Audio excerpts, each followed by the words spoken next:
guys know this is when you have a sound of a kitten. That means wrap it up then, or I'll bring out the A West. It's like jump.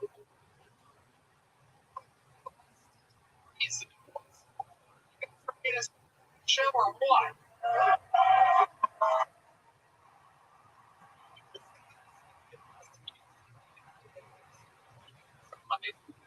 Or no. Fucking shit.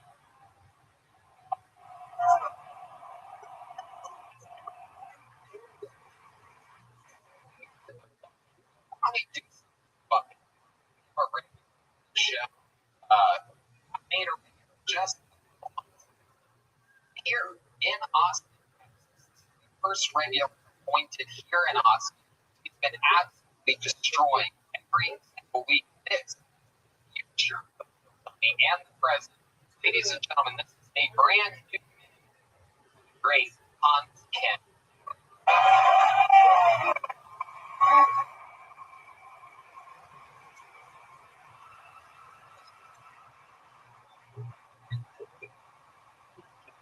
God. I love being Asian, but whenever someone like what we okay.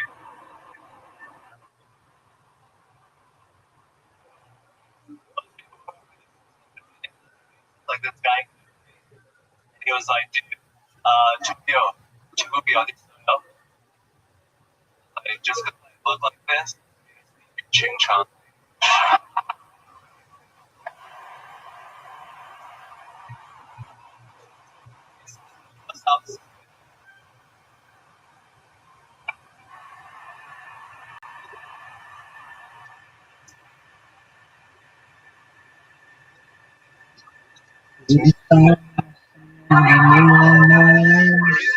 See the dawn fast in your side, and I'll wait for you.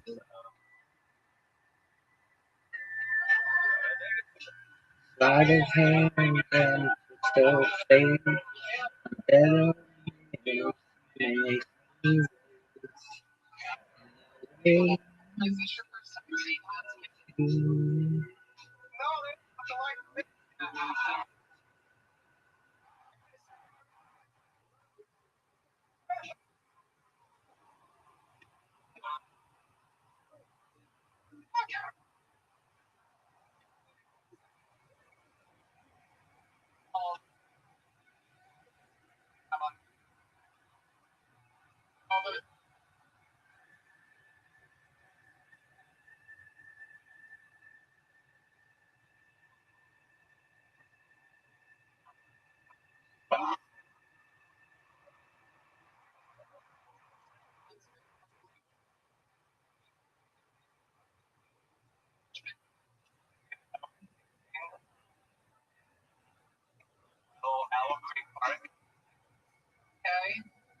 that we are having a Asian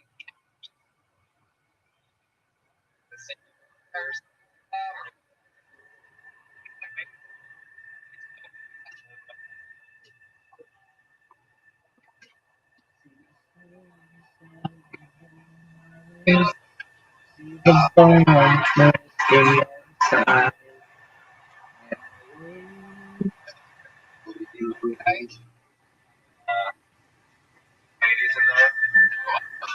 Sleight of hand and twist of fate on a better man. Make way without you. Go without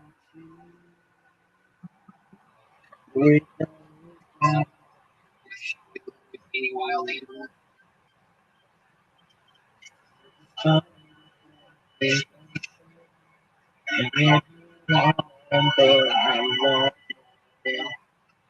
I wait you without you.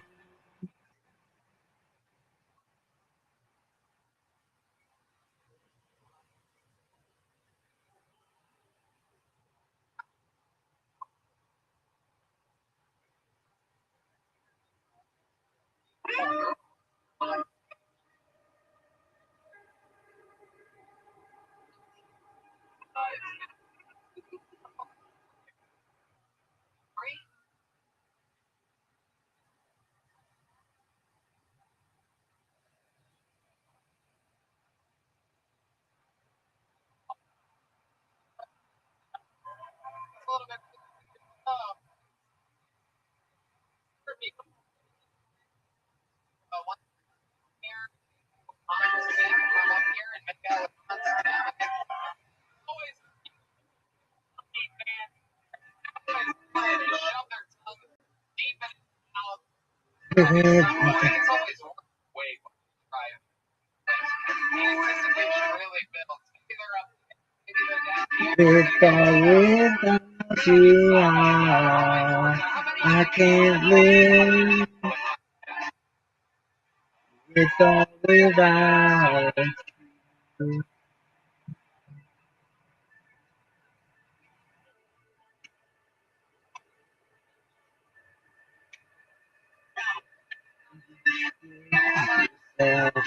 Away. Give yourself away. And you give, and you give, and you give yourself away.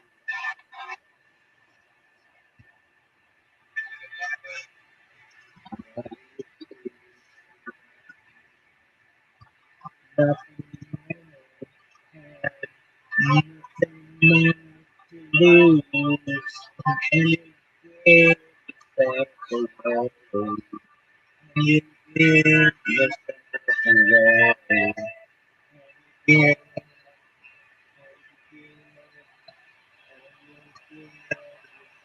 Without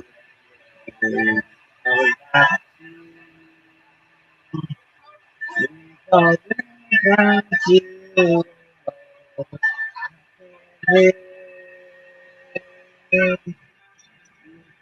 without you.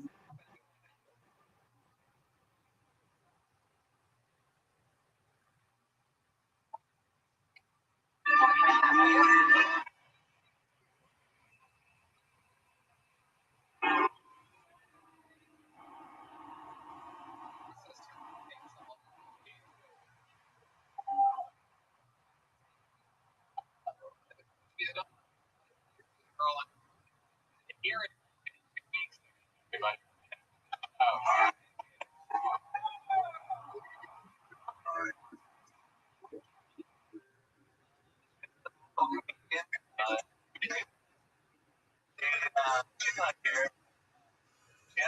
chance for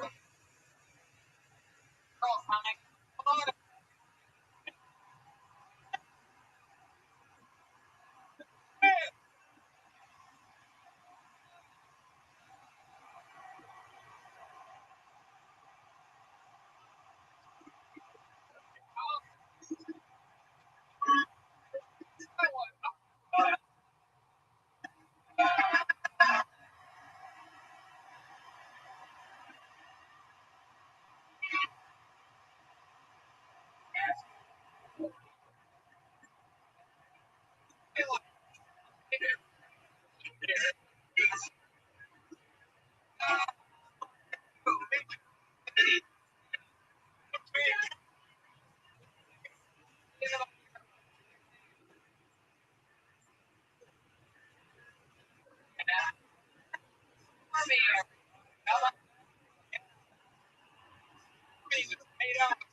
Yeah, trying to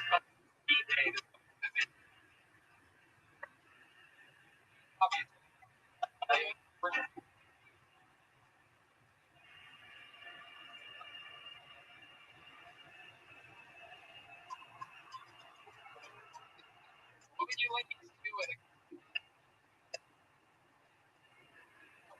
What would be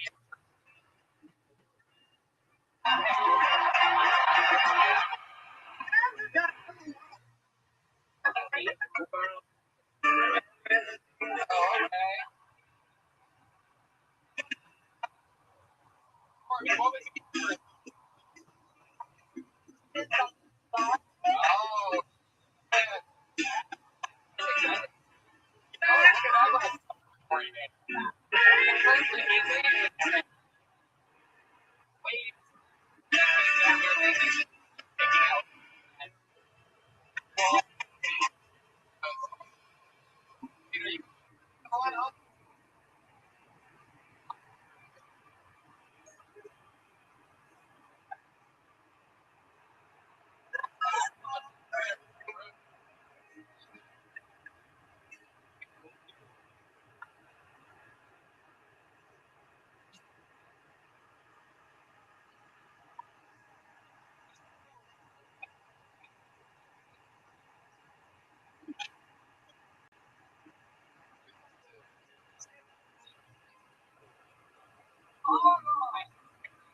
Like my son's anything wrong. She gets away, said she waits to meet with them. She walks on the base and she comes up and she goes down on me. And I'm looking around like a fool for you. You work on what you want to do. I don't know what you rhyme and as you go through. Now the rhythm will find you. You the first and you like the bird to the bird. Rather than the work at the mouth of the bird. Nothing on a big show thing stage. Million in the gate, she say that I want something else to get me through this. Let me try to lie. Baby, baby, I want something else. What is it when you say bye?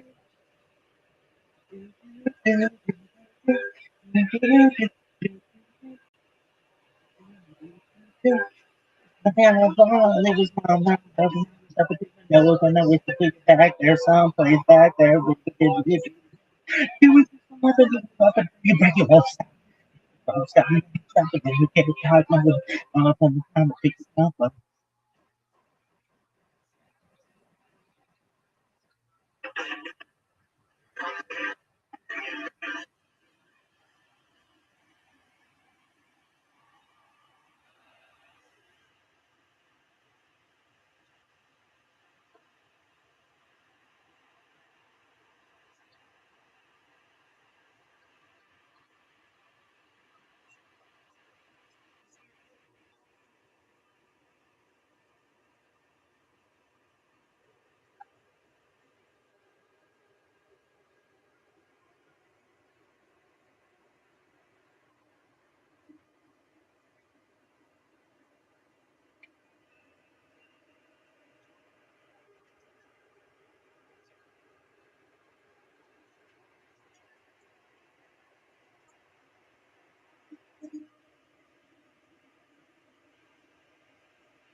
doing? What are you doing? Like,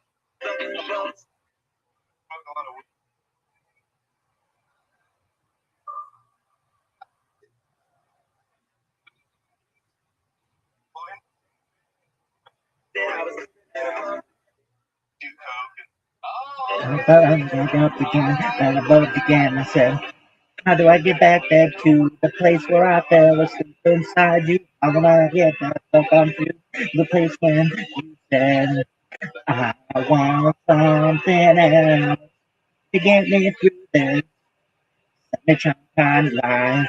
Baby, I want something else. Not listening when you say goodbye. I believe in the sand, but I believe in the faith that grows. On the phone, my mind makes me cry. When I'm with you, I feel like I could die, and that would be alright. Alright. When I'm like and I'm the man that I think that they never be to feel alright. Myself into find ways that makes you your hands on my hands and pass it just I'm going down with the matches on and you hold me and you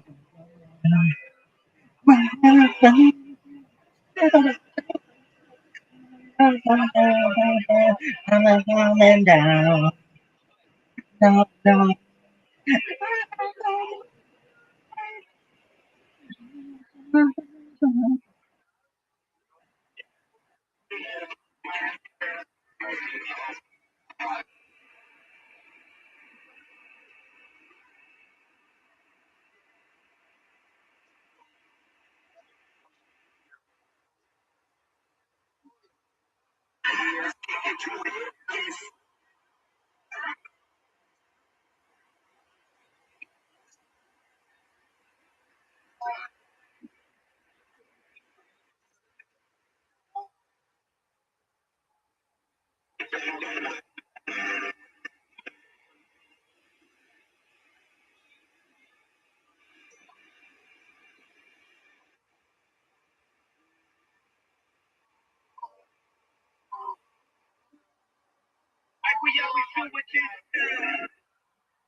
When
you say bye, bye,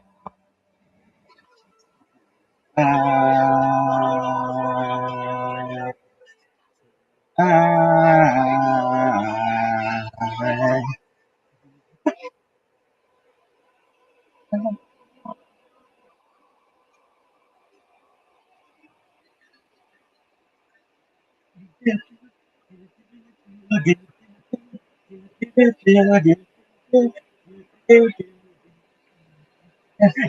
Oh, man, I'm telling them that I can get the time to know I would back there, so back then when you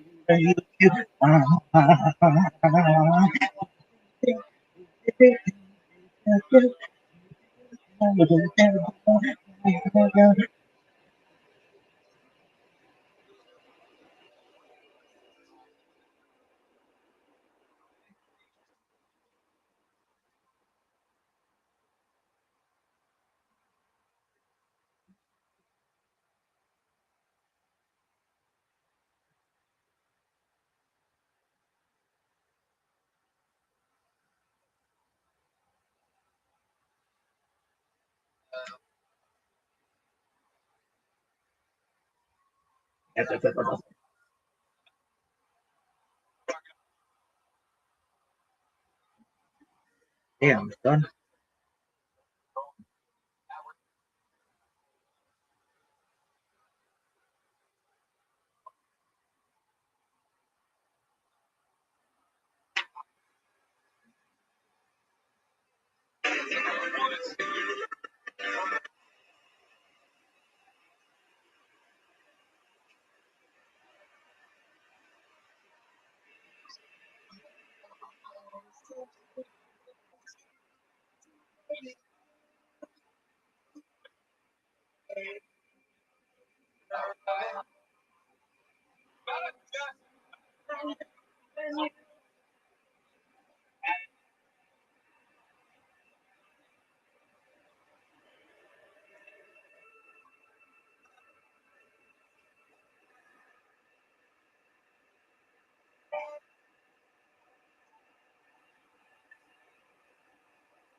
What's the door? No, the back. Yeah, you fucking fool. Have you done anything with the bottle? Or same?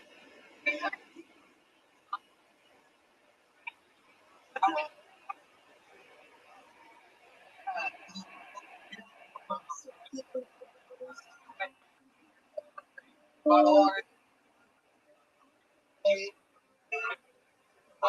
What's grass? You're doing it. What's most finger ever?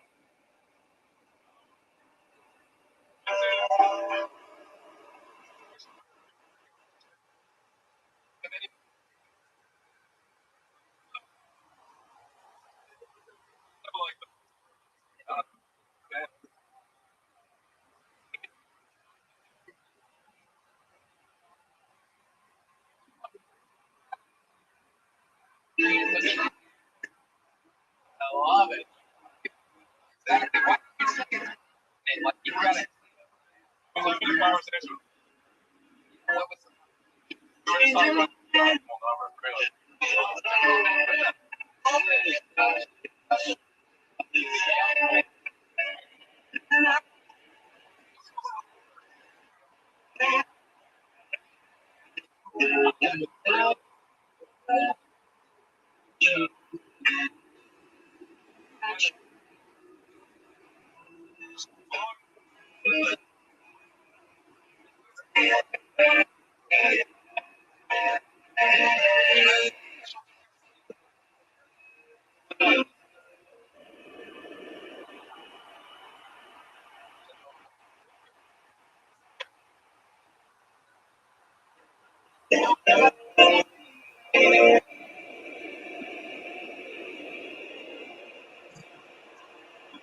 Why it's like baby girl. Wonder what it's like to get out and play the rain. Found out there's my little overhands on every morning. I'm gonna find them when I'm gone, gone, gone. Down what it's like, that's when you're people. Whatever I've downtown. They're playing it. I'm on the sun.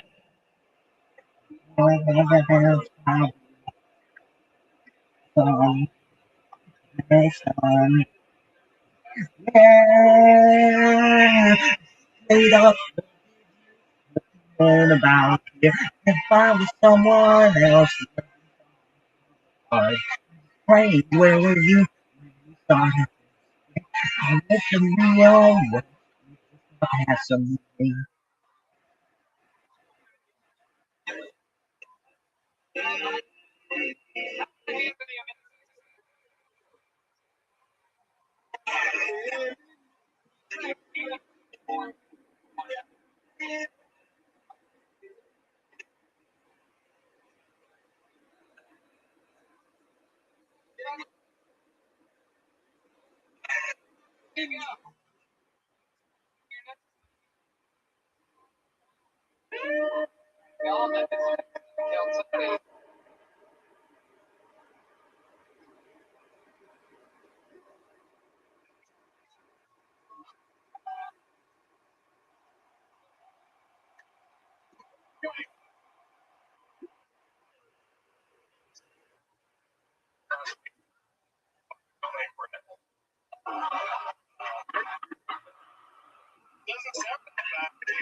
You're the president. Yeah, I told you I'm the president. Well, along the party's response. You do that. I would have to tell. No. Come to the living room to be sworn in. Oh, well, just wear your jammies. You know, yours. I just, my wife, what's happening? I'm going to be president downstairs.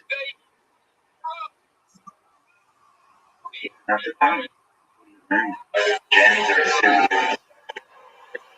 Everyone,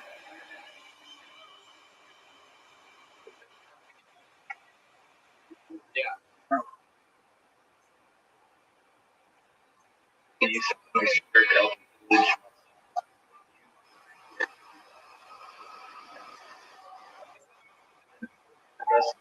Not for now. I mean,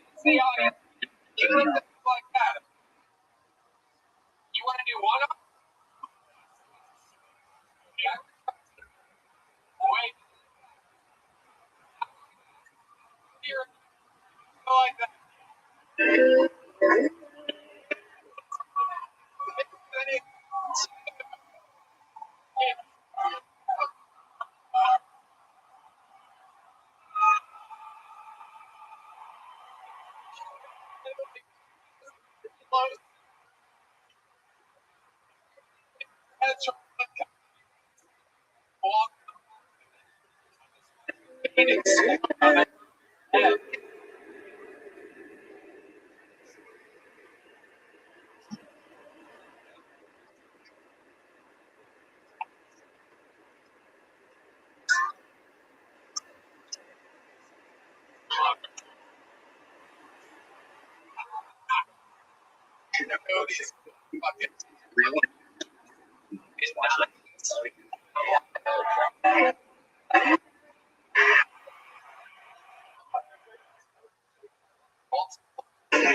do you do?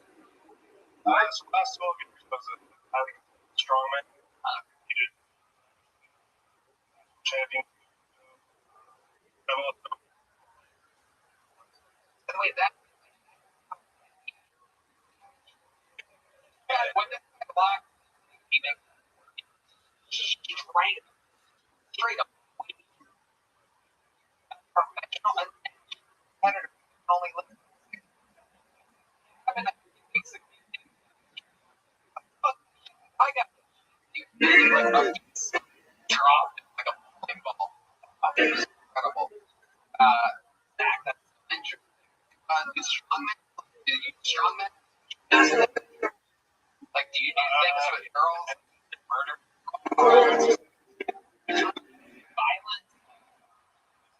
Absolutely.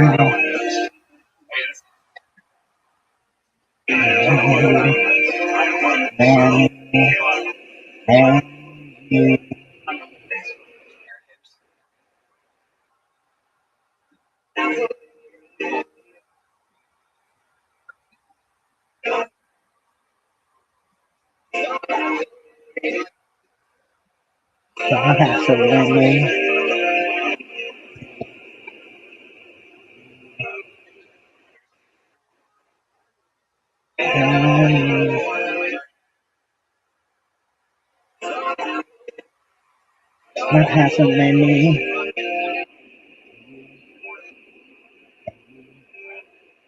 And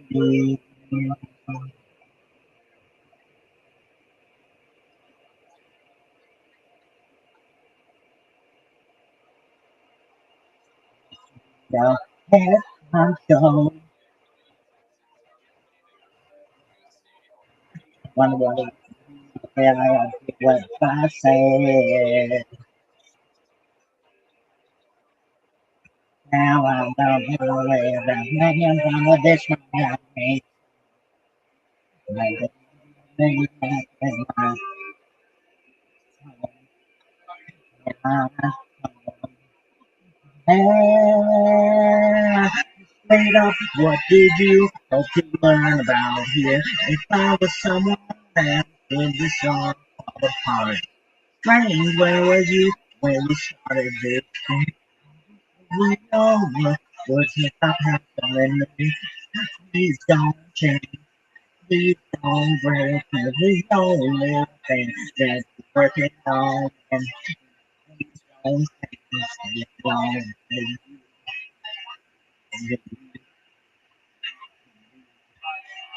Don't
and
cigarette out on your.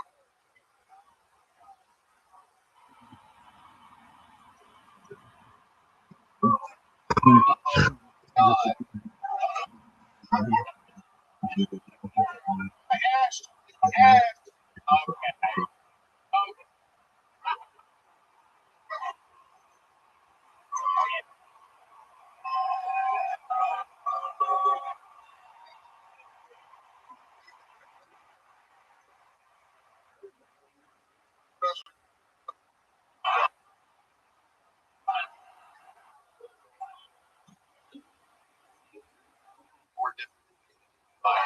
Now, imagine how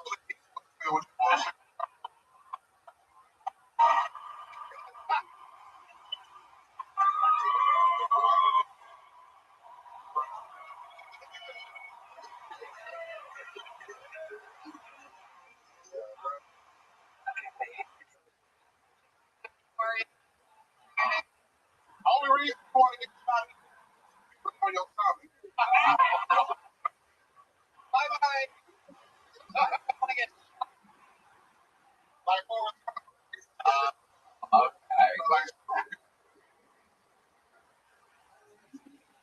Watch Forrest off the part where he starts running. Like, this is unbelievable. I can't. We're in Forrest Gump, they call it Forrest Gump. Love it. He's going around humping everything. Love it. And you already made, like, Bubba, the only trend.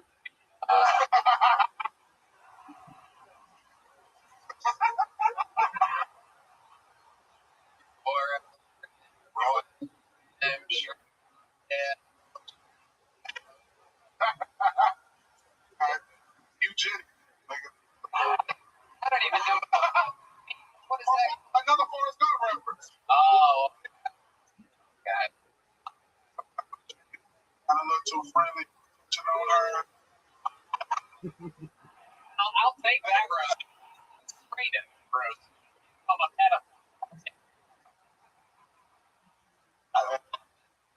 I mean, look, big you are, small at the bottom. You're built like Miami. I'm love. You built like that. I do not even have a street. Go to street. What else can I do?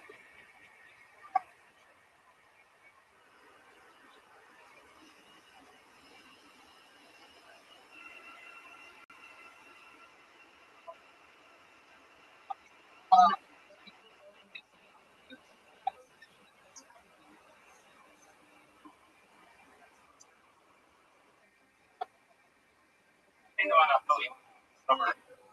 Summer, you want? Why? No, I don't want.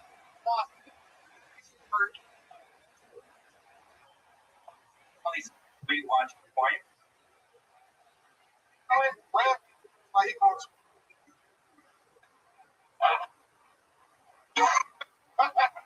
Holy shit! Wait. Years. Oh, fucking joke. Oh my god. Look at that thing. If you laugh too hard, that's everywhere. Christ, did you breathe with that fucking stuff? Right. Oh my god. Let's try to straight. Where'd you get that now? Huh? Okay. All right. I got it. Oh, that is fucking. I'll let you borrow.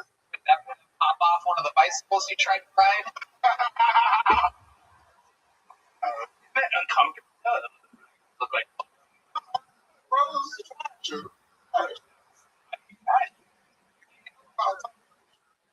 Yeah, I'm getting an Asian girl. Whoa. About me in booty holes or something? Okay, yeah. When you sound like a dog. It does.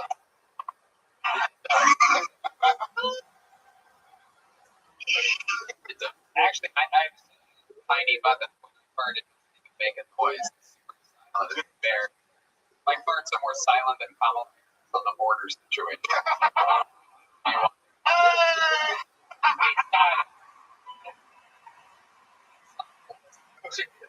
Oh, the river looks like fucking Barton Springs on a Saturday afternoon.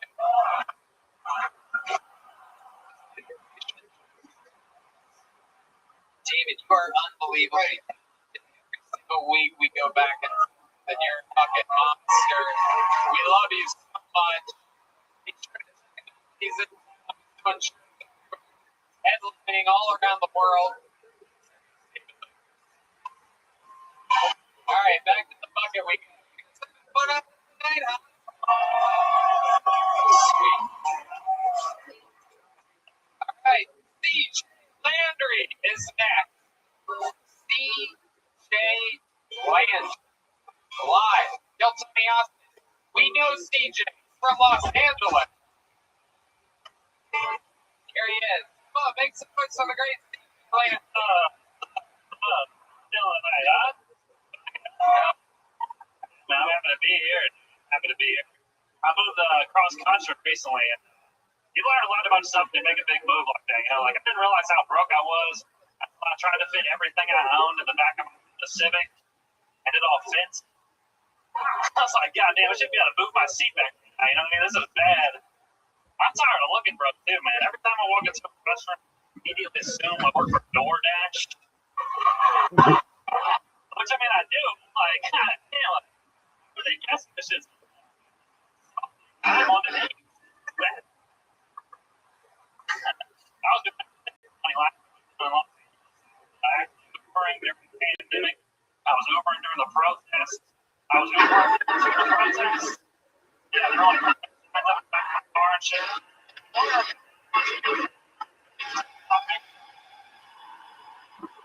Start of a revolution. Taking it towards a taking these mom broke ads to get the revolution.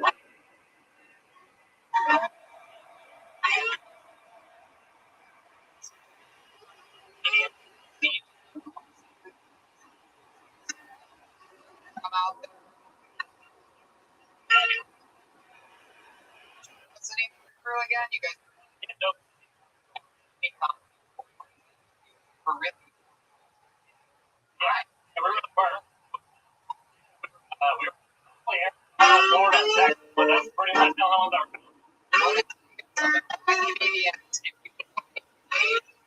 We're in not point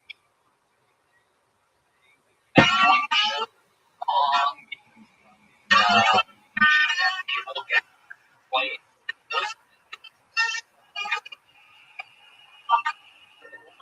For some time show.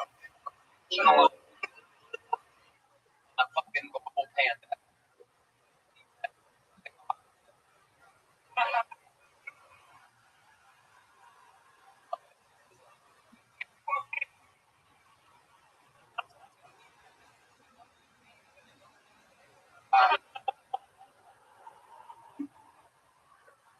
DJ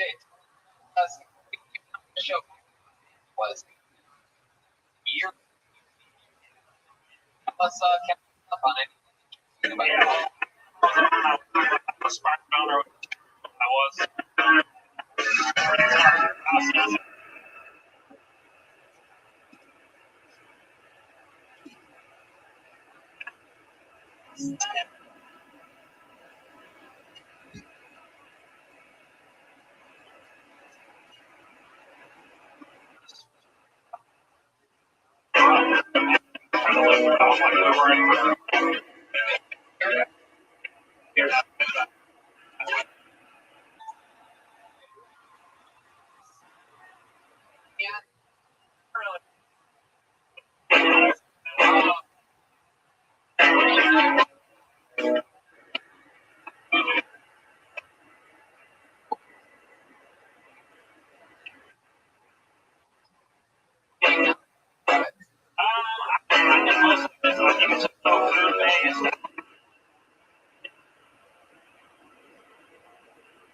Lost away, I am lost at sea. On a lonely day, no one left me here. Loneliness, nothing I'm there.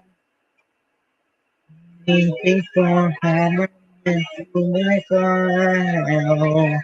Outside and that's so outside and that's so beautiful. So I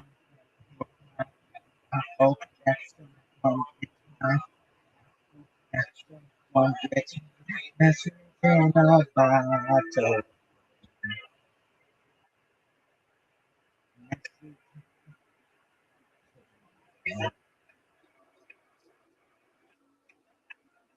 Every has come since I was mine. Oh, and I've known it's not the storm. Now, and people together. And baby, how can I go on?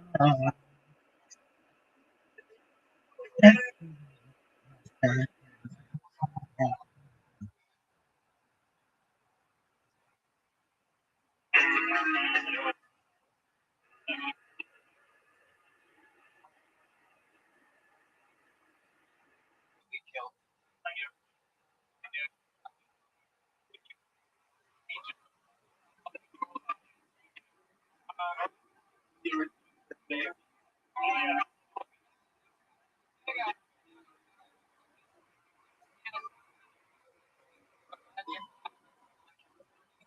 one time for a real comedian. Hey, Lamb.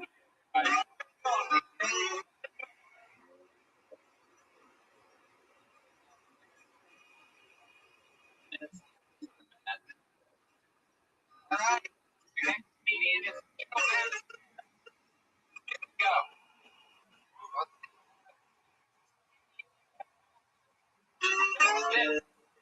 This is still on. Come on, everybody.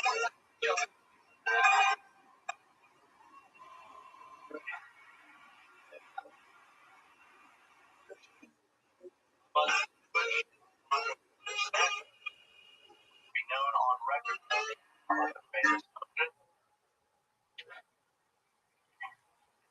child.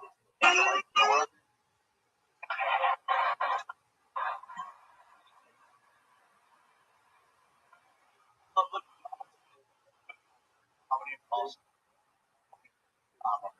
One thing I've been a lot of eyes looks good. Right. And then that's fine. She left, really did. And I was really upset. I called the one person I think I called my uncle. He's the I mean,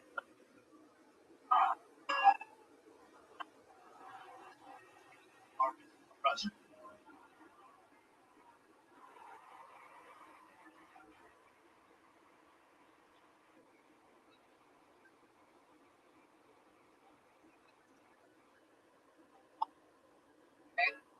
How long it has been since you graduated from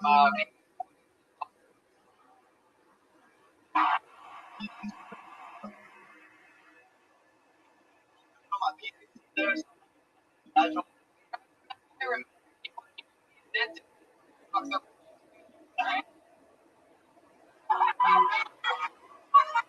couldn't get books on now you got me. HDN. Uh, But okay.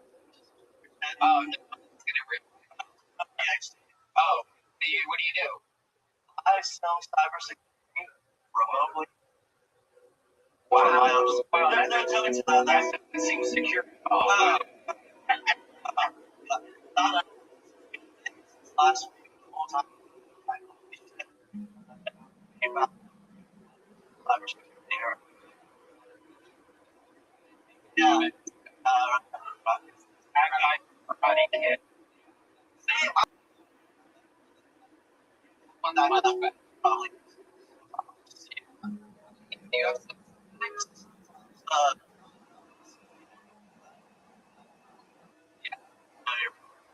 Is it?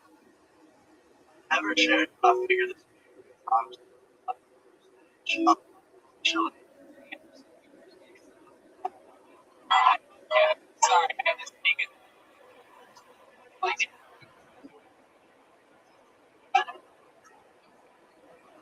You people out here, you are making kind of love affair. I want more, but you never love it. No matter how many cards, from many cards, from whatever you put them yourself, you all that again. So, having down here in a good way to bring it back and go bring it. And just like it's sad loss, they can go better silent together. You're walking down the street, but you can't get out.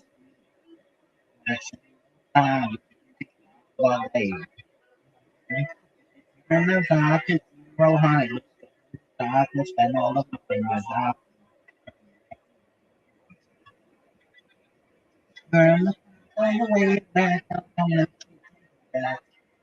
Singing in the brand. Turn the heart to most. I never know how to promise. Starting the brand. Turn the heart to zero. oh,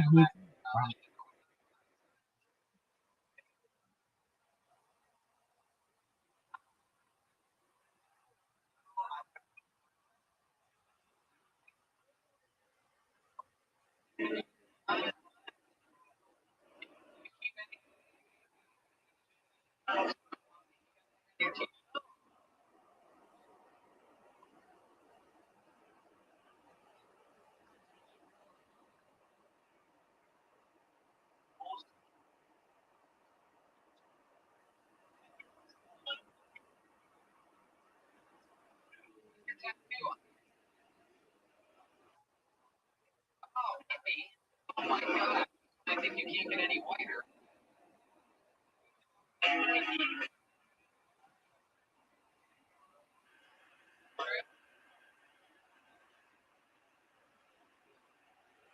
How long have you had?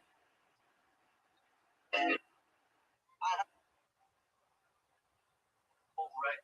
Already.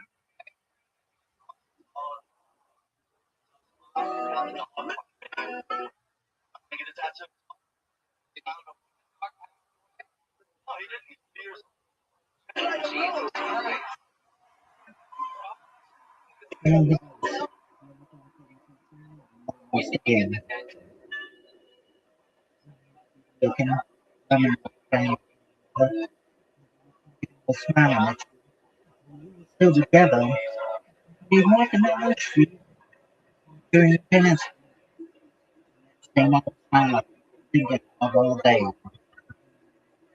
Turn back to zero hundred. Just stay on the side. Spend it. Brand day. Turn back all the way back. I wonder if you take it back. The things and the brain day. Turn back to I never know how to stand up and turn the house and everybody full of us.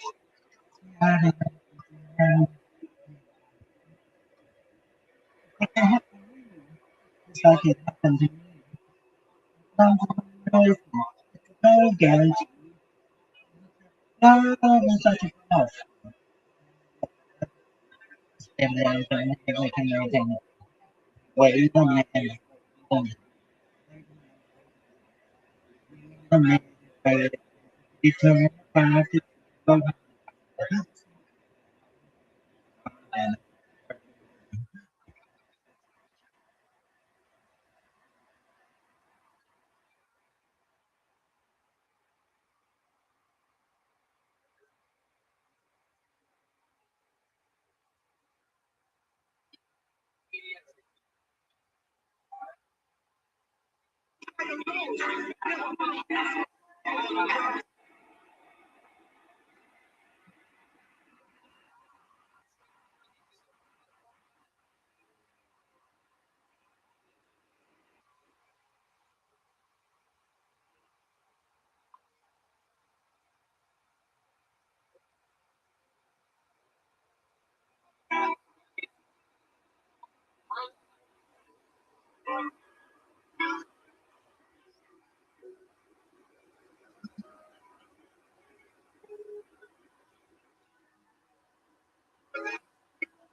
Yeah. True, did they really beat Brazil and soccer? Great. Germany's great at this fucking sport. They never run out of gas.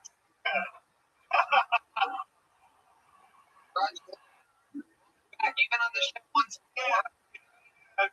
before. What did I say about you? What did I possibly say? This has English. I said, A lot of things.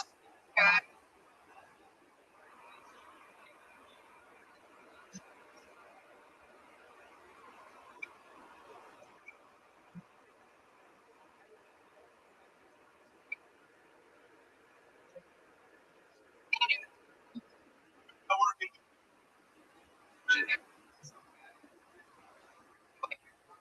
Yeah, I know. No work. It's like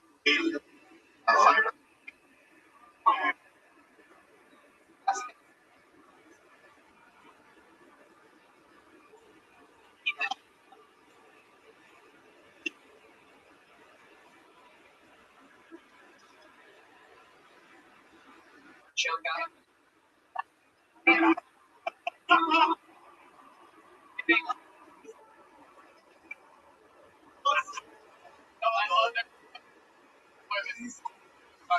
You up. Yes. Hey, man. Yeah.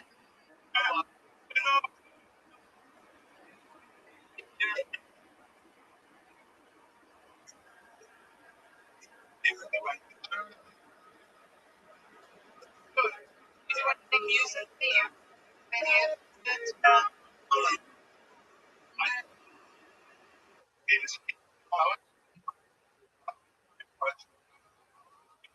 You want to call me now?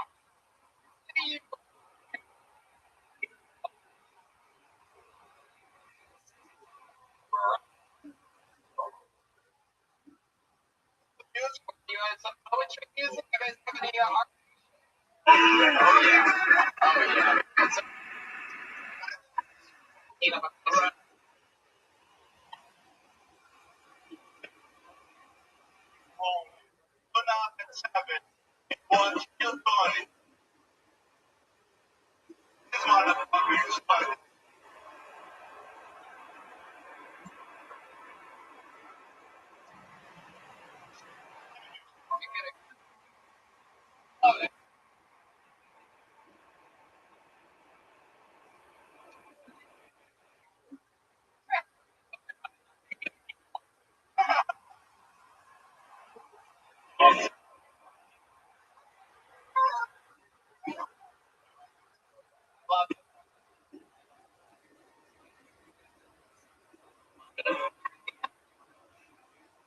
dreams. My next time, I like to married. And as well, dating.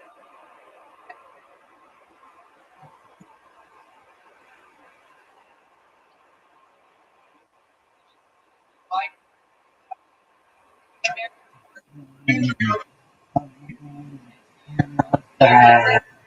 Johnny Potts, I'm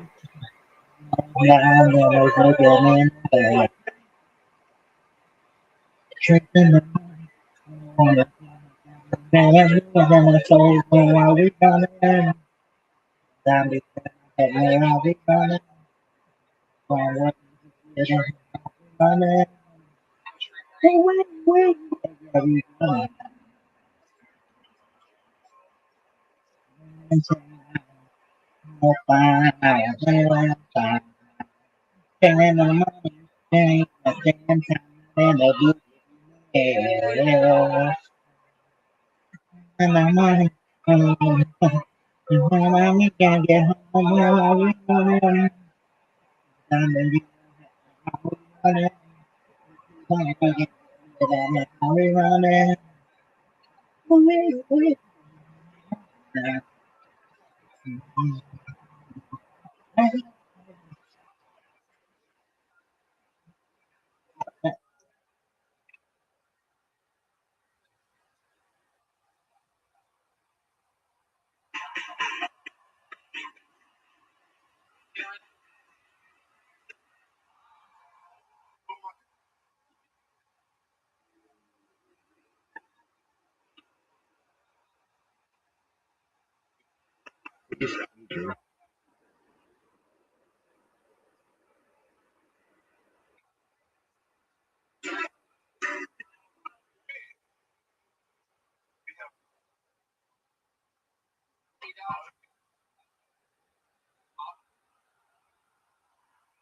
Love it.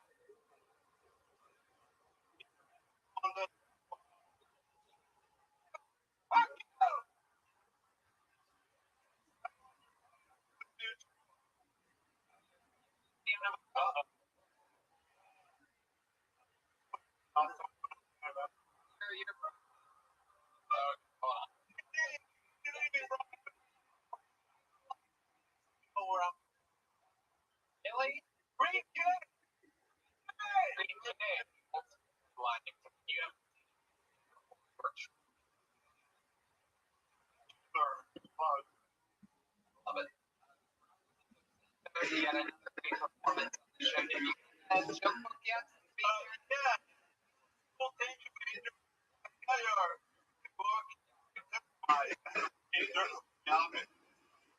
Love it.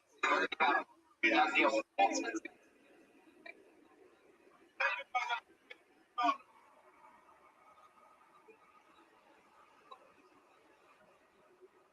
shit.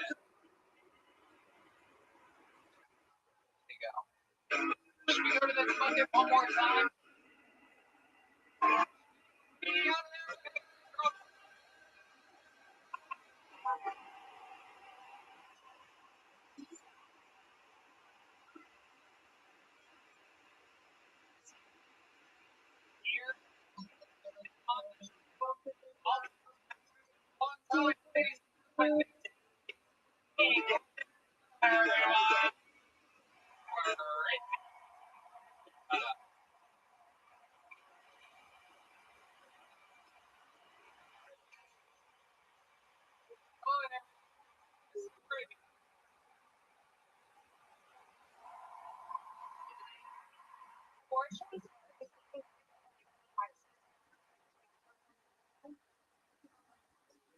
underneath that staircase of eagle.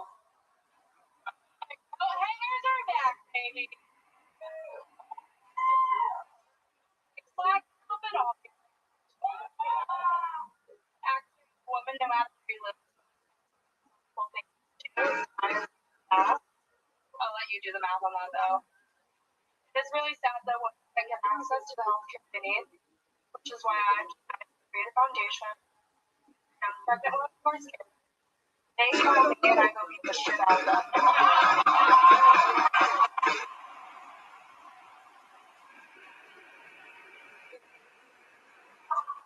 You got a victim mentality? Fuck that. Let's just do one.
Yeah, I did it.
Yeah.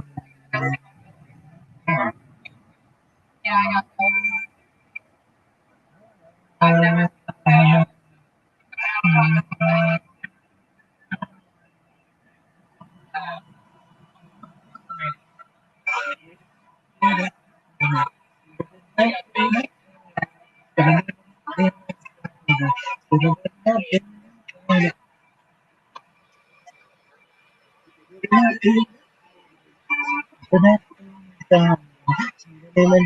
Oh, when you walk by every night, talking to you in fire, I've had time to take inside. Darling, if you only wanna ride,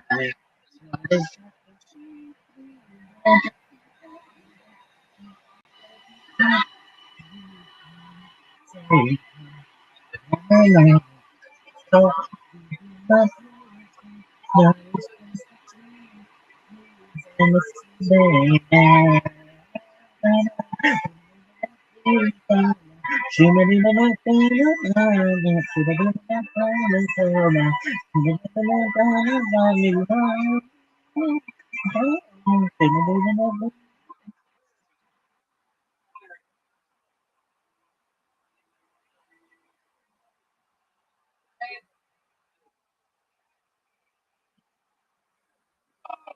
what else would be what else would be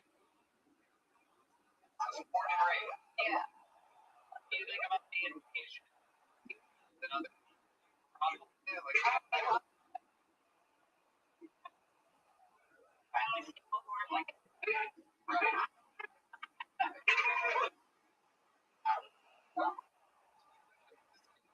now. I love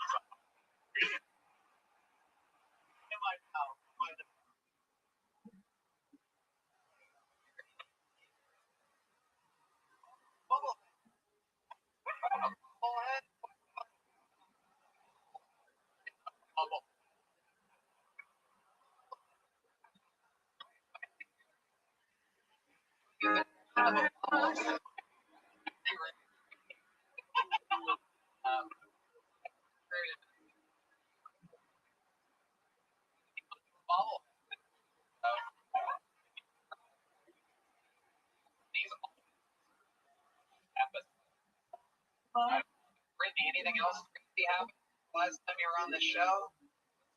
Anything exciting or crazy?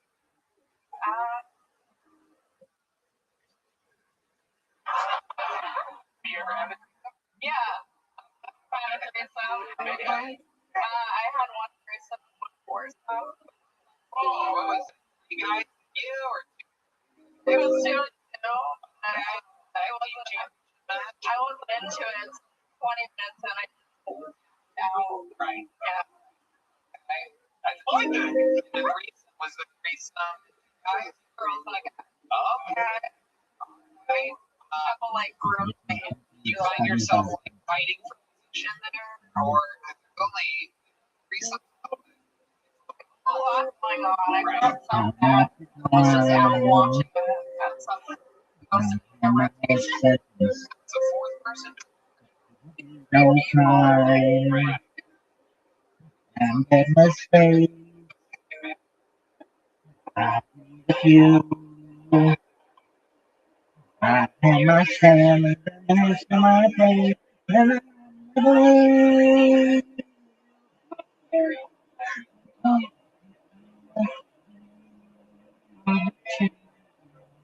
my friend. And we keep on fighting.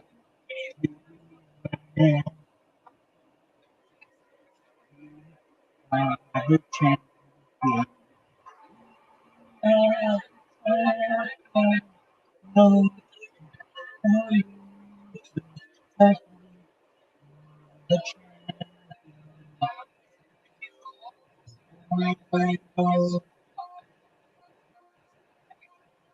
The opening.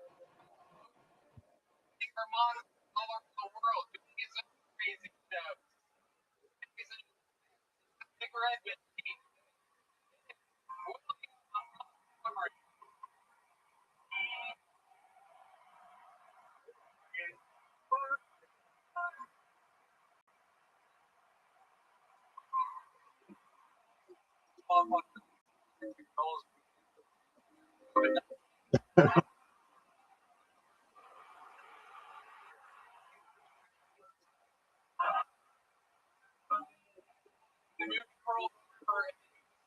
He's a connect.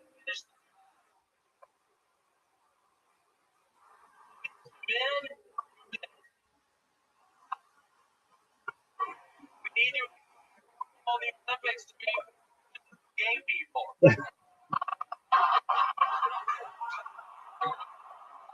This is my impression of a little person asking questions about a script during his audition. Okay, it says here that I think get knocked around like a soccer ball. Is that a euphemism?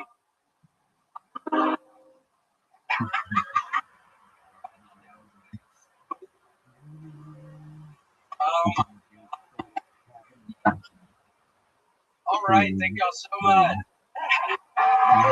Exactly, man. My greatest. The show. Bread here. Your style is unbelievable. That mistake I never flew.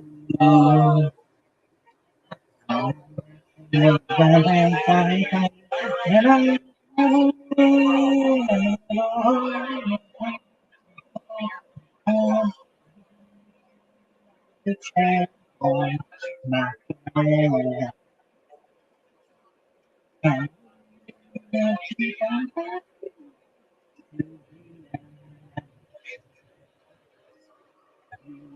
are the champion, I'm the champion, no time for losers, I'm the champion.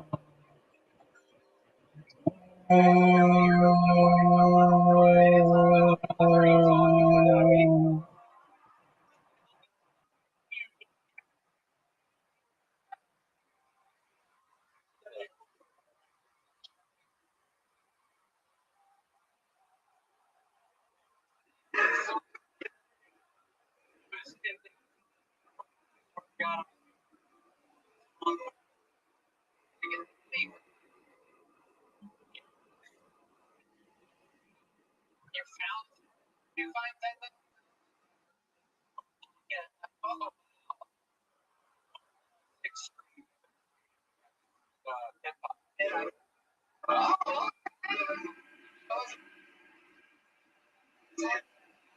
Brian Holtzman's going to be the innocent. He's got a long doctor's. Could be so nice. I'm going to tell you.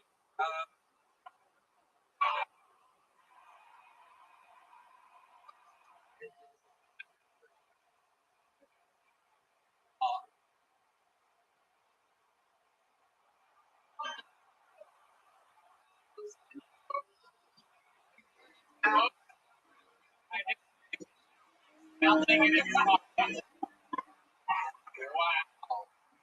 That's hilarious.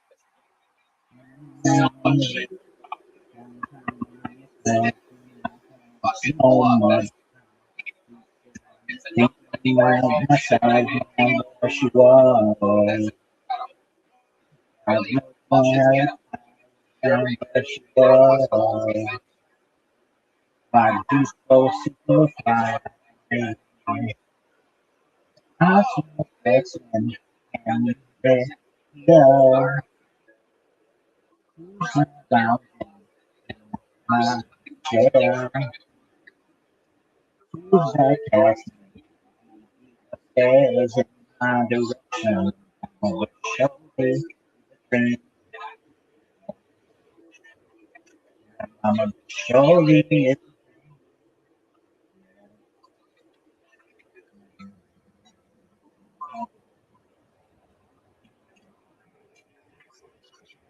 Down, downtown by myself, and I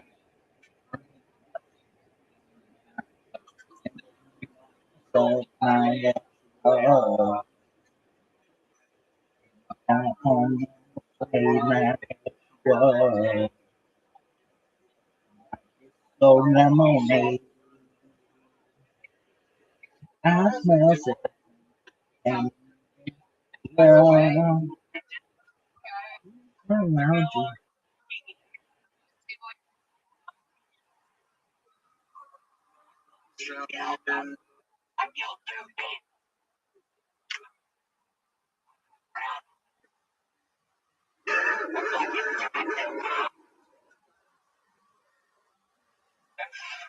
Horrible.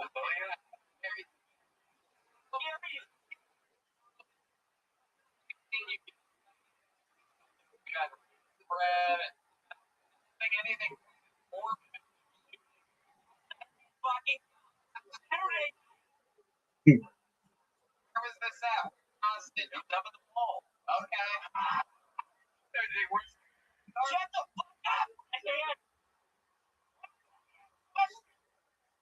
Anything today? Oh, what the stupid one was. Oh, my. Was it the domain? If you shut the up and I'll give you one. Right? Hey, domain. Is there anything worth getting around even the domain? But of course.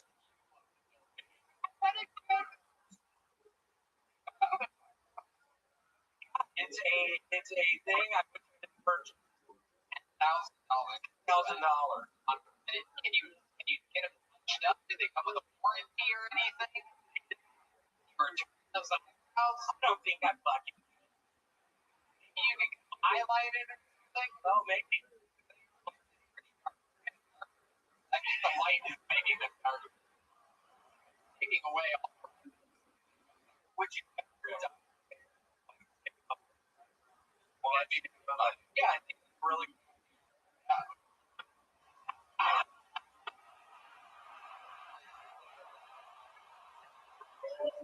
You should. Did they say anything? Screaming. They were fucking screaming. I was yelling at them. You're about to get shot. They're fucking screaming for their lives. I shoot them anyway. I guarantee you, this is awesome. There's at least girlfriends brought to this show that are like progressive liberal, even themselves like, and shit the fucking out.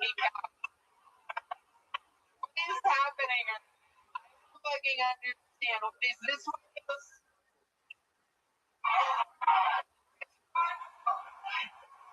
Is this what they locked in the box? We can't call the police.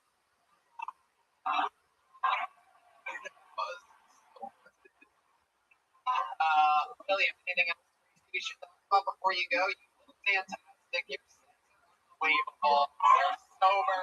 You're focused.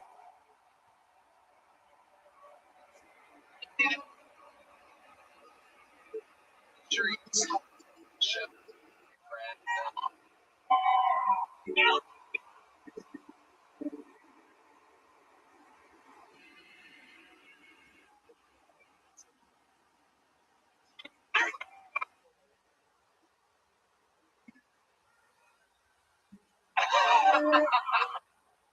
I don't ever want to these rambling. I never screaming fits. Most entertaining things in all of comedy. Starting by fucking screaming. The only thing I can fucking do now to make people laugh, my life is turning into a fucking nightmare. Start fucking screaming to make people laugh. It literally is a nightmare. That's why I got some fucking days. When you quit drinking, a new addiction arose. Eating many loaves of bread. I'm still eating. Have you lost any weight when drinking or gained? Wow, it doesn't look like it. How much raisin have you been eating? Literally at this point, we're getting from Thursday. Yeah, I would say from Monday, morning, Thursday morning, 3 loaves of raisin from Costco. Yeah, and Man can tell the Williams end and when it started. That's what I love. That's fucking true. He didn't really kill some cops, but I bet $1 million the loaves of since there's butter on them. butter all over. Yeah. Where do you get the Or I started stealing butter from the store. William Montgomery, ladies and gentlemen. We did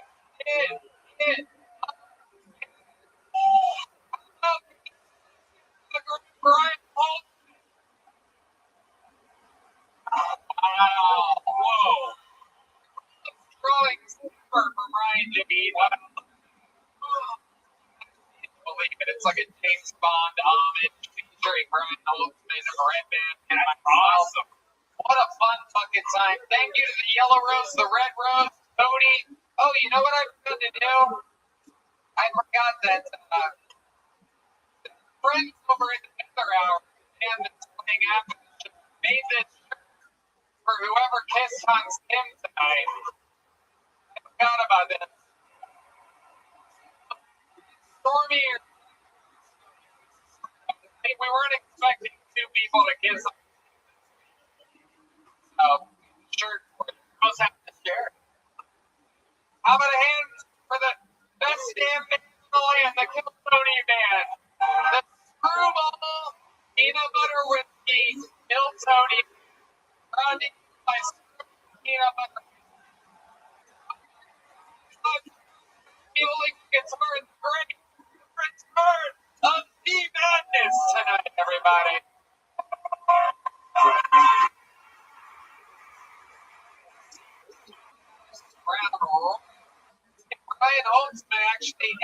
Cody, are you still here? Cody, can you sit down here real quick? I want you to do something fun for us. One last thing. Tell you. Shout out to Austin. And make sure you listen to Dead Air with Brian Holtzman. It's a podcast that he's been doing for a while. It's produced by Redman. And by the way, you know, like a lot of people that you see from this show and all the universe of people Tony Holtzman has on his show. He's had podcast, development, podcast broker. Cody through, David. David, let Cody through. Cody, Brian Holtzman laminates all these things. I want you to point that right towards that camera. Hold that right over your head. Follow Brian Holtzman on Instagram at Brian Holtzman. On Facebook at Brian Holtzman. Holtzman Brian. Why would I do that? Look at you on Twitter. YouTube Brian Holtzman now, all one word.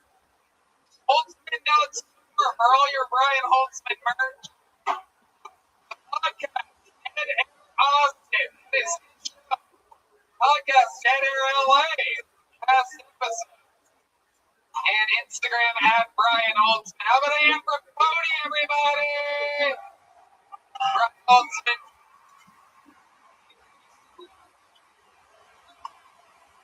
What do you say? Brian.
How you doing out there in the worldwide web? What's the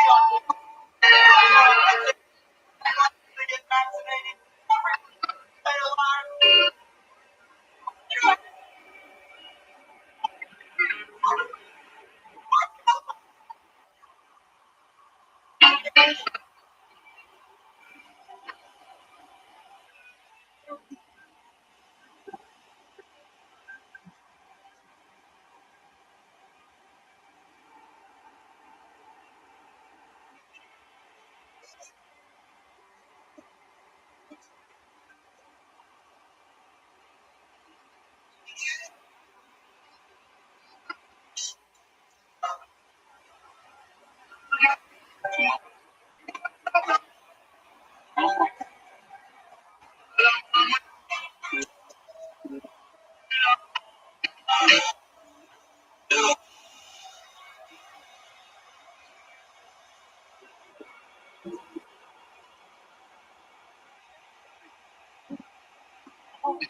Austin, Texas.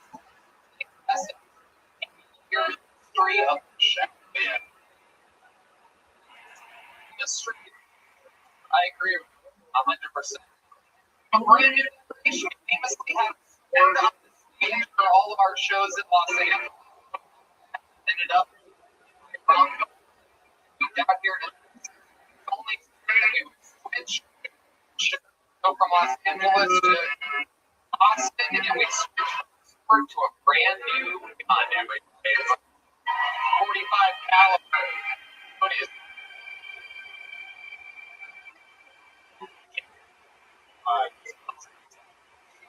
Comet landing.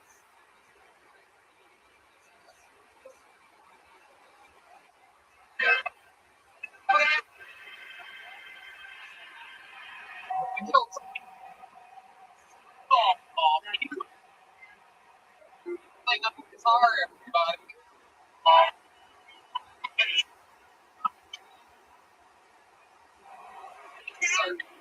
French.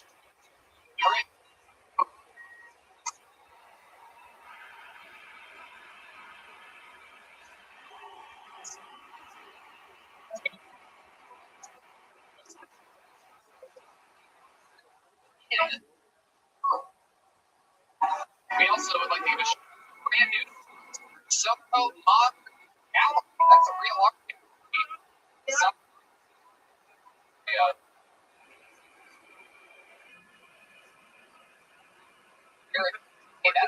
Piece by local artist Shirley Metro. So check out the modern art gallery.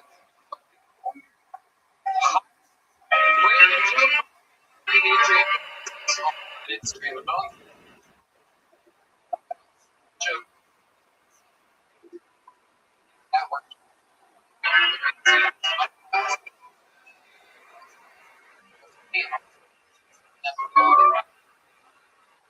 Here, shut up.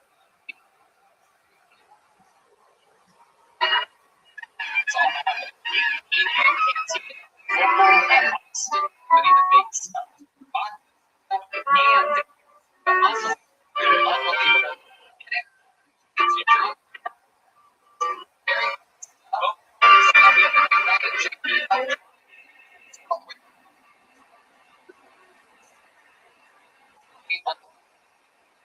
T-shirt and the brand new company are available right. And I believe they're available in it's a bunch of show. Very, very, very, very, very. It starts the show for free. You know, I think that if there's one thing we all learned in this past year and a half, Brad, it's all you have an underlying maybe trading. It makes sense why, especially which is surprising. Why not pick a mini month to protect the months of month? You're asking yourself this question. Choose. No doctor, no needles, no paperwork. You're looking for millions.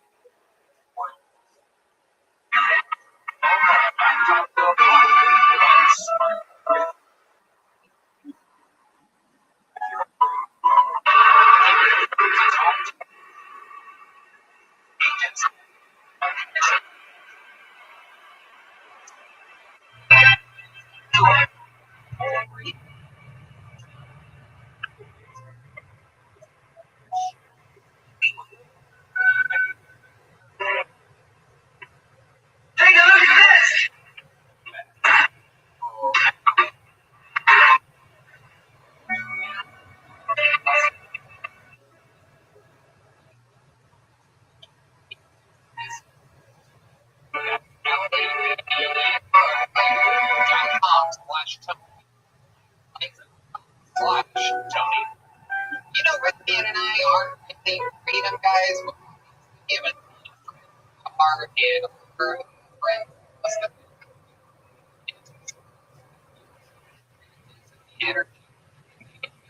the all natural herb related to the coffee plant that's been used in Thailand for centuries.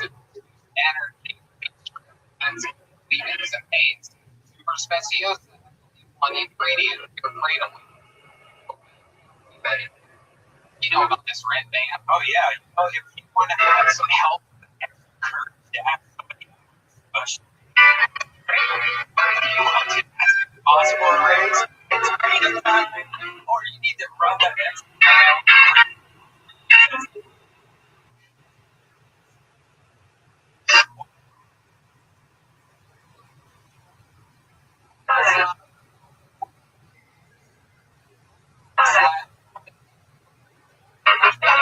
Off your order again. Get superleague.com/Tony from Tony 20% off your entire.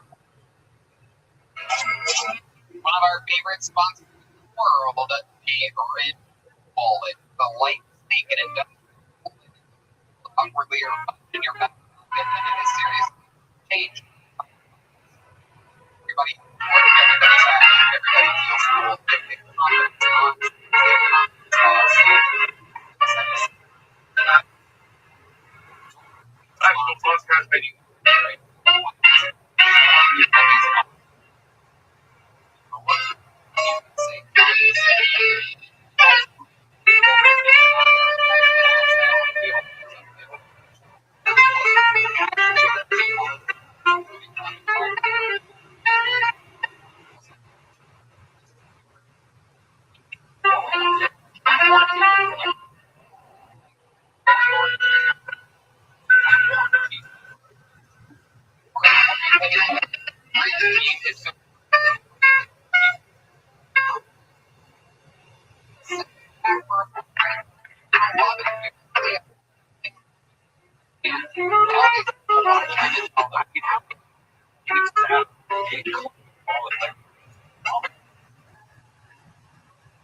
So sick, never going to have another walk.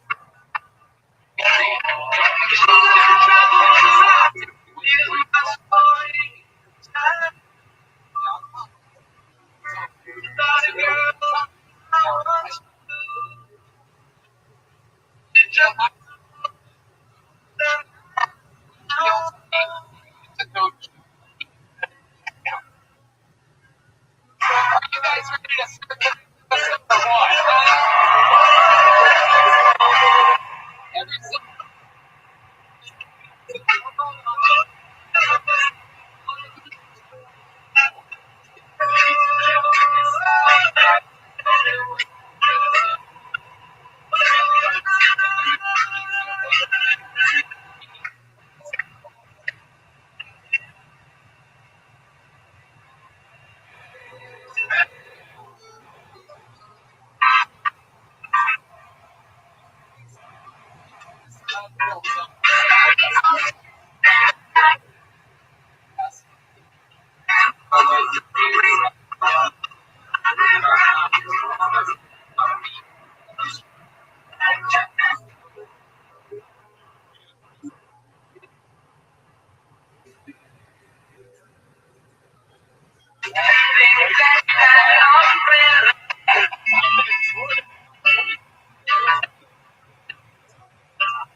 Yo, what up, Tim? Yeah, he was. Where the fuck were you? Is that our fault? That sounds like a you problem, not an us problem. We did everything we could to contact you. We sent carrier pigeons. We had people go down to the rhino room. We told James McCann to be on full alert. Yet there was nothing that we could do to get a hold of him. But that's okay. He was back.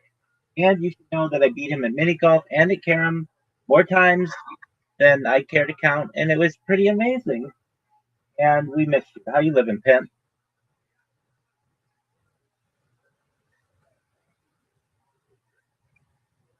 All right.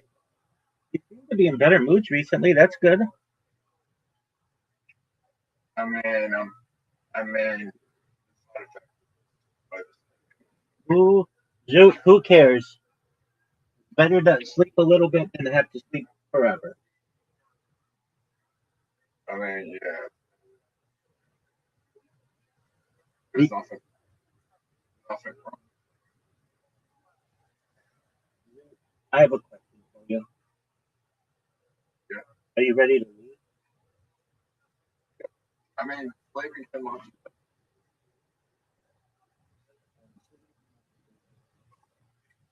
I think it depends. It's all relative, big dog. All I know is that I'm about to beat you, and it's not going to be close. Dude, I'm just getting it in your head. I'm going to beat you right now 14 games in a row in mini golf. Do you know that I beat Riser 13 games in a row without tying? I've never even done that to you. Dude, you have an invitation and everybody's awaiting you. All right, here we go, big dog. I'm going to show you how this bitch is done. Perfect shot. Absolutely perfect.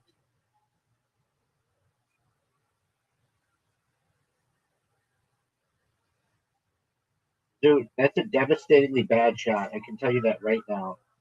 Devastatingly bad. One of the worst shots I've ever seen. Wouldn't do that if I were you. I would not do that if I were you, son.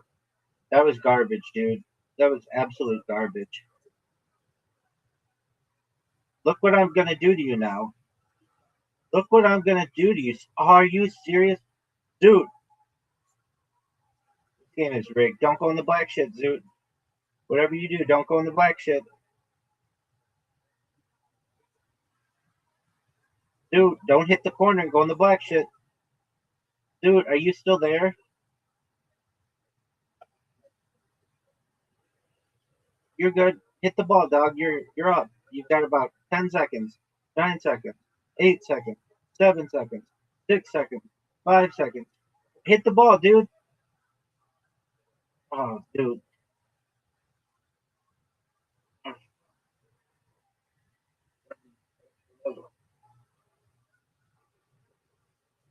It doesn't matter. I can't get this shot off. You're gonna hit the corner. No. Yes, you did. You gave me a second chance. No, he gets it. No, he doesn't. Oh,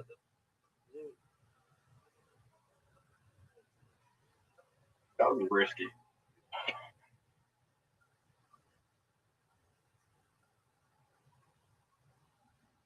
Oh, Excited for it? yeah, sure. Have you ever been more excited for any raw comedy in your life's history?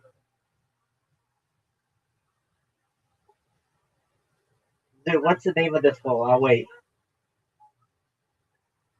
The what? No, it's the S hole, dog.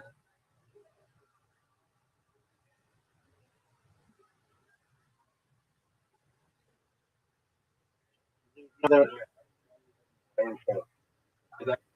That's giant, dog. How big is the other show? It's one of the biggest shows in the United States. It used to be. He was on with John Stewart. Who that guy is? Oh, nobody knows who that is. What are you gonna do? Dude? You gonna hit my ball in for me? Because that would be much appreciated. Dude, are you ready for the best shot you've ever seen? Dude, this game is rigged. Short. I think. You will have called it then. You will absolutely have called it. Do you think Chelsea's gonna be a superstar? Not in America. Right, because she's a huge bitch. I would have made that bitch #1 superstar in all of the United States if she wasn't a cunt. Else, you stopped some reality show at some point. Yeah, it's called How to Be a Big Bitch on Instagram, starring Chelsea. I should have. Well, why didn't you, son? Dude, I'm making a comeback on you, big man. You need the best shot of your career right here, and you almost hit it. Yeah. But guess what? You're done, big dog. You're done. Your lead is gone. Your lead is just in the wind, son. And now I'm going to show you how a real man plays.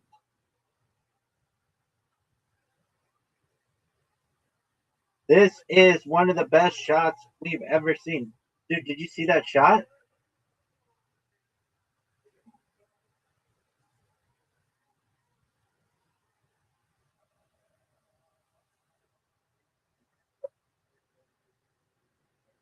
No. If she only visited once and she were from Australia, though, yeah. Yeah. Dude, you had two really good shots. She definitely does. Oh, Zoot.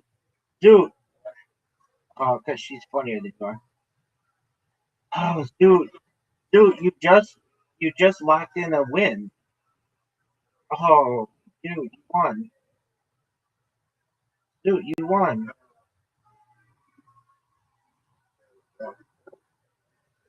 Dude wants the floor. Short like Dude, do you know who Harry Cupcake Bye-bye. Coleman is? I asked you a question first. Do you know who Harry Cupcake Coleman is? No. Yeah, nobody. influencer. He's like he's in a. Come on, baby, hit the thing. Dude, that's garbage.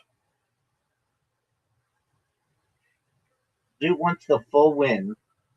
Dude has stated that he wants the full win. Dude, get your ball out of my way, would you please? Dude, you screwed the pooch, dog.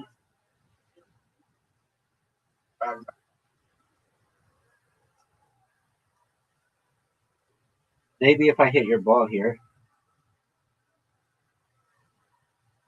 Oh, it's no chance. This game is over, dog. This game is over.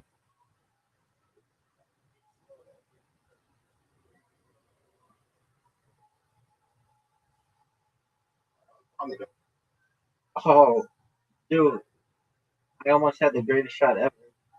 Take out that stuff, Zoo. Take out the tree.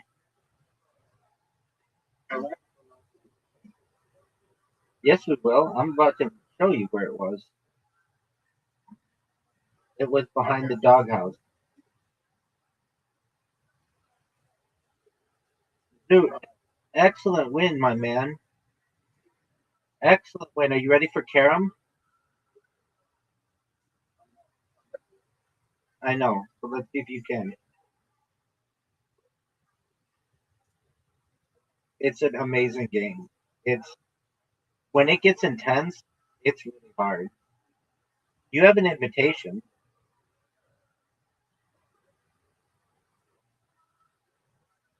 What is he on Thursday?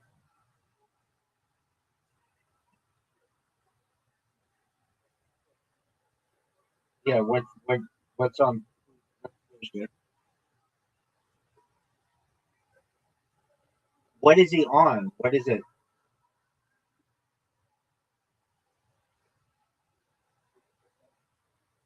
Where?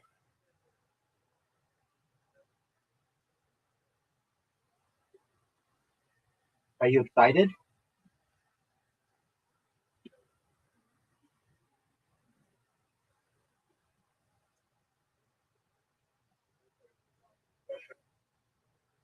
Do you think Darcy's funny?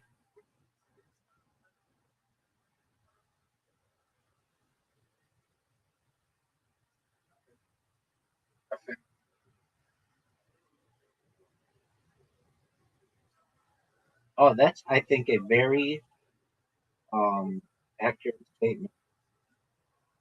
Just like Shane Gillis's audience is very um loyal to James McCann.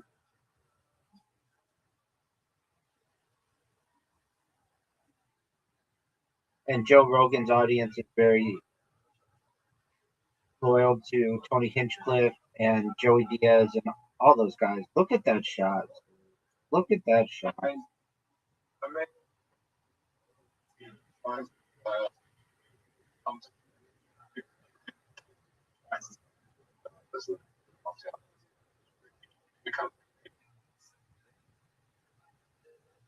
You think Darcy's one of the funniest people you've ever met in your entire life?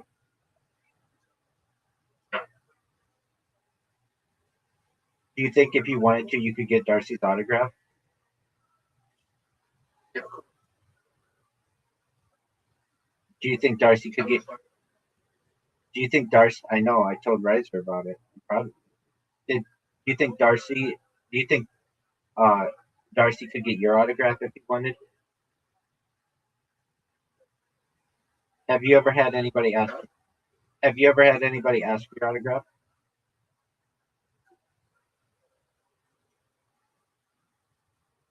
It's gonna happen.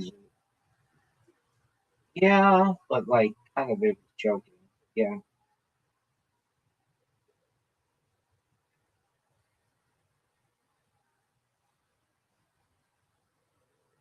dude, are you seeing this shot? Are you seeing this? Dude, you're witnessing greatness. Oh, devil horns! Look at this move. Dude. Did you see that? Now, Zoo, you're not that bad. Actually, you're not that bad. Actually, get it, get it, get it, get it, get it, get it. Are you serious? Yep. And Zoo, you have four. I'm only up three on you.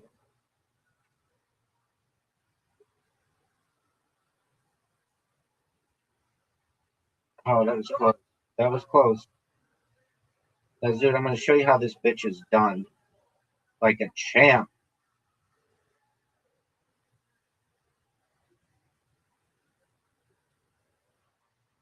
Yeah, but you have to get your next shot in, or else it comes back. So watch, the red one's going to go in the middle. See what I said? See the red one? Yeah. But I have to get it in before the end anyway, so it's not.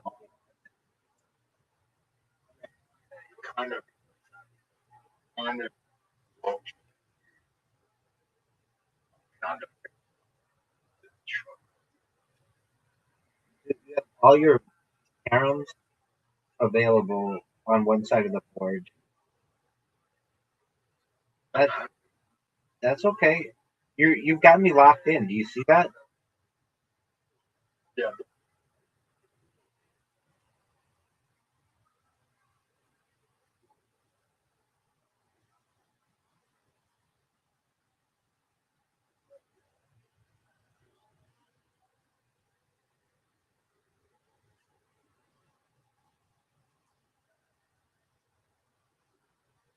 Get it, dude. I want you to come back. You only have to get 6 in. You have to get 5 black and 1 red. You can do this. All right, not a huge deal. I'm about to show you how a champ does it, though. Oh, I messed up. Oh, I messed up. I hate when I do that. Dude, you can do this.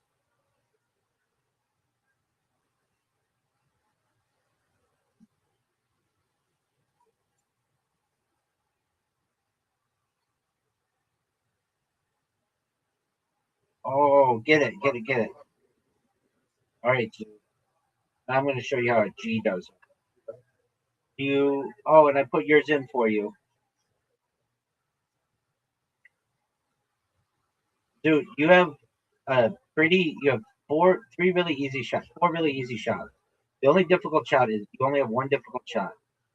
Okay, stop, stop, stop, stop. Okay, perfect. Go for the one, the red, yeah, that one. No, this is a mistake. Yeah, there you go. There you go. Perfect. Well, that you have a better chance of getting one of those 2 in than the other. Like this is a harder shot, and you just nailed it, dude. Dude, we're tied. You've made one of the greatest comebacks in the history of the game. Now get the red one in.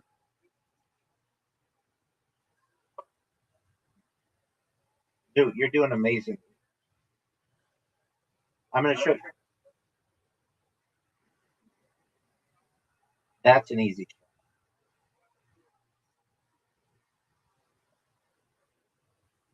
Dude, you lost by 1. You did really well, dude. All right, now we're gonna play your game, and then I have to prepare for the biggest podcast of my life because the person has 250,000 followers on.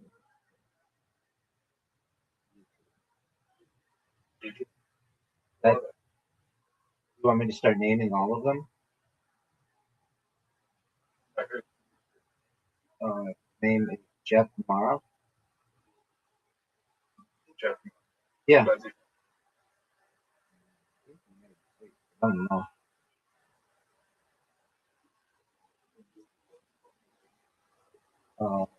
Like supernatural podcast.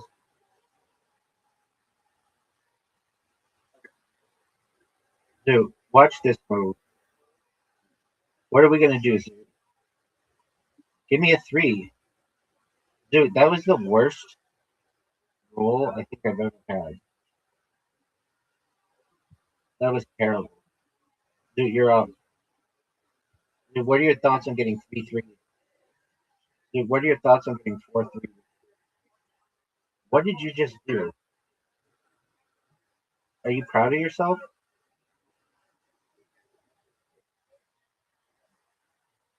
Dude, give me a 4. Dude, I'm playing so badly. I've never played worse, worsely my life.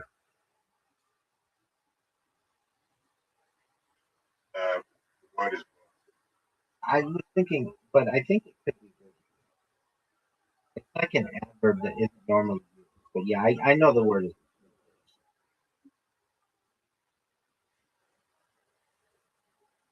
One, two, three. Okay, Zoo. This is a big risk. Do you think it paid off?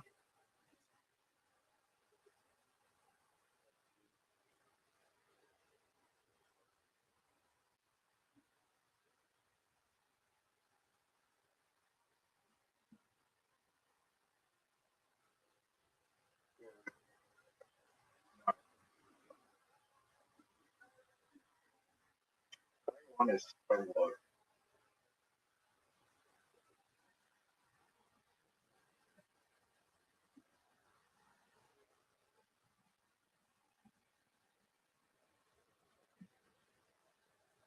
I should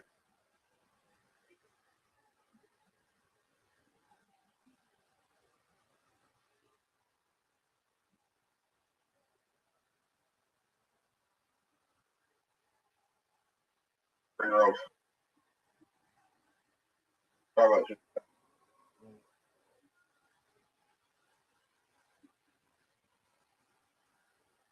Rabbi, where's Feist and featuring Monday?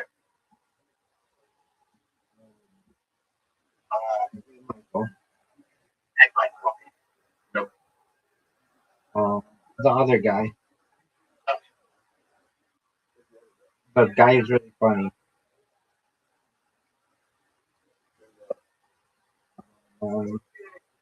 Name's something like Matt or John or something. I don't know. No, Okay, okay. You're right. Worst is not a word, but I feel like it will be, no doubt. Okay, 3, 4, 5, 6. Give me a 2. Yes, I do. Dude, you'll get one, don't you? oh, I just fucking look. What was Fours, 12. I mean, it's not bad.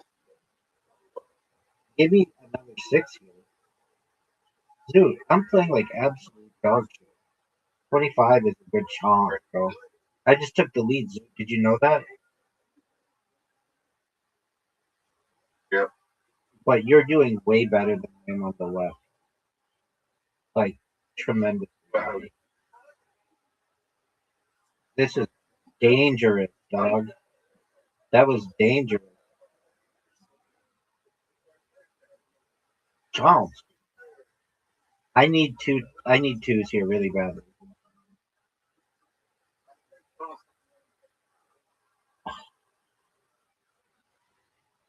Dude, dude, do you recognize what just? Yeah, you're. Do you recognize what just happened?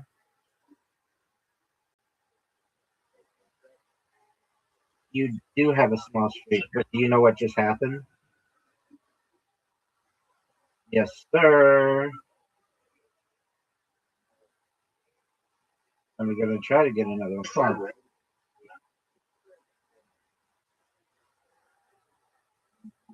Give me a 1 or a 6.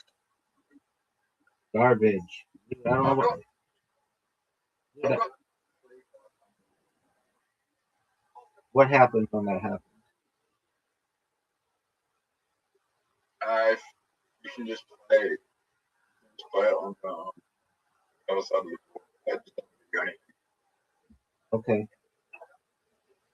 Dude, I think you still may win. You got 3 5s. Go for it, big man. You got a full house. 35. Okay, you got 3 5s. Yeah, that's Not as bad as mine. 4, 5. I don't really know. I guess 6. 5 right. This is garbage, dude. Why Terrible. did you play it? Terrible, dude. Terrible zoo.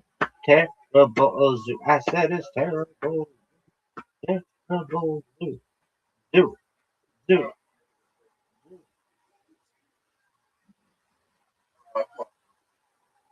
Dude, you got two. Dude, you got three two.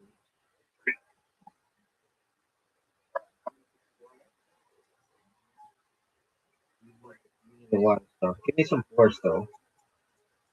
Dude, give me some fours. Dude, give me some fours. Dude, give me some fours, son.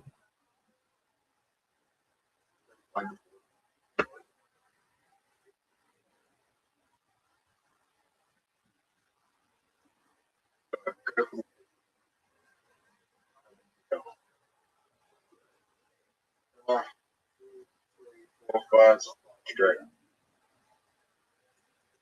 Dude, Oh, I need that one shirt. dude, look at how many fives I have. Oh,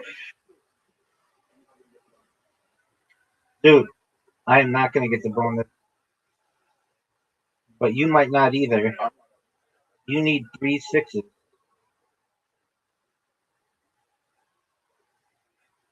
You are short. You're short, dude. 1, 2, 3, 4. Give me a 5. Devastating. You need the you you need the sixes, son. Son, you need the sixes. Son, you need the sixes. It's over. It's over. Champ is here.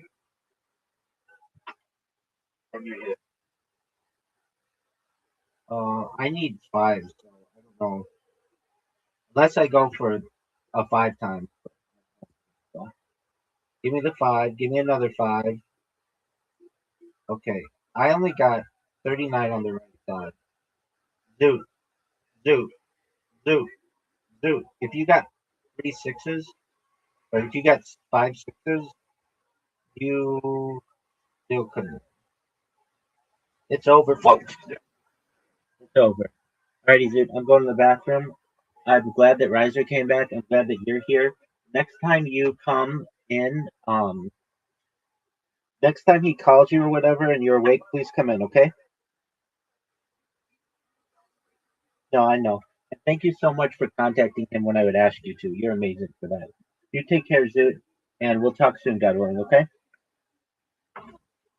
Peace, Zoot. Zoot.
No?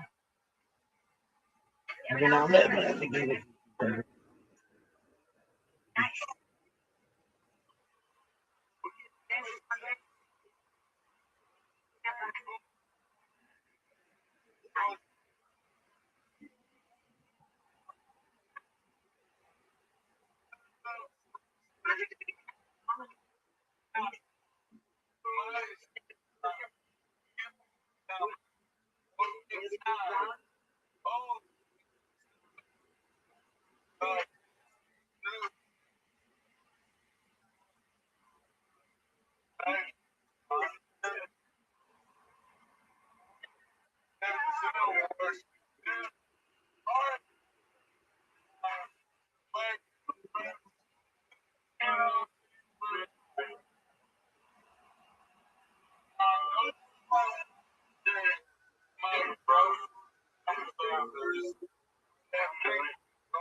What else is going on?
Guys,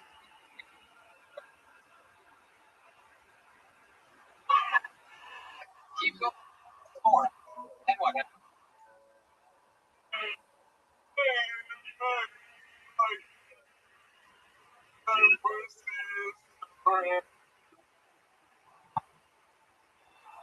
What? You're telling us we should do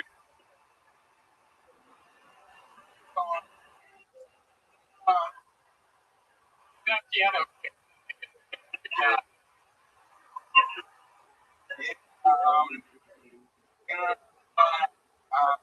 Fuck it. Nick, you need to fucking clean up a little bit. It's some of those nice.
I look like a tall prince. I look like that nigga from high school who won the moon.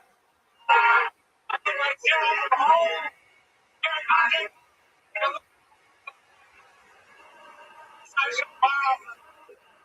He's not yellow, he's light skinned. I think Walmart's a good place. Walmart's one of the few places in the world where you can purchase a box and meat pills and a rifle on the transaction. If you understand this plan, I need to eat at the same time.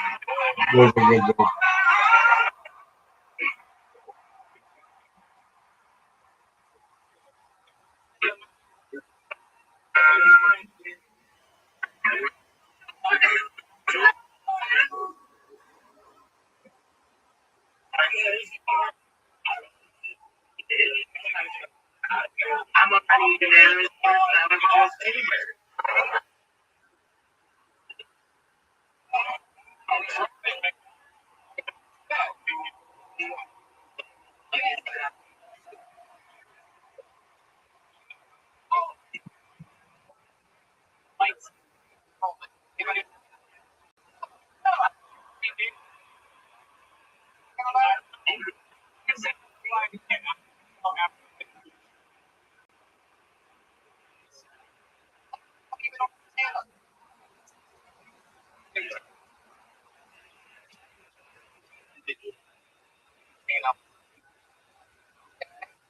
You remember your first maybe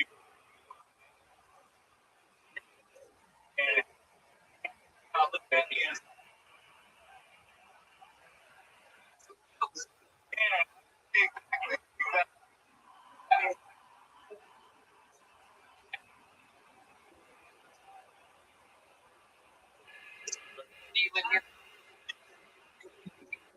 so I'm actually from Germany.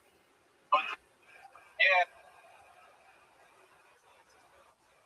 I lived out here in 16 to 20 my sister UT.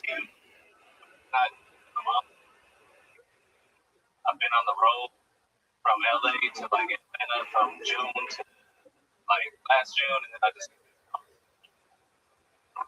okay. Around when you get from work, I didn't unemployment. baby. Yeah. Boy, you gotta that up.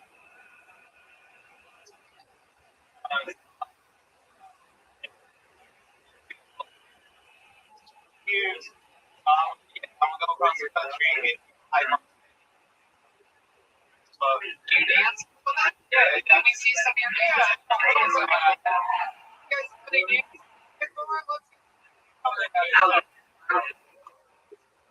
Yeah, there goes. Oh, yeah.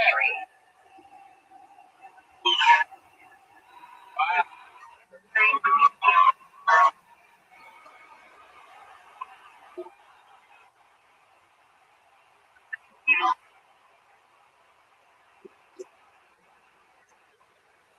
Like a little.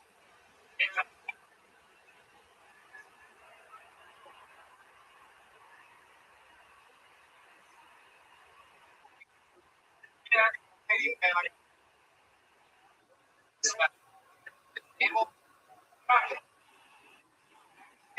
Real time, she was like, yo, you need to concentrate on nobody. Like, she really, like, for real. Yeah.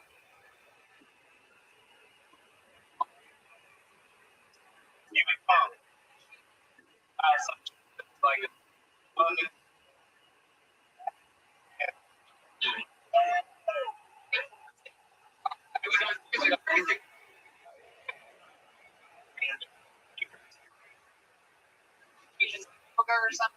like, she got.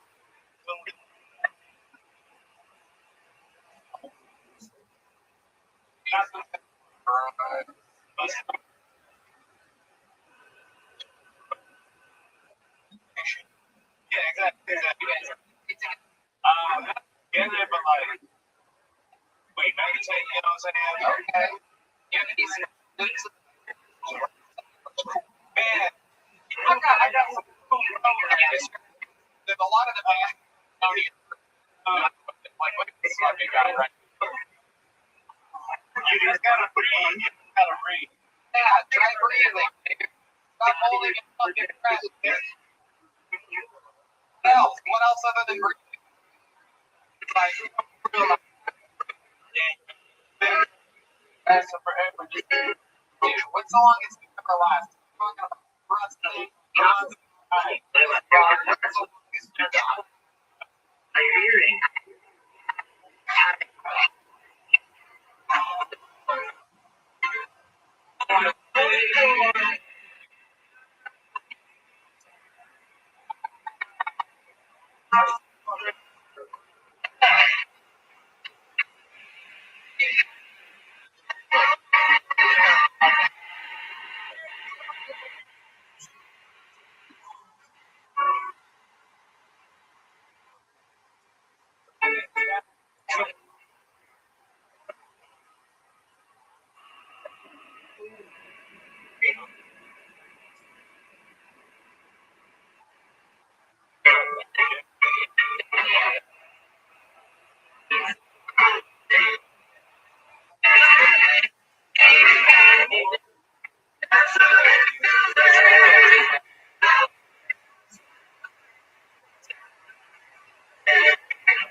First thing they have to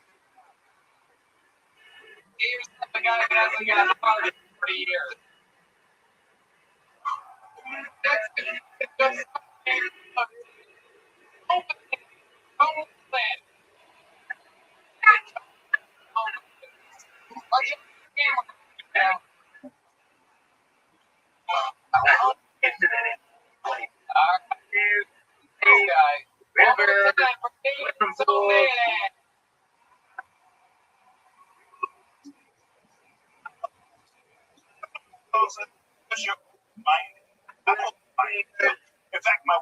fence. No fence? Oh, drain. Yeah, my wife's more drains, bath, sand, leaves, snow, on tires, on wall. I spray out my name like it's a signature. On your face, in your mouth, whatever you want, baby. Even inside you.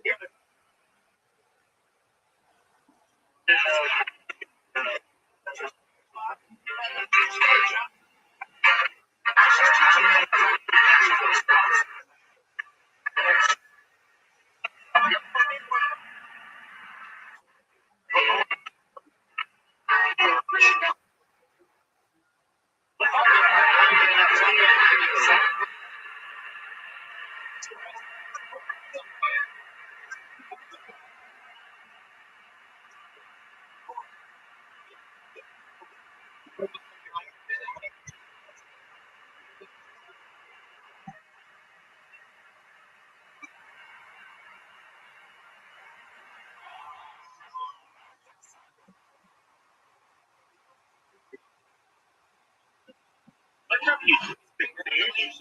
What's up, you big bitch?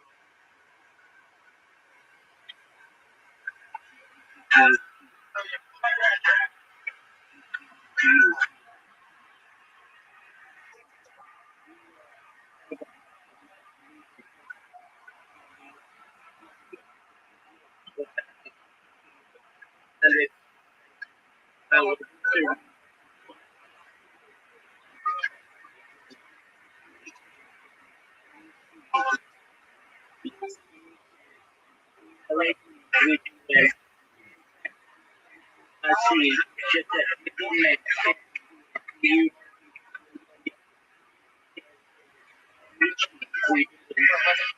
and then they can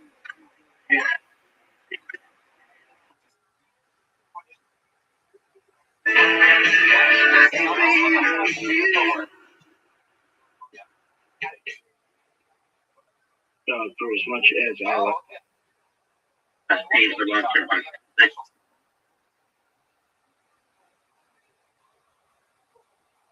I'm sure that you.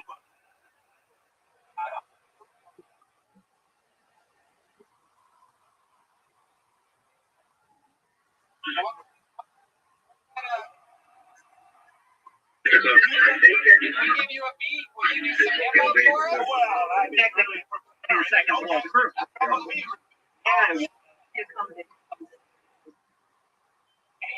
Oh, baby, we got sexy with this party. I'm just the whitest You guy want to take over a test drive? taking a shot at hip hop. What's wrong? Do you need the handkerchief to cover up my cum? No worries. Everybody on the floor knows the cum shirt. Hey, Florida, well, I'm saying school.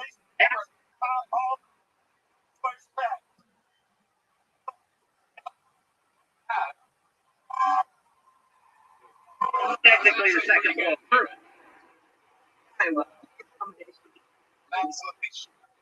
Sweating like a cigarette. You want to take one for a test drive? I love it.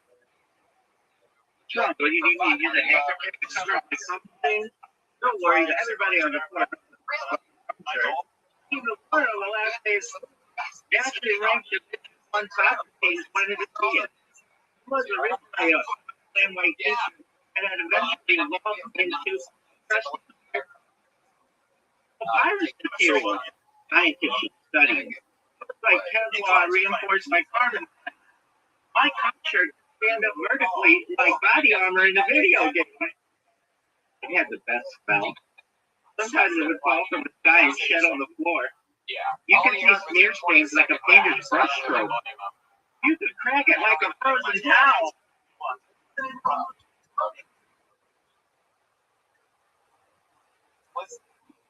Yeah.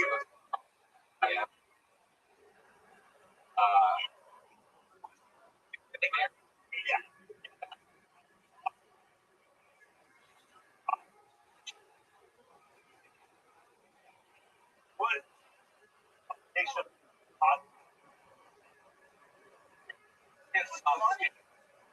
How did you get? well, it's Island.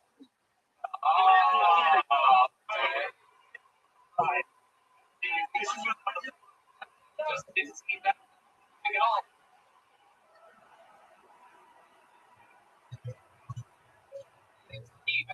My wife.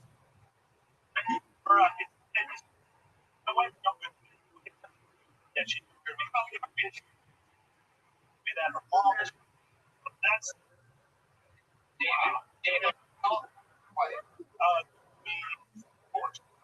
Jesus. How long have you guys?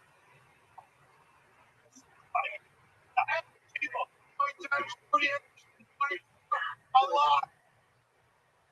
It's fucking out, right? Seriously. I said I'll take it. Yeah. Kind of fucking bakery.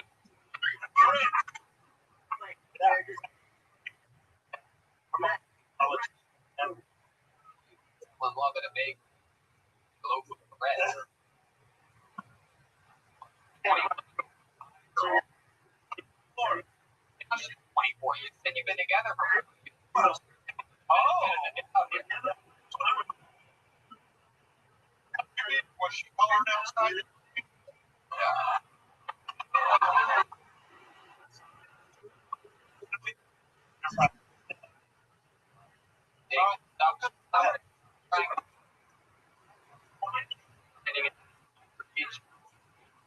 Fucking God.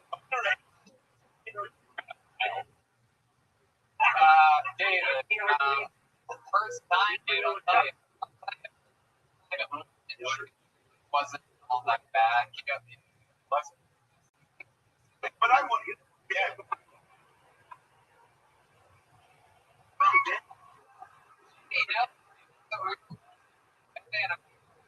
You guys should be invited.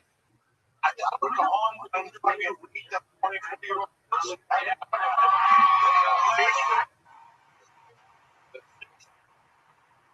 It's like me.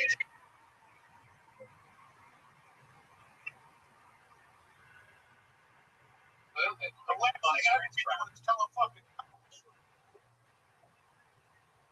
hey, Peter, tell you your girlfriend. my wife won't have a girlfriend. Peter.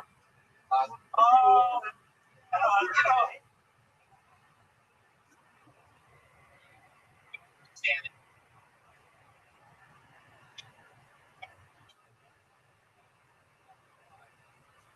Your big. Us.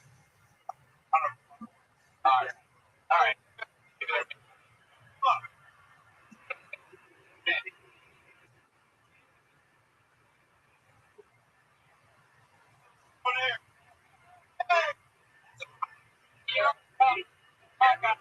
Oh, hi. You're on. My friend. Listen.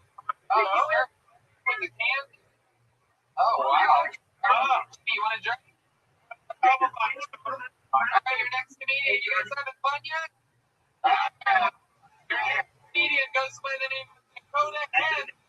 Dakota Hen, perhaps. Henc.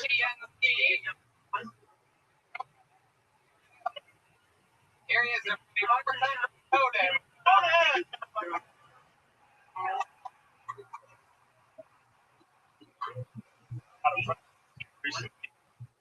Girl showed me my work, freaking out. She go, calm down. Fine. I said, I made my period. I threw it up in the morning. I said, well, I don't know if you got a baby or not. She sure does. She have a nice boyfriend.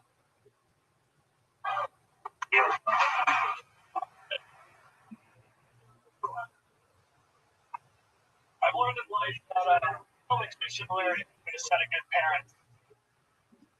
I don't know the full cost of raising a child.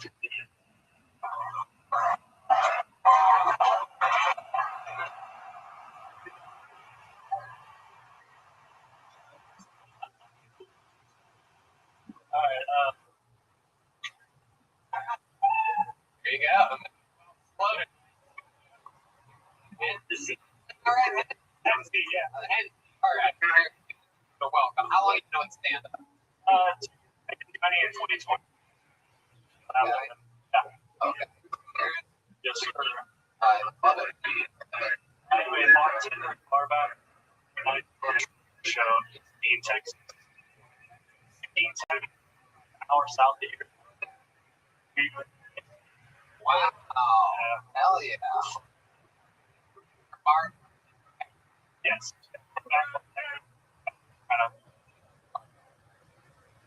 No. I mean, Anybody that actually is a bar back.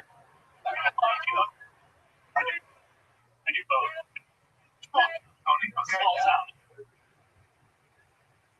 Like, end up busted murdered somebody. They don't go to jail because I broke into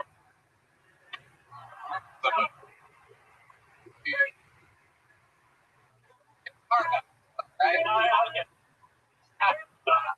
I love it. What do you even know? Like, anyone? Okie dokie.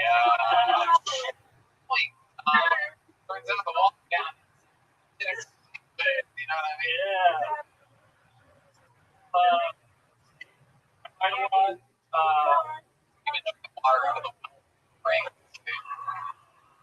Little public water. and that water, a lot of instruments, guitar, drums, bass. I can't be Mike Gonzalez on the drum. I'm just gonna fuck it.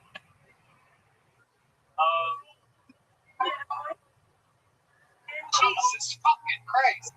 Who does keep getting into life? Who drinks like that? The show. No, you don't drink. Man, you get drunk off drinking after you talk. Dakota. What's interesting thing? I found my data by a car. What? How is this possible? Oh, well, In final destination. dude, I have in my car, and then, yeah, I found my dad after he killed himself. Oh my god, your father killed himself? Yeah.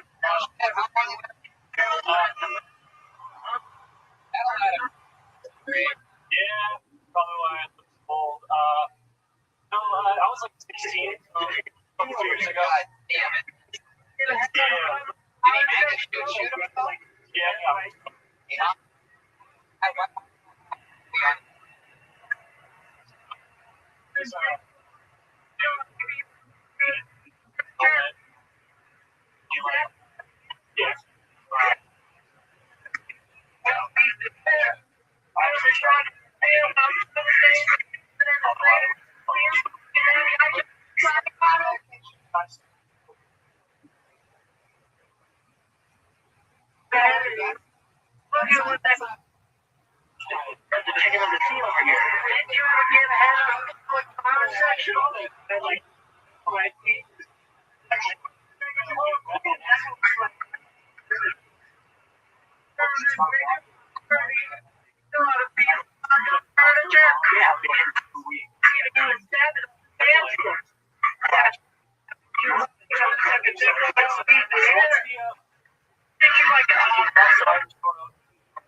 Champagne colored SL too. I want to fit 13 people in this bitch. We had to fit 2 people in the trunk. If the window starts to plug up, you can pull out the door stop from the rear window. You can get some music on the CD player, girl. We can play everything till sun up.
Curtis, what do you think? Can we get this guy as a barback at the fucking?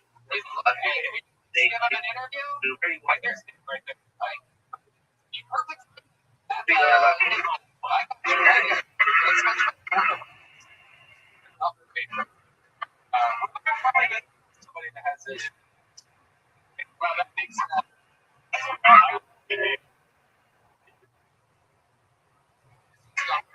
Maybe let's just let the show go. What do you think? Can we get this guy in interview? Hell yeah, I appreciate it. Yes, thank you. So, but yeah, how did? Oh, really? Fuck it. I mean, only that is better than I thought. I mean, you would just be a barman, nothing more. Dude, what I meant to do, like, here's a plug. Well, you're one of the only people I know that he's not like. I think it's fitting that it's happening to you. You know, you're trying to make the right to get your life on the right track, and you maybe get not more jokes a minute. Yeah. I have like a slow time. It's hard to do. I'm back to here at my house, so like when I'm like there, it's just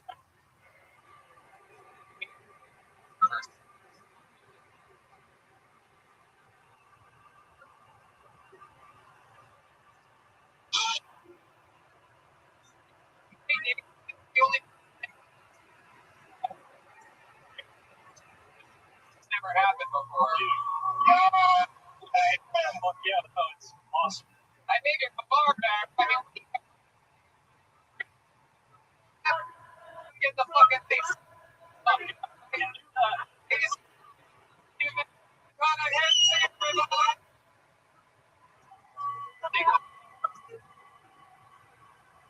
Oh, shit.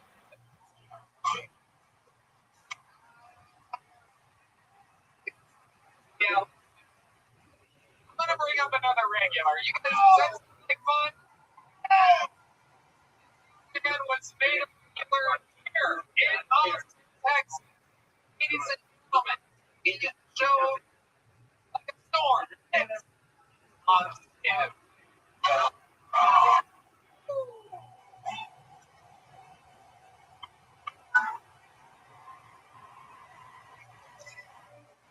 Stuff, guys. I think it's when you got to.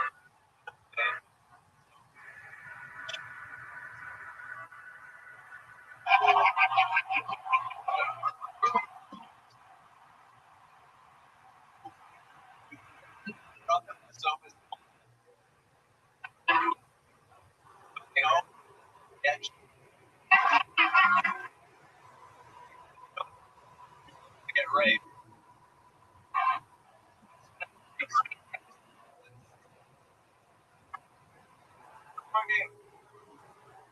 With these rapists, get the props. Oh, well, no.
chips and I haven't put my mouth up, so I grind my teeth in my back molar.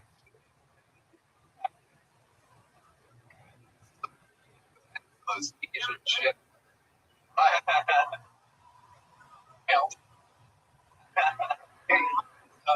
A couple weeks ago, you brought a date and you made out with the girl in front of her. Here's the back of her. And then, wow. Look at that.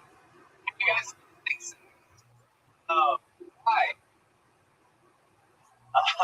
She lives in India. Okay, but like, so you guys hang out. Where are you guys talking? The first time. Wow. What kind of moves are you thinking about making? You would, what would a guy like you do? Yeah.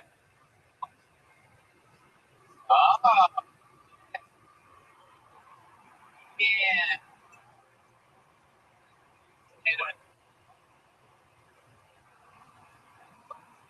There's you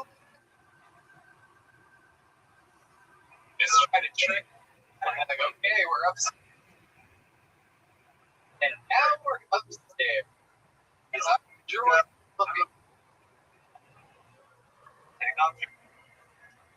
So Hans famously missing hot girls ship for the last 5 months. We have made before, but this is an eye kiss Hans. Tony, t-shirt. Even if you're on a fucking date for some reason, that show is notoriously a slut. And I think you take the shirt out and the girl out in the audience wanted to come hang out with Hans. Yeah. Oh, Hans is in Hans,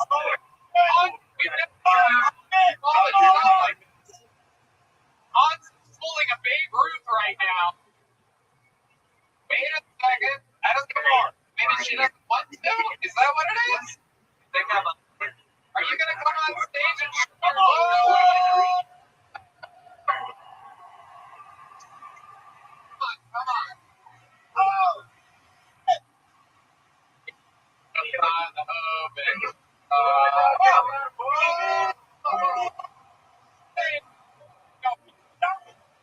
That wasn't a real. Oh, get there.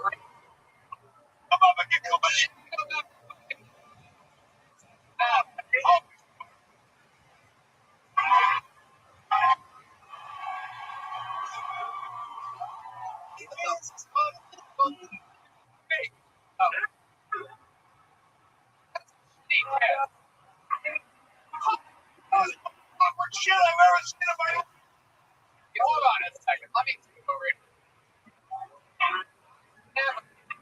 The girl. And these two kids. For a girl in this audience that wants to come up here and fucking make out with Hans and gotta be a hero. Up here playing him a tops of hockey with his kid. It's been all to promote. I'm gonna get this niche.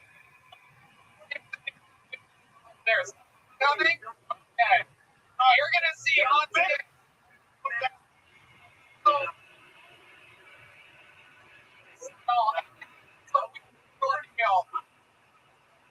Take out. Oh shit.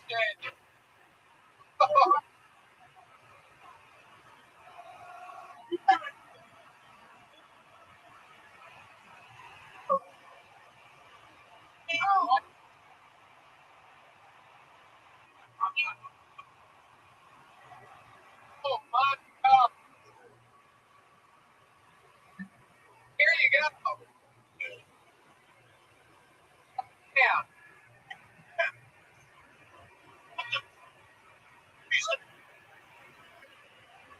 Well, this is hard. What am I thinking?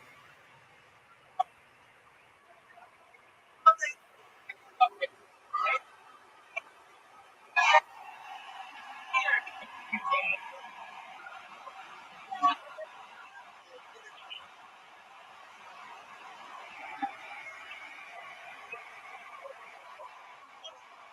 Alright.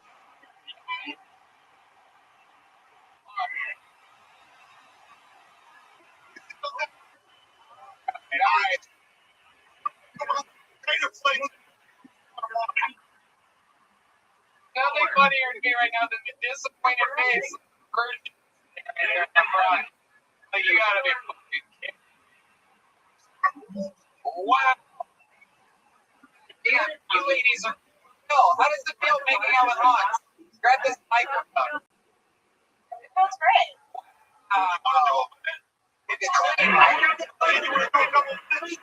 No, Chippy, no. Don't ask me to do stand up, though. The guests always misbehaving when the hot chicks go. It's like your deal. Ricky Martin comes up right now, bro. Ricky Martin. Oh my God. Are these yellow? Are you from the Yellow Rose? Wow, this is what I'm talking about. Now, cook with carrots.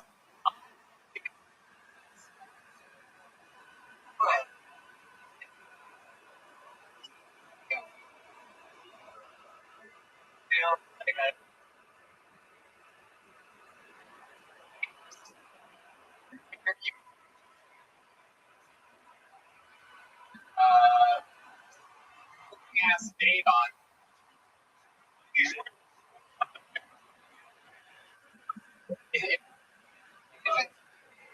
Tell you, 210 is better than a 6.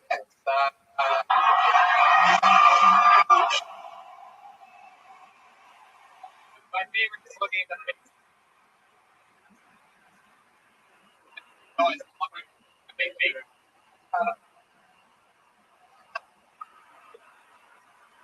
Tonight.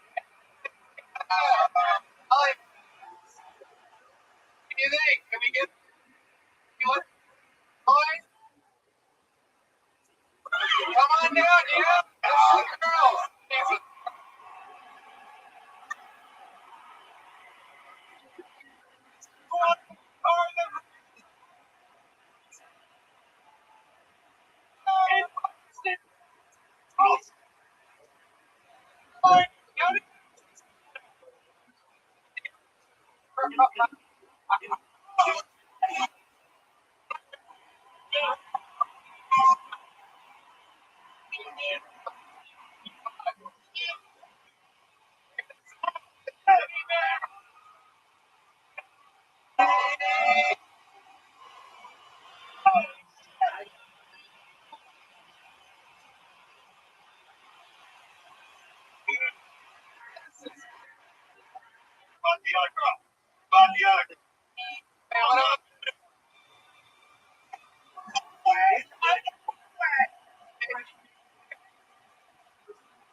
How many of you think all of them?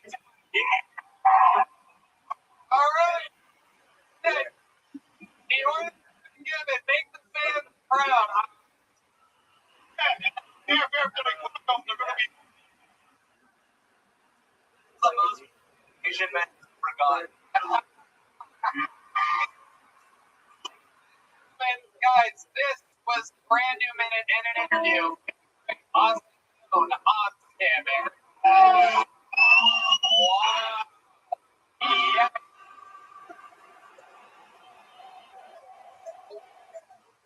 Oh my God. Yeah, these guys. Oh, they're.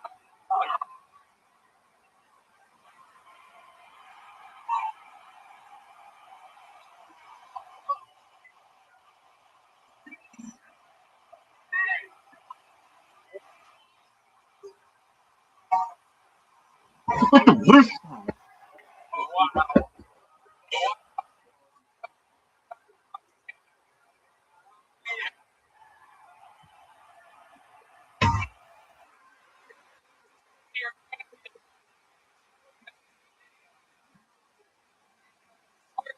global pandemic going on.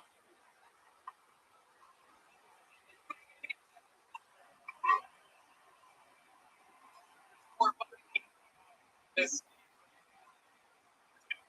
phone. Thank you, Red Band. Thank you, Red Band, for carrying on top. Fun out there?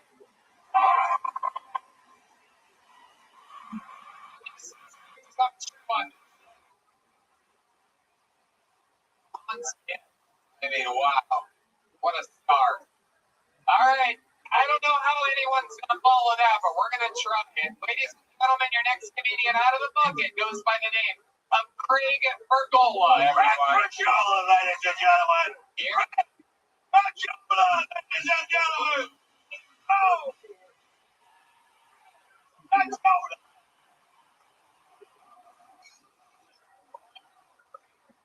Dang, Dad's fucked up. That could have been. I saw racist the other day. Not for any of the obvious reasons you see when you look at my face. Friends wanted to go out to dinner. I said, no.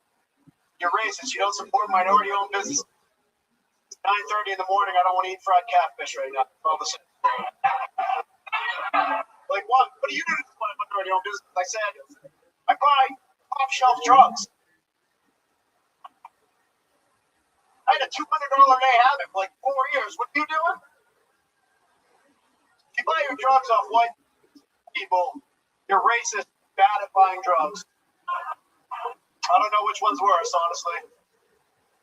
Buy America, no bigots, and learn how to buy a good bag of smack. Maybe you won't be so racist anymore. White drug dealers always say like, hey, when you think about it.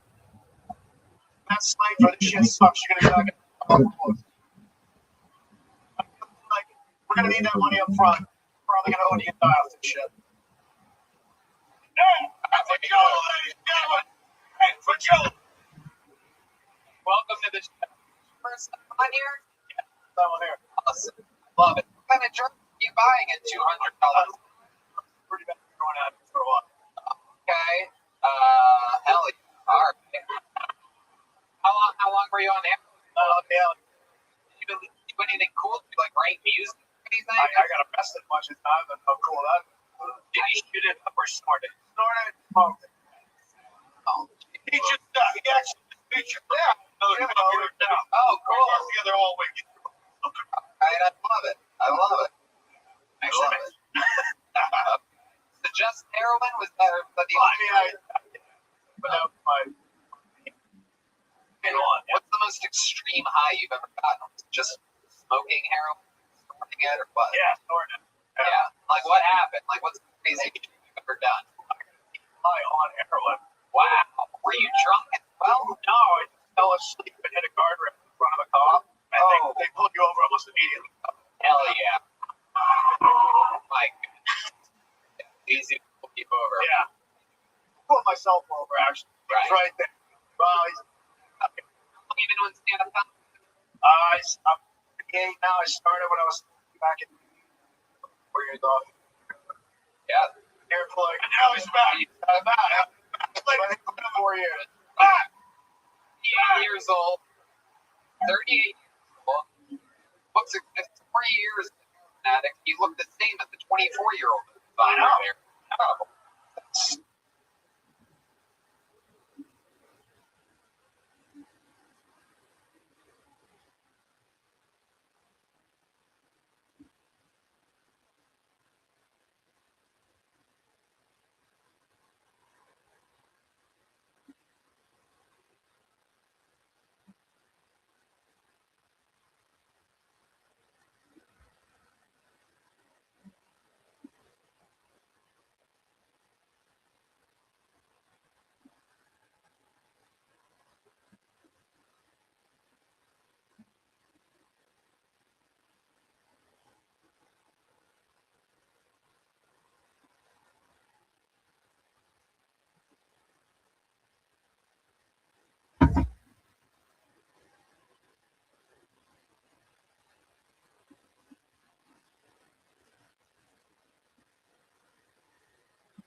Rabbi?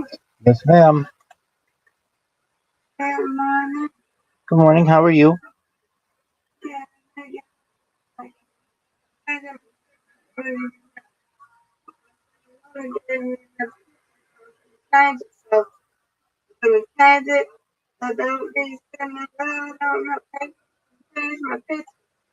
Okay, doke.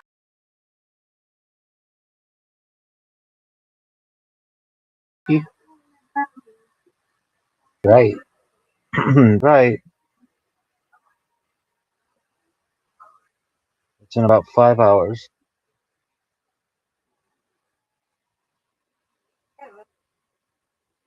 No, I slept. I, s- I slept. I'm ready to go.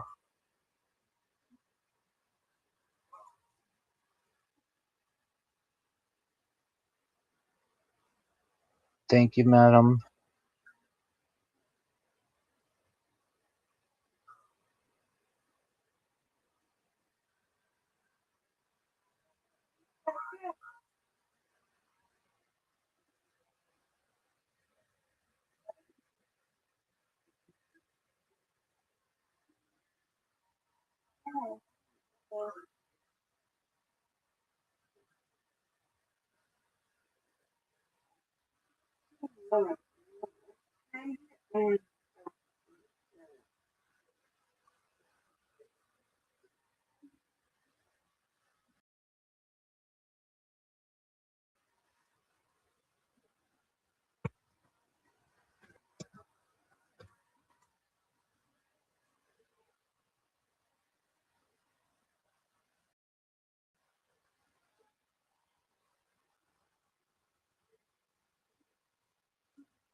I see it.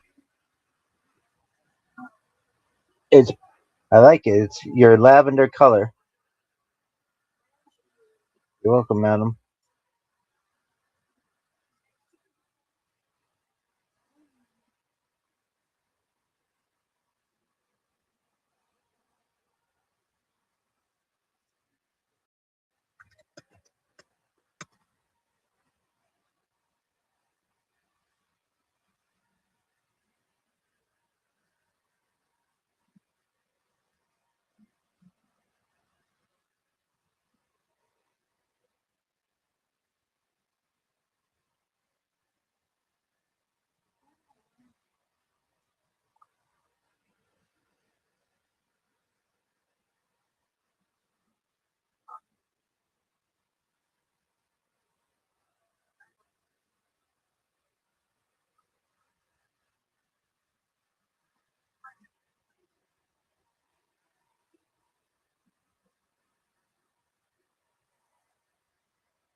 Yo, what's going on, big dog?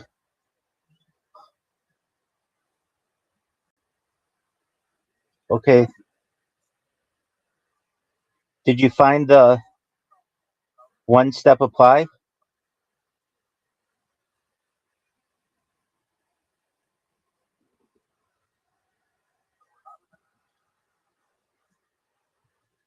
Do you recognize if you would have done this the first day, you would have had maybe 1,000 applications by now?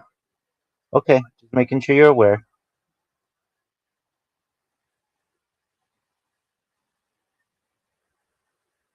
Yes, sir, you got that right. You can hear the enjoyment in my voice.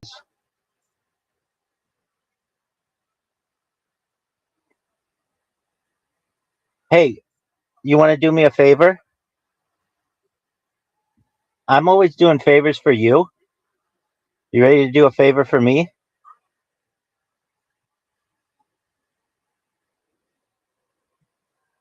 No, I know, but you ready to do a favor for me?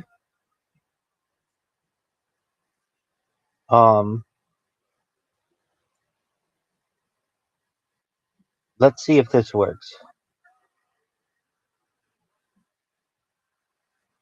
Just one moment.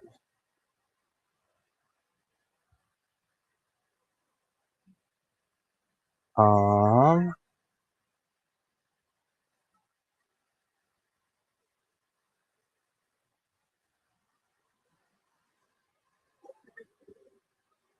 well, just one moment. Let's see if I can get it.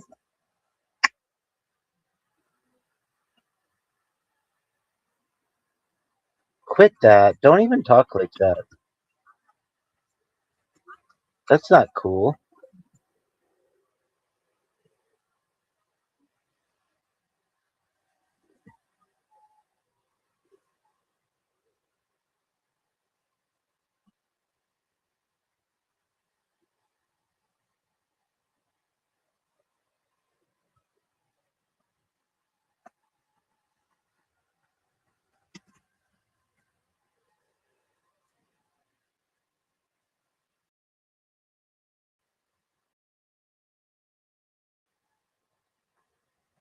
No. If you would be here and let me do a practice podcast, and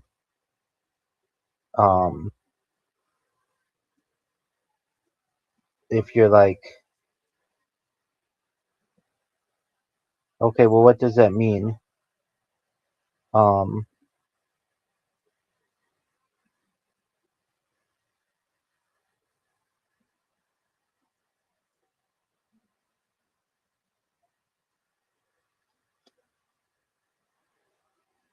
yeah, just one moment.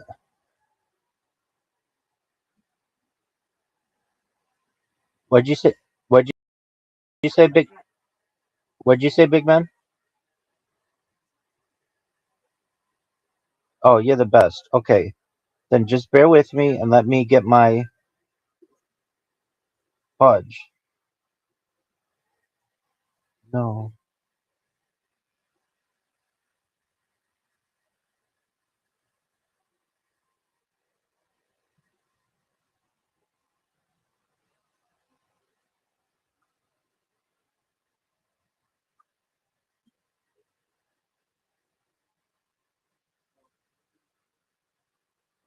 Just stay right there, and I'm gonna go through be patient. That's what I need you to do. Just um, be patient.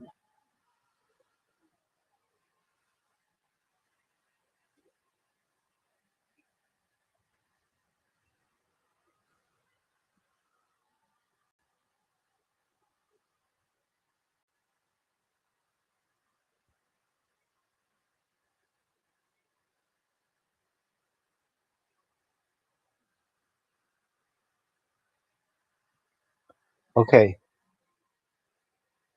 I'm gonna um, I'm gonna read to you. I'm gonna pretend that this is um the podcast. Okay. Okay.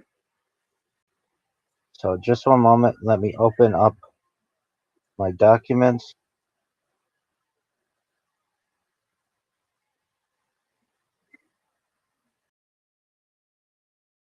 Go ahead.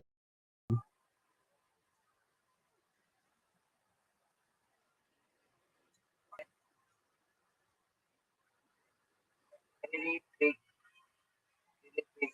uh, English, any big, maybe. Sorry to say that, but I can. Okay, that happens. That's what you wanted to tell me? Okay. All right. Do you know what a big belly shows in uh, ancient cultures? It shows fertility. So nobody wants to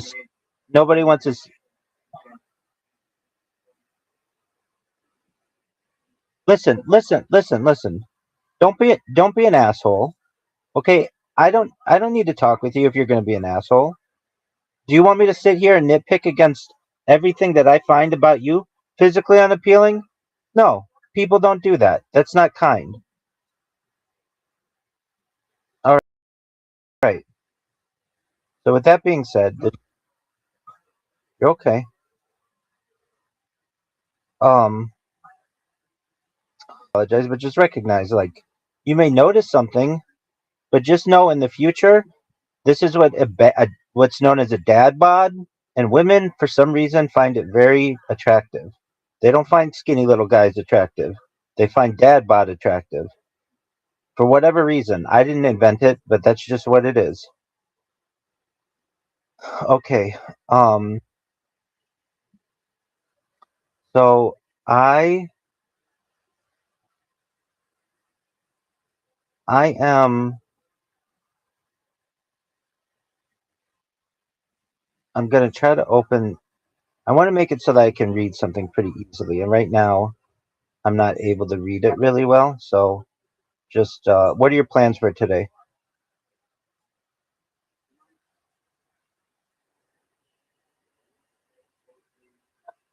Denmark. You're gonna play a board game with your grandma? Okay.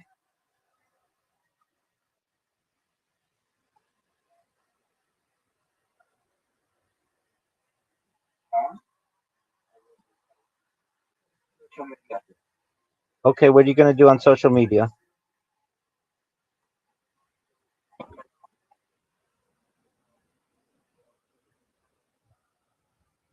Okay.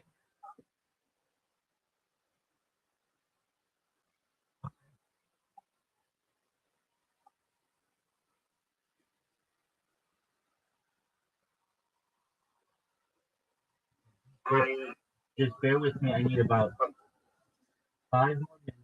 It's okay. Then I'm gonna go through this with you, and it will be very helpful to me. Do you have your Israel. hold on. While I do this, do you have your phone? Yes, I have my phone. I don't have any more. Okay. So did you download?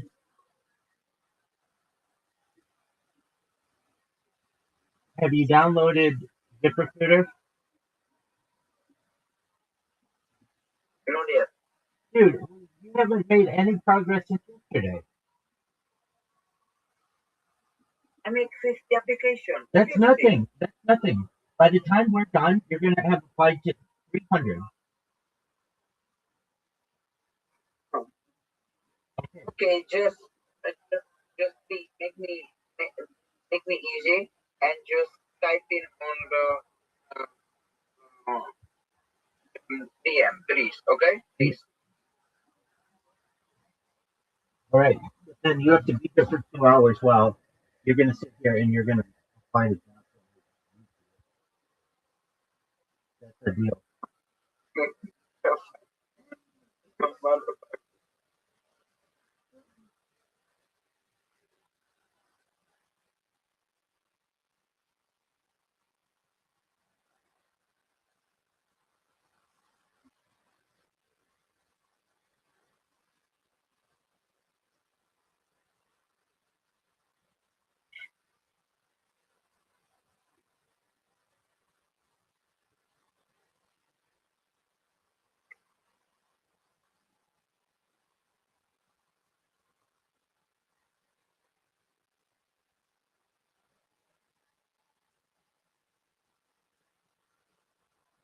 Okay, I sent it to you. Download those apps right now. Don't fuck around. I hope my no, No, I didn't. not my own. I didn't. Why don't you log in? I cannot stay because I'm still waiting for this call email, and I hope I will get this one day.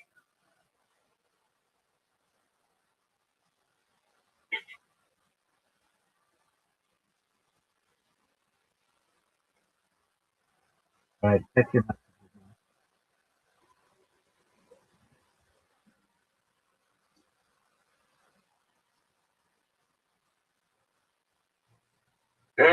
The last thing I said to you, I'm sorry.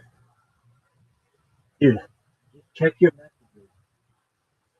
Yeah, I did. And the last thing I said to the message are, I'm sorry. No, So just send me for this when I'm in this Discord. listen. Look at your messages that are pending. No,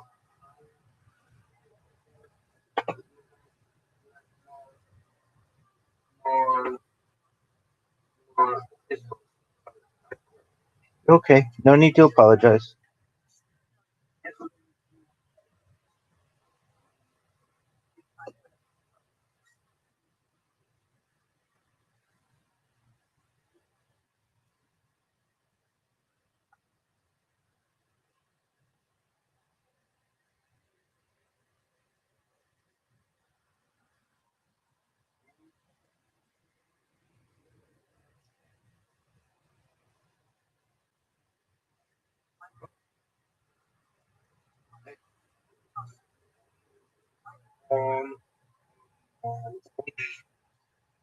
On Apple. Yeah, on the App Store.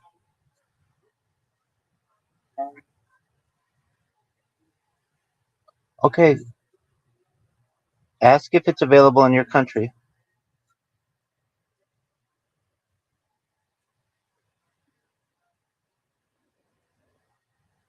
Okay, try with Google.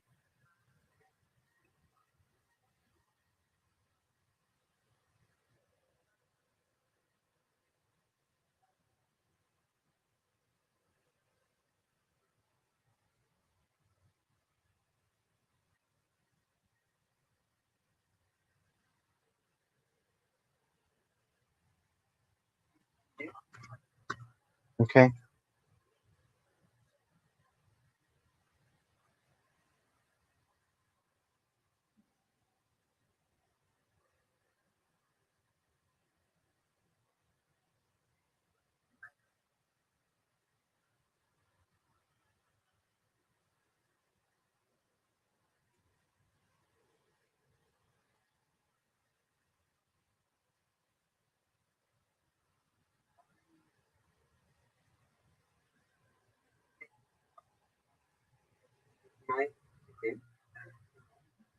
Okay.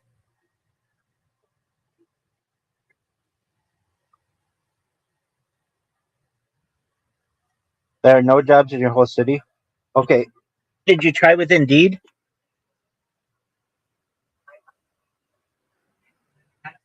You. I don't look for your town. Just look for Yeah.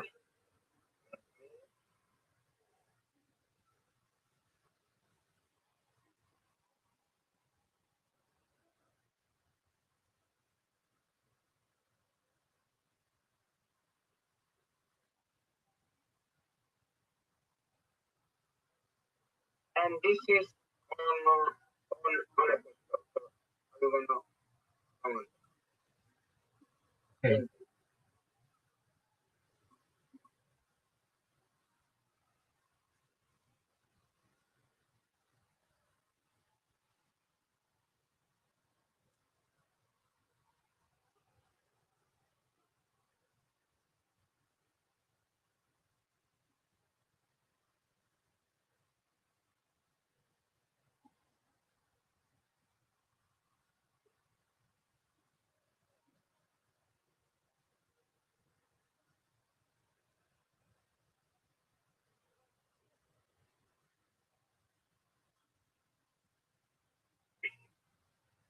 Robin,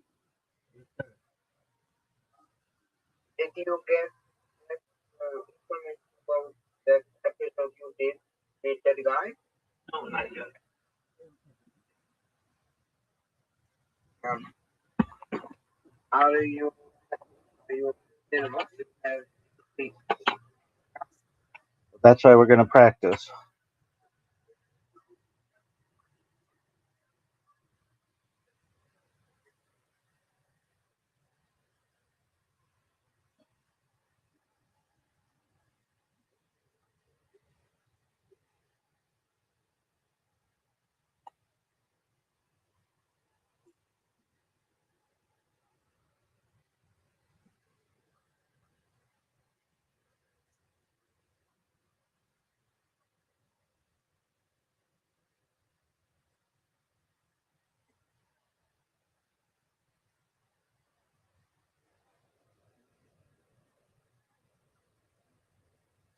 Just anything remote, just apply to it.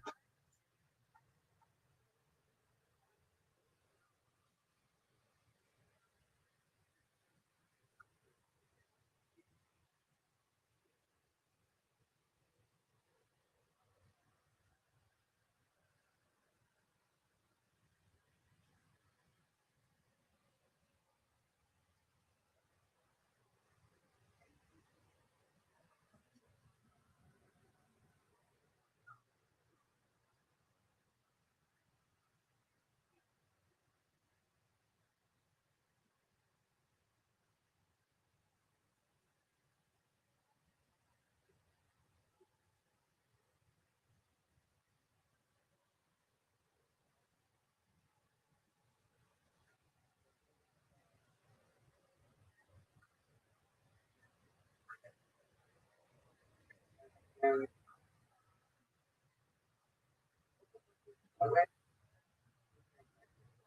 User experience.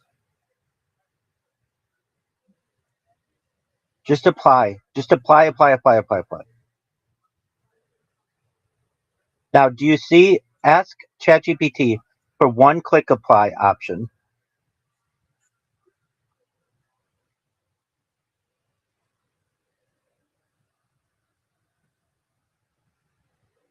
Use whatever you want to use, big dog.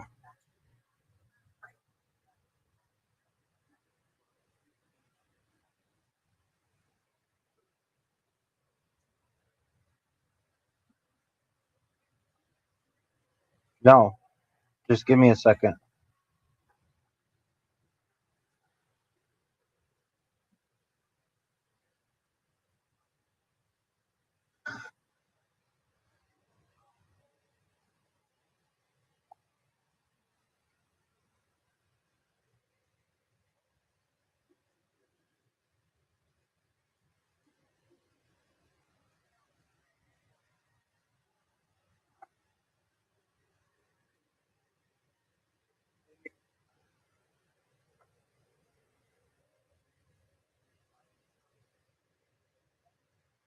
Um, I would say we probably have more opportunity.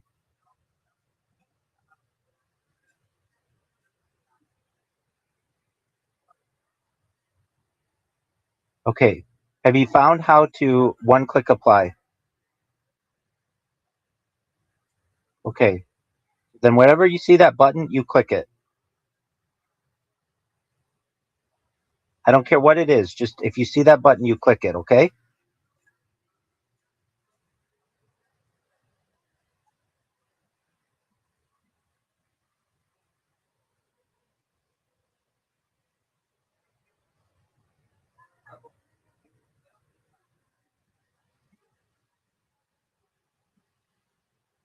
For what?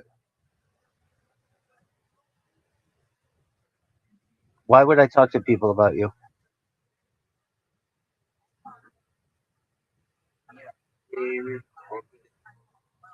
What are you talking about?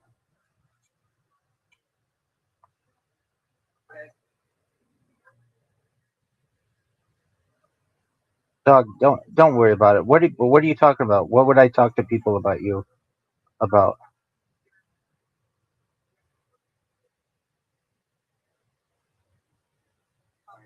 No, to my knowledge, I've only ever talked positively about you.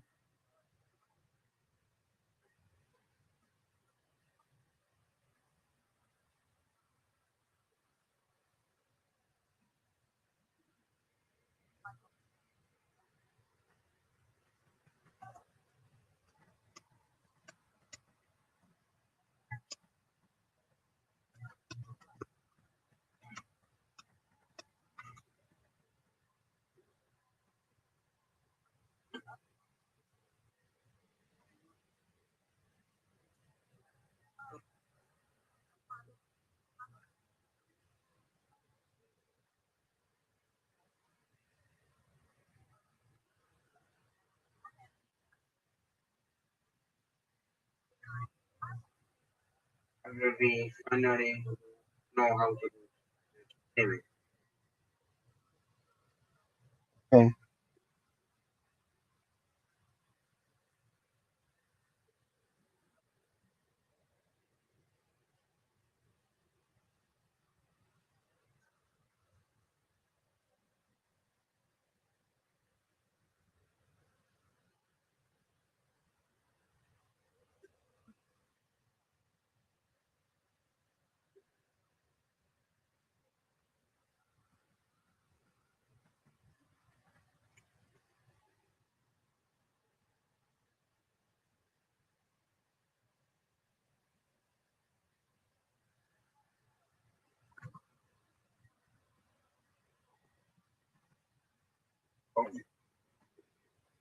What's wrong?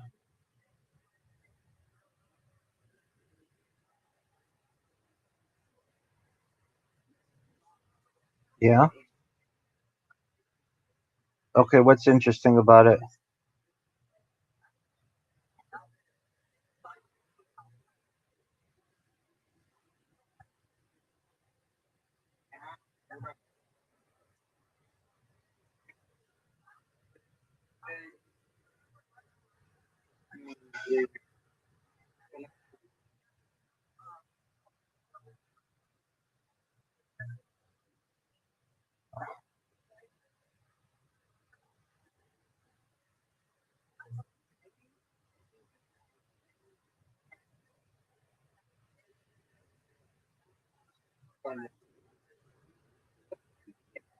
Okay.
How?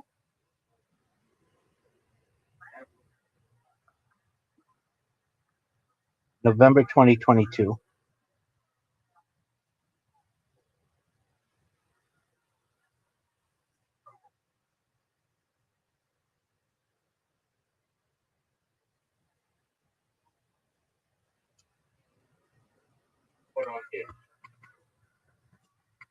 I only did like a few of them then. Yeah. Total ever? Before you, I did like 10.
Did you find the one click apply? I am.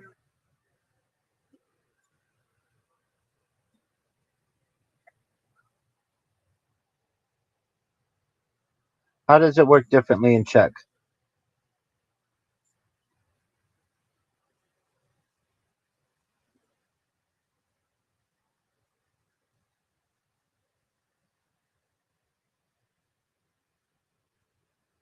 How does it work differently in check?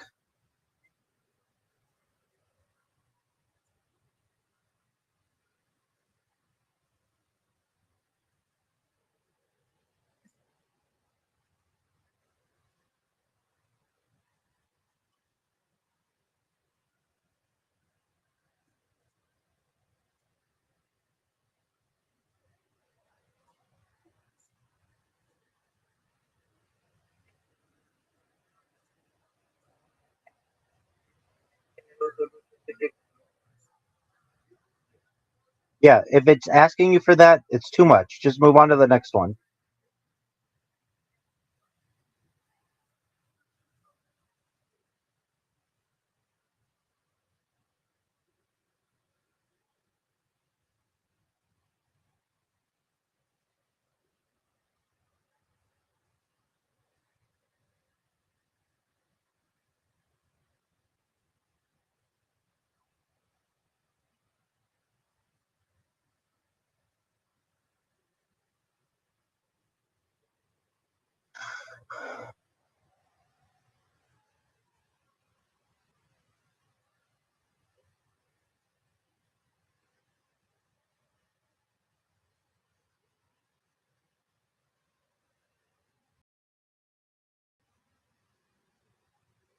Ready?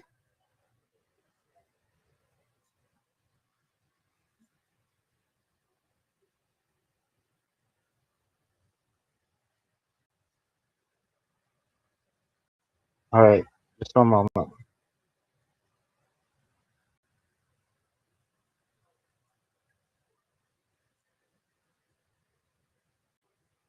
I am Rabbi Michael Moshe Rothschild, an Orthodox Jewish rabbi, certified project management professional, and futurist whose work focuses on the intersection of spirituality, technology, and humanity's long term future.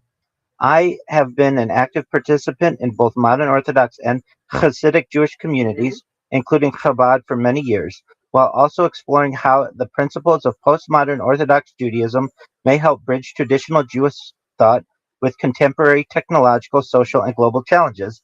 I became an Orthodox Jewish rabbi in 2021, a process traditionally known as smicha, following years of immersive religious study and practice, including daily synagogue attendance, extensive learning with multiple rabbis, Chumash or Torah study, Daf Yomi, daily Talmud study, Gemara classes, and ongoing study of Hebrew, Yiddish, Aramaic, and Ladino, along with traditional Chavrusa paired study learning. Rather than pursuing a traditional congregational or academic rabbinic career path, I chose to develop an alternative model of pastoral outreach and public engagement through digital media. For nearly 5 years, I've maintained a 24/7, 365 multi stream YouTube live streaming project dedicated to promoting world peace, transparency, and human connection. The initiative has been described as a real world analog to The Truman Show or Big Brother, documenting daily life in an effort to encourage dialogue, understanding, and global community building. Through this project, I have created an openly accessible digital timeline and time capsule of human life dating back to the pandemic era. I maintain a continuously operating radio broadcast in the background of my live streams to preserve and document the global news cycle in real time.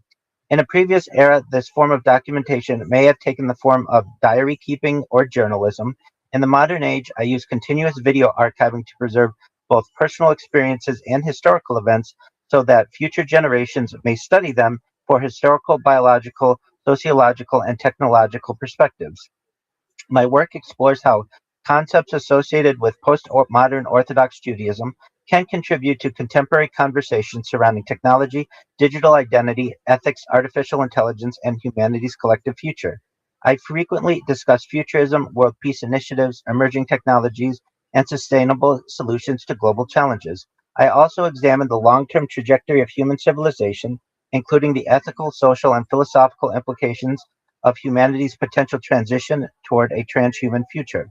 My work seeks to foster interdisciplinary conversations that bridge religion, technology, data preservation, and humanity's shared future, while encouraging thoughtful dialogue about building a more peaceful, sustainable, and interconnected world. I became interested in Chaim Eshed around 2020. While Hebrew is not my first language, I was able to use my translation skills to review the book and corresponding interview of Chaim Eshed that are generally only available to the general public in in Hebrew to best provide a deep dive into this event for you and your audience. All right, and then I'm going to go into the biography of Chaim Eshed, and he's Professor Chaim Eshed. He is an Israeli aerospace engineer, professor, and retired military officer. and former senior figure in Israel's space program. He became internationally known in December 2020 after making extraordinary statements regarding unidentified aerial phenomena, UAP, extraterrestrial intelligence, a supposed galactic federation, and alleged government knowledge of non-human intelligence. Just one moment, I want to um, change something.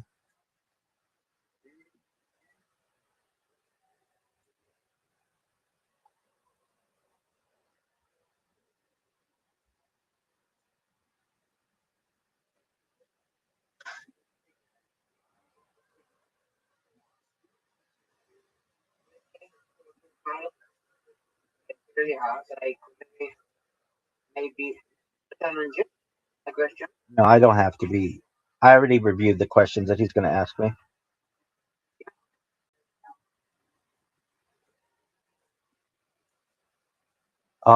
So I mean, if he really wants to challenge me, he can. But at this point, I'm not too worried about it because he's. We've already discussed what questions he might want to ask.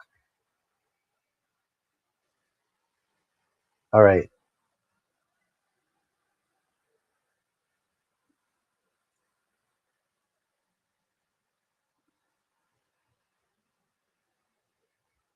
So just one.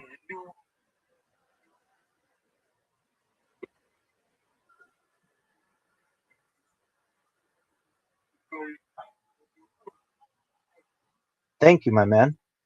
I think so. Um, I think so. Okay. So I wanted to just make some changes to the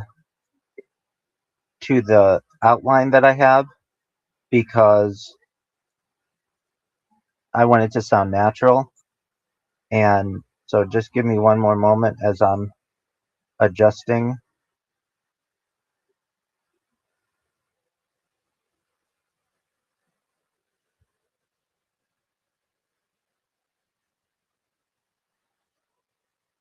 Okay, here we go. Yes, sir.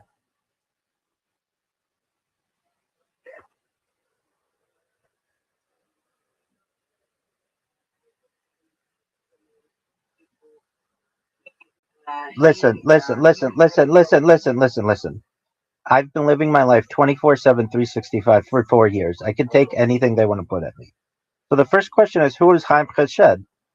Professor Chaim Chesed is an Israeli aerospace engineer, professor, retired military officer, and former senior figure in Israel's space program. He became internationally known in December 2020 after making extraordinary statements regarding unidentified aerial phenomena, extraterrestrial intelligence, a supposed galactic federation, and alleged government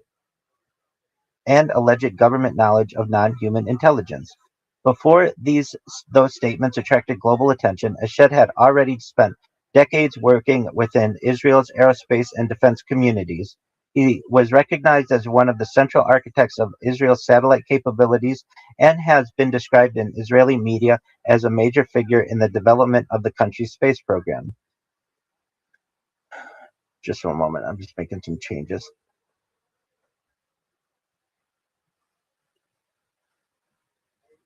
His life story is significant because his reputation was built primarily through conventional aerospace engineering, military technology, and satellite development before he entered the controversial field of UFO disclosure. So, going back to give you a really a deep dive into his life, he was born in British Mandate 1933 before the establishment of the modern state of Israel in 1948. His early life unfolded during a period of enormous historical transformation. It was the final years of British rule, the creation of Israel, the development of Israel's military and scientific institutions, and the emergence of aerospace technology as a strategic field. The historical environment affected his youth. He grew up during a period when science and technology became central elements of national survival.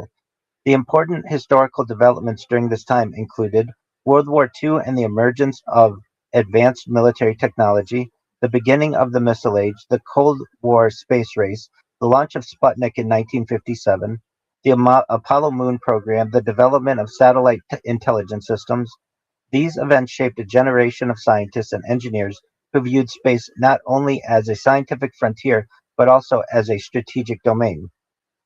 He was educated at Technion, which is the Israeli Institute of Technology. His academic background includes a bachelor's degree in electronics engineering, a master's degree in aeronautical engineering, and a doctorate in aeronautical engineering.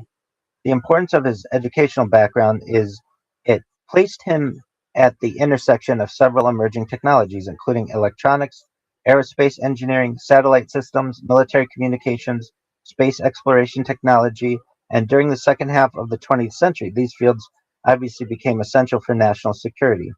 His military career and technological development first begins with his service in the Israeli military intelligence.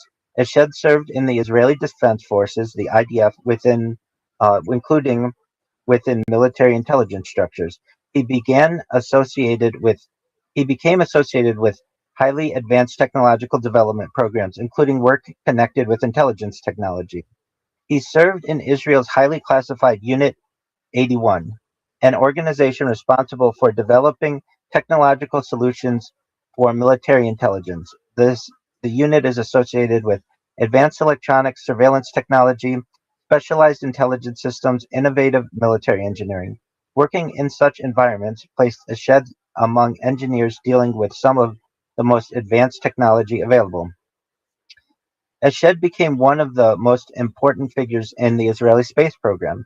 He served as the director of space programs for Israel's military Ministry of Defense. He was the chairman of space-related committees. He was a member of the steering committee of the Israeli Space Agency. He reportedly led space activity for nearly 3 decades.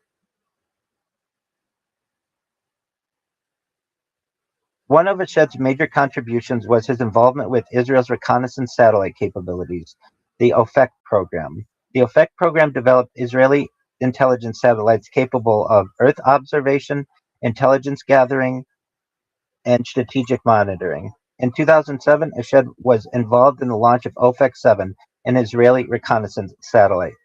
Eshed has been credited with responsibility for the launch of approximately 20 Israeli-made satellites. These accomplishments contributed to Israel becoming one of the world's smaller but technologically advanced space nations. Eshed received the Israeli Defense Prize 3 times.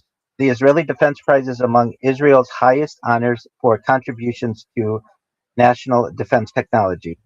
The reasons for some awards remain classified because they relate to sensitive defense projects. In 1967, Eshed received the Chief of Staff citation, one of the IDF's highest military recognitions. Eshed retired from government space leadership in 2011. At retirement, Israeli media described him as a major architect of Israel's space capabilities. After retirement, Eshed continued working as a professor, a lecturer, a consultant, and a participant in discussions regarding future technology. His interests expanded beyond traditional aerospace engineering into questions about artificial intelligence, space exploration, the future of humanity, the possibility of extraterrestrial intelligence.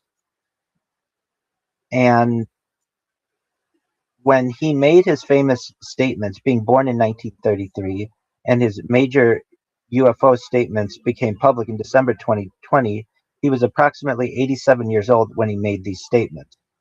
The timing attracted attention because he was speaking after a long professional career. He had already achieved recognition in aerospace. He stated that his reputation was established and that he had little personal incentive to seek publicity. His supporters viewed his age and career as reasons to take his statement seriously. Critics argued that extraordinary claims require extraordinary evidence regardless of the speaker's background. In December 2020, Eshed gave an interview with an Israeli newspaper, Yedioth Aharonoth, in which he discussed claims regarding extraterrestrial civilizations and secret interactions. The interview quickly spread internationally. Eshed argued that certain unidentified objects demonstrate capabilities beyond human technology. He stated the UFOs perform maneuvers that cannot be explained by existing human technology. His argument focused on advanced propulsion, unknown physics, technology beyond current aerospace understanding.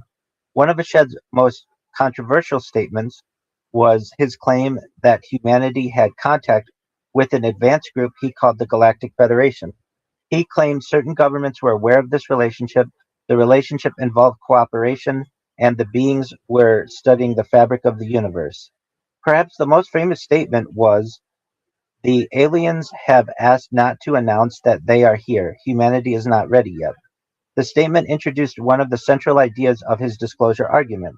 The issue was not simply whether information existed, the issue was whether humanity had enough psychological and social maturity to accept it. Ashed discussed photographs from Mars that he believed showed possible artificial structures. He argued that, if confirmed, these discoveries could create new scientific fields, including archaeology of Mars. The statements received worldwide media coverage because of Ashed's background.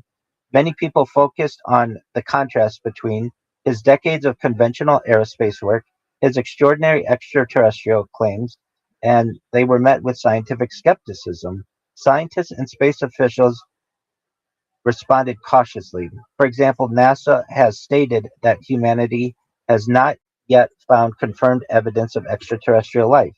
Some critics argued no publicly available evidence supports the claims.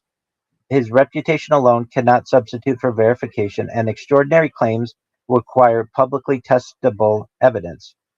Regardless of whether his extraterrestrial claims are accepted, Ashed remains historically significant because of his contributions to Israeli aerospace. His conventional legacy includes the development of satellite capabilities, advancement of national space technology, defense and aerospace education. His 2020 statements added another dimension to his public identity as an aerospace pioneer, a space strategist, an advocate for examining humanity's place in the universe, as well as a controversial figure in UFO disclosure discussion. Haim Eshed represents two very different chapters in modern history. There's the first chapter where he is an engineer building satellites, advancing aerospace technology, strengthening Israel's space capabilities. But then there's the second chapter, which is the disclosure advocate, where he discusses extraterrestrial intelligence and raising questions about UAP, as well as challenging humanity to consider possibilities beyond Earth. His career demonstrates the intersection of science, defense, space exploration, philosophy, and humanity's search for meaning in the universe. Whether future evidence supports or challenges his claims, Professor Chaim Eshed and his name has both become permanently connected with one of the most controversial discussions of the modern space age, humanity's search for evidence that it is not alone in the cosmos. So he wrote a book that was published in November of 2020 called The Universe Beyond the Horizon, Conversations with Professor Chaim Eshed. The book was published by Yedioth Books in Israel. It was also distributed by Geffen Publishing House, which lists the Hebrew edition and provides international availability information. However, this book is only in Hebrew and it's about 232 pages, most of which what we're going to review today are in the epilogue, and it additionally had a role of Hagar Yanai, uh, and was not written as a traditional autobiography solely by Eshed. Instead, it was structured as a series of conversations between Chaim Eshed and Israeli author Hagar Yanai. Yanai helped organize Eshed's thoughts into a narrative covering his childhood and personal history, his engineering education, his military and aerospace career, the development of Israel's space program, his views on humanity's future, his thoughts regarding extraterrestrial intelligence and disclosure. The book became internationally famous because shortly after its publication, Eshed discussed portions of it in an interview with Yedioth Aharonoth in December 2020. The publicity surrounding the interview focused heavily on the book's later sections, especially UFO UAP phenomena, the possibility of extraterrestrial civilization, the alleged Galactic Federation, humanity being not ready for disclosure, and possible Mars-related claims. So a basic overview of his book is The Universe Beyond the Horizon, Conversations with Chaim Heshed, involves his life story and professional career as one of Israel's leading aerospace figures, the history and development of Israel's space program, and then Eshed's broader philosophical and speculative views regarding humanity's future in space, extraterrestrial intelligence, and the possibility that humanity is not alone in the universe. The book became internationally famous because of its final sections, where Eshed discusses UFOs, unidentified aerial phenomena, extraterrestrial civilizations, and alleged government knowledge of non human intelligence. However, the majority of the book is not about aliens. It is primarily a biography and historical account of aerospace development, innovation, and the evolution of Israel's space capabilities. The book's importance comes from the contrast between its two parts, being the engineer and the space pioneer. The history of rockets, satellites, defense technology, and Israel's emergence as a space nation is the part as the engineer and space pioneer, and then the cosmic visionary being the second part, humanity's future among the stars, possible extraterrestrial civilizations, and the search for intelligent life, as well as the implications for disclosure. So, the book is starts with his life and career, but we're gonna go ahead.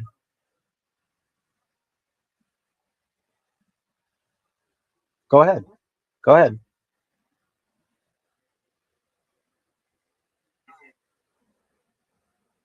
2 hours. I told you that. Excellent. So part one of the book is the life and his career. Part two is the development of the Israeli space technology and everything involved with his development of satellites and such. Uh, I should say I need to change something. Okay, part one,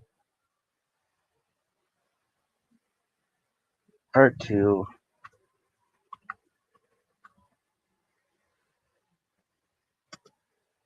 and then part three is the philosophy of innovation,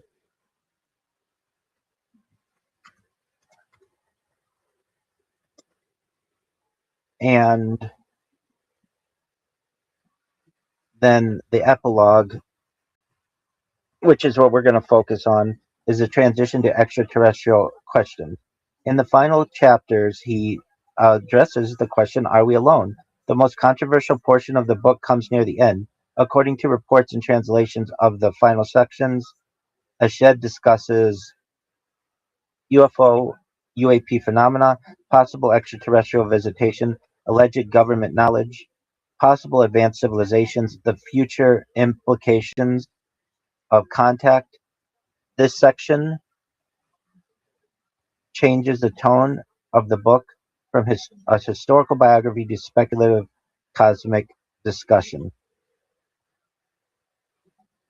The argument presented by Ashed is that he argues that some reported unidentified objects demonstrate characteristics that challenge current human technology.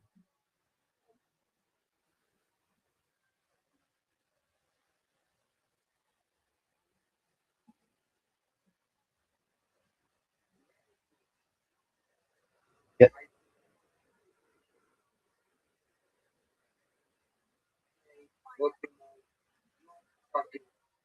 I hope so. Thank you, my friend. The themes include objects displaying unusual flight capabilities, phenomena that appear inconsistent with known engineering, the possibility that humanity does not yet understand all forms of technology. He frames the UFO question as a scientific issue rather than a merely cultural phenomenon. The book became internationally known because of Ashed's discussion of a supposed galactic federation, which is his most controversial claim. According to reports describing the book and related interviews, Ashed claims so Ashed claims that advanced civilizations exist.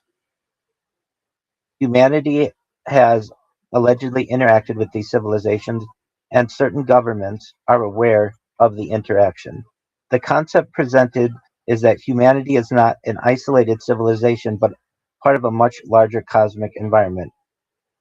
One of the central philosophical ideas of the book is that humanity may not yet be prepared for confirmation of extraterrestrial intelligence. His argument involves fear of societal disruption, psychological shock, religious implications, and political consequences. His famous statement that the aliens have asked not to announce that they are here, humanity is not ready yet, represents the idea that disclosure is delayed because humanity must mature first. Another major theme is the possibility that Mars contains evidence of ancient intelligence. Ashed discusses images from Mars missions, possible artificial structures, and the possibility of ancient civilization. He argues that if some structures were confirmed artificial, humanity would need to create entirely new fields of research. One of Ashed's most interesting concepts is that the idea that future astronauts may need archaeological training. Traditional Mars exploration focuses on geology, climate, searching for microbial life. Ashed expands the vision toward ancient structures, artifacts, lost civilizations, and planetary history. The discovery of artificial structures would transform Mars from a geological object into an archaeological world. One of the unique aspects of the book is it combines established science with meaning aerospace engineering, satellites, space exploration, and technology development with speculative science, extraterrestrial civilizations, UFO phenomena, galactic cooperation. This combined creates both fascination created both fascination and controversy. After excerpts and interviews were translated into English, the book gained worldwide attention. Media coverage focused primarily on the Galactic Federation claim, alleged government cooperation, Mars statements, and disclosure themes. Critics argued that extraordinary claims require publicly available evidence. No confirmed extraterrestrial artifacts or civilizations have been verified. Ashed's aerospace achievements do not independently prove his claims. NASA has stated that humanity has not yet confirmed evidence of extraterrestrial life. At its deepest level, the universe beyond the horizon is about humanity's relationship with the unknown. The book asks, how much do we truly understand about the universe? Are we prepared for discoveries that challenge our worldview? And will humanity remain Earth centered or become a cosmic civilization? The major themes that are summarized are that space is humanity's destiny, meaning humanity must expand beyond Earth. Exploration is part of civilization's evolution. There's also technology as transformation. Scientific progress changes with humanity. Well, scientific progress changes what humanity considers possible. The universe as a place of possibility, that the cosmos may contain intelligence beyond Earth, and disclosure and maturity. Knowledge requires responsibility. Humanity must develop psychologically and ethically, as well as the beginning of cosmic history, discovering another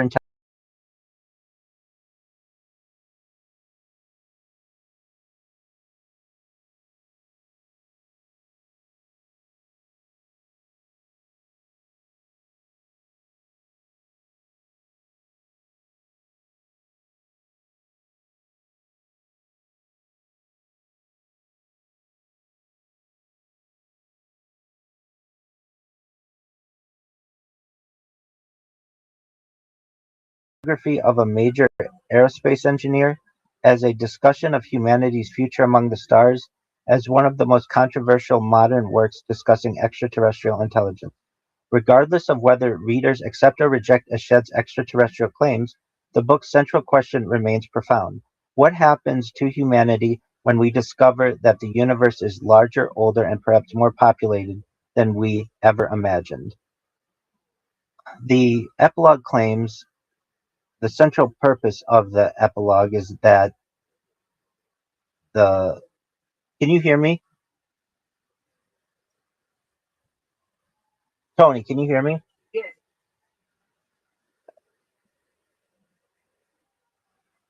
Okay, excellent. Um, so I'm going to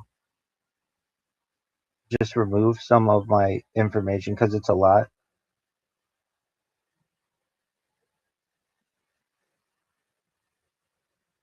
Um, okay, so the epilogue is a challenge to humanity's understanding of reality. The central purpose of the epilogue is this sweeping argument. I need to remove some of this stuff.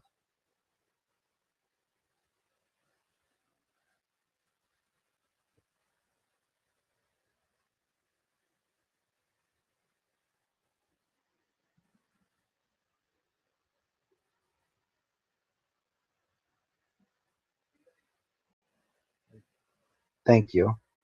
Um, oh, but I do need to keep it in. Okay, so um, he states in it is a challenge to humanity's understanding of reality. He presents a sweeping argument concerning humanity's relationship with unexplained cosmic phenomena and the possibility of interaction with non-human intelligence. The text moves beyond the traditional UFO discussion and presents a broader examination of advanced technology, unknown life forms, humanity's scientific limitations, and the possibility of a larger cosmic civilization, as well as future implications for disclosure. The fundamental argument is in the epilogue is that it argues that humanity may be approaching a transformative moment in history. He suggests that evidence gathered from astronomical observations, space exploration, government investigations, and historical cases, as well as photographic evidence, requires humanity to reconsider its assumptions about life and intelligence in the universe. The major themes developed through the epilogue are the limitations of current physics, the need for expanded scientific investigation, the classification of encounters with unidentified phenomena, evidence suggesting possible ancient interactions, possible artificial structures beyond Earth, the concept of a galactic federation, the argument that humanity is not psychologically prepared for disclosure, the future development of cosmic archaeology. Eshed uh, goes into unexplained phenomena and scientific acceptance. He begins by addressing observations that appear inconsistent with known human technology. He argues that certain UFO UAP reports demonstrate capabilities beyond current engineering models. One of the quotes that's attributed within his book is in recent years, we've been exposed to information about phenomena which cannot be explained with existing physics, such as the appearance of unidentified flying objects or UFOs. The UFOs perform maneuvers that cannot be explained by existing human technology. There are scientific implications. If these observations represent genuine technology, humanity may need to expand existing scientific models. Potential areas requiring investigation include propulsion systems, energy generation, space-time manipulation, advanced materials, artificial intelligence, and physics beyond current theories. Eshed frames unexplained phenomena as opportunities rather than threats. Throughout history, scientific revolutions occurred when observations challenged accepted models. Examples include the discovery that Earth wasn't the center of the universe, relativity changing concepts of space and time, quantum mechanics revealing unexplained properties of reality. The UAP UFO phenomenon as a scientific question within the epilogue, he makes the argument that unexplained aerial phenomena should be examined through physics, engineering, biology, archaeology, and planetary science. The Another major part that he does is he discusses the redefining of the spectrum of encounters, expanding beyond traditional UFO classifications. The original framework, the classification created by J. Allen Hynek, provided a foundation for discussing encounters. Traditional categories included close encounters involving observation, physical effects, encounters involving alleged occupants. As Shedd's expanded framework, he argues that modern reports require a much broader classification system. His expanded model moves from isolated Earth encounters toward a solar system wide perspective. So, the 8 categories of cosmic encounters that he proposes, we of course have the first kind visual observations, reports involving unidentified objects involved in the sky, no direct physical interaction represents the basic level of unexplained observation. Then we have the second kind, which are physical effects, reports involving measurable effects such as electromagnetic disturbances, physical traces, effects on vehicles, and environmental changes. Close encounters of the third kind involve observation of occupants, reports involving witnesses observing beings associated with unidentified craft, and he moves the discussion from technology to biology and intelligence. Then he gets into the fourth kind of human interaction, reports involving communication, medical examinations, direct encounters, and alleged abduction experience. Then the fifth kind, biological evidence and non-human remains, a transition from observational to physical evidence. Ashed introduces a category involving alleged examination of non-human biological remains. Confirmation of such evidence would transform biology, evolutionary theory, anthropology, medicine, and the understanding of life itself. Then he goes into category 6, objects within Earth's orbit. He extends the phenomenon into space. He includes observation of unidentified objects beyond Earth's atmosphere. The implications are objects operating in Earth's orbit would represent a technological mystery, a security issue, and evidence of possible non-human activity. Category 7, he talks about astronaut observations, especially astronaut reports. He references accounts involving astronauts observing unexplained objects in space, the importance of astronaut testimony. He especially gets into astronauts representing highly trained observers and the importance of their testimony, meaning their observations carry significance because they occurred during carefully documented missions. And that gives them more credibility, perhaps. Then he brings in category 8, artificial structures beyond Earth. Moving from UFO research to cosmic archaeology, this category represents the largest conceptual expansion. The question changes from are objects visiting Earth to have intelligent civilizations previously existed elsewhere in our solar system. He then gets into historical evidence and alleged ancient technology. He starts with the Comanche Point Grand Canyon case in 1994. Ashed describes an ancient craft discovered in the Grand Canyon region. He presents it as evidence of a long-term presence of advanced technology. The craft is described as approximately 4,000 years old, and the arrival is associated with approximately 200 before the Common Era. A quote attributed to Ashed is that the internal structure showed that the alien crew were human-like, short, and oxygen-breathing. Yes.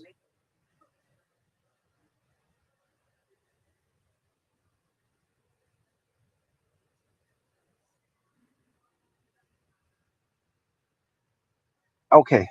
Well, I'm just trying to get through it right now to read through it. The case is presented as potentially connected with ancient artwork, regional traditions, and historical mysteries. The second case that arrives is the Kiev, Ukraine artifact that he discusses. This was a discovery after World War II. He describes the discovery of an arrow-shaped craft component found underground. The object allegedly contained control systems, advanced equipment, unknown technological components. There's a Sanskrit connection. He states that the markings resembled ancient Sanskrit. There are historical implications. If verified, the case would suggest advanced technology existed before modern civilization. Human history may contain unknown technological chapters. The third case he discusses is Timmenstor, Germany, 1968 incident. He describes a disc-shaped craft containing 12 small bodies. He suggests the beings were not natural biological organisms in the traditional sense. A quote attributed to him is that the body seemed to have come out of of uh, seemed to come out of an assembly line as a product of cloning.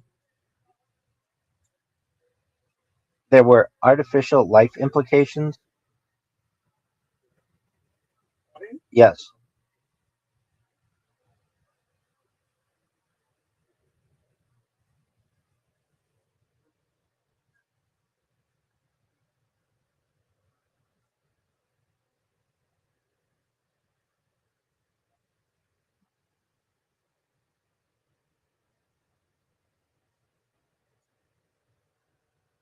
That's okay. People can always turn me on point 0.5 speed. I'm just trying to read through it and like go through my notes.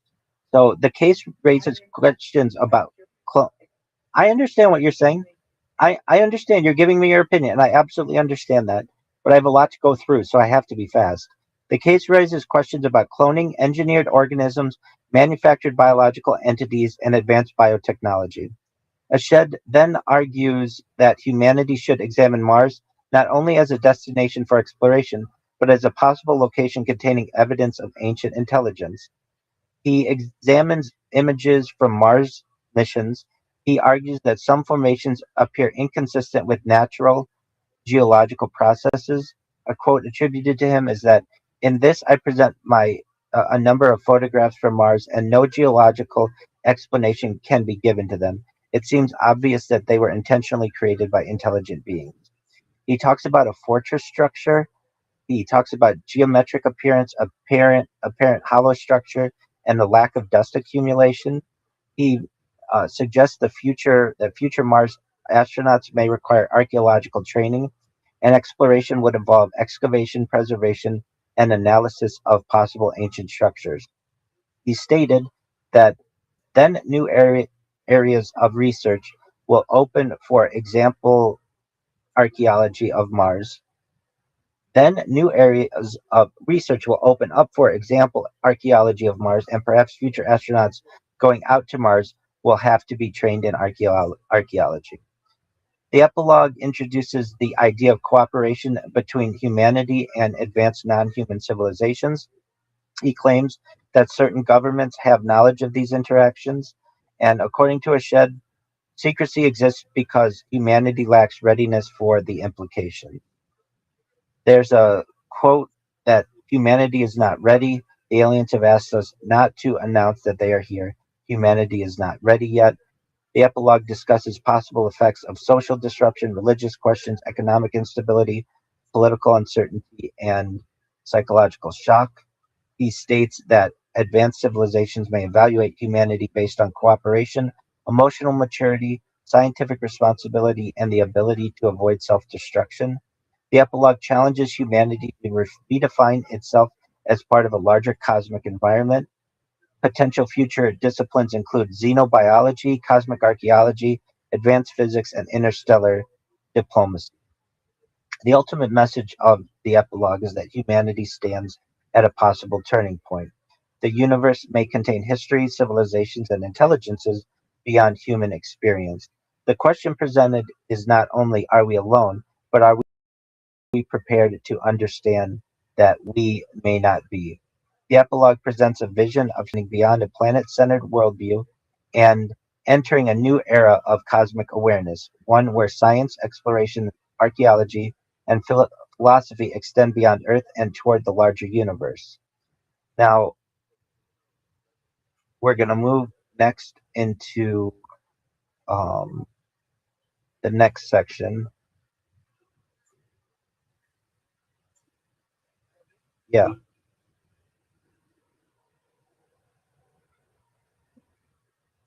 I think so.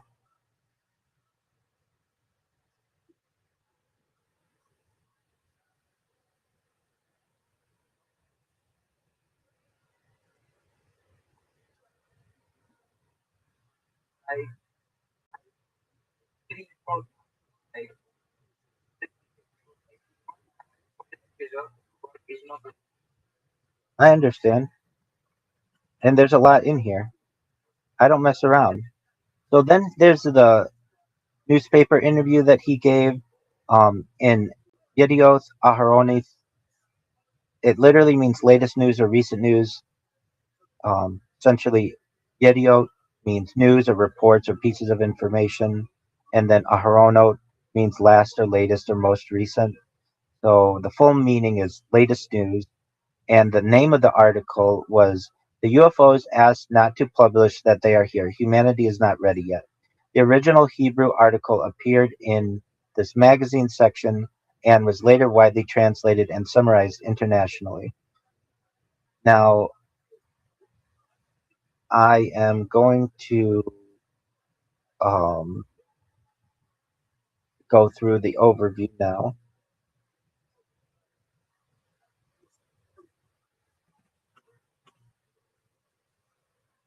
So on December 2nd, 2020, Professor Chaim Ashed, the former head of Israel's space security program, gave an interview to the Israeli newspaper in which he discussed his views on unidentified aerial phenomena, extraterrestrial intelligence, government secrecy, and humanity's future relationship with advanced civilizations.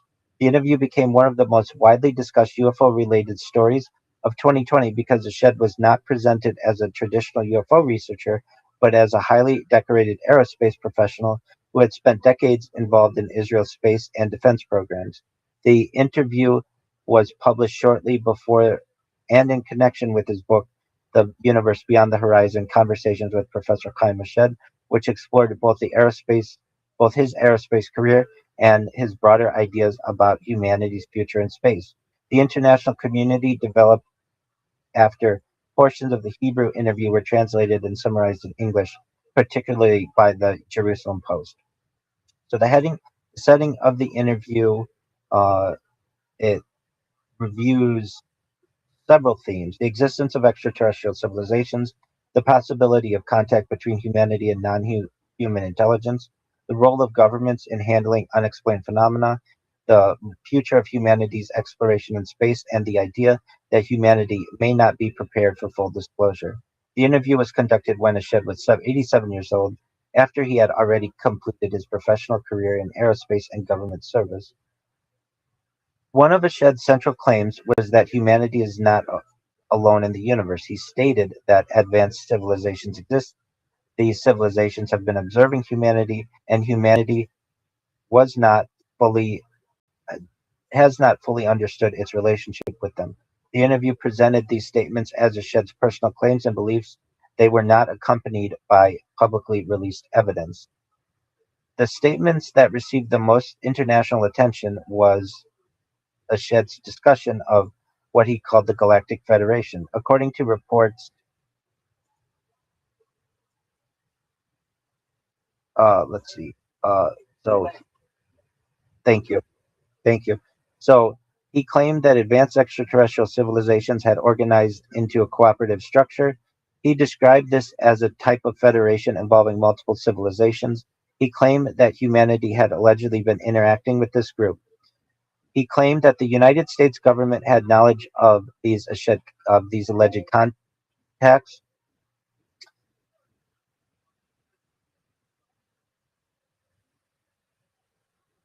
He stated that Israel I hope so. He stated that Israel was also involved in the supposed relationship, and the interactions involved attempts to understand deeper questions about the universe. Reports described Ashed as saying that there was an agreement involving cooperation and research into the fabric of the universe. Um, so I am um,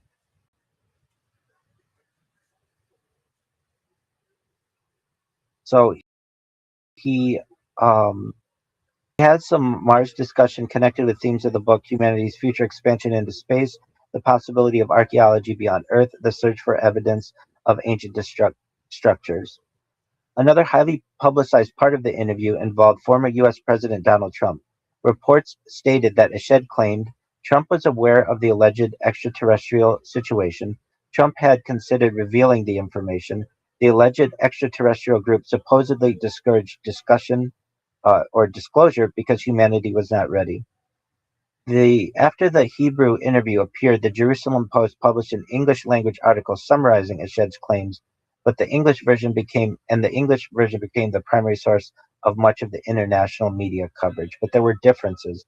The original Hebrew discussion reportedly it does contain more detailed explanations, more background regarding Ashed's reasoning, additional comments about UFO phenomena, references to his book, and broader philosophical discussion. The English reporting focused mainly on the most sensational claims, meaning aliens exist, galactic federation that Trump knows, and humanity is not ready.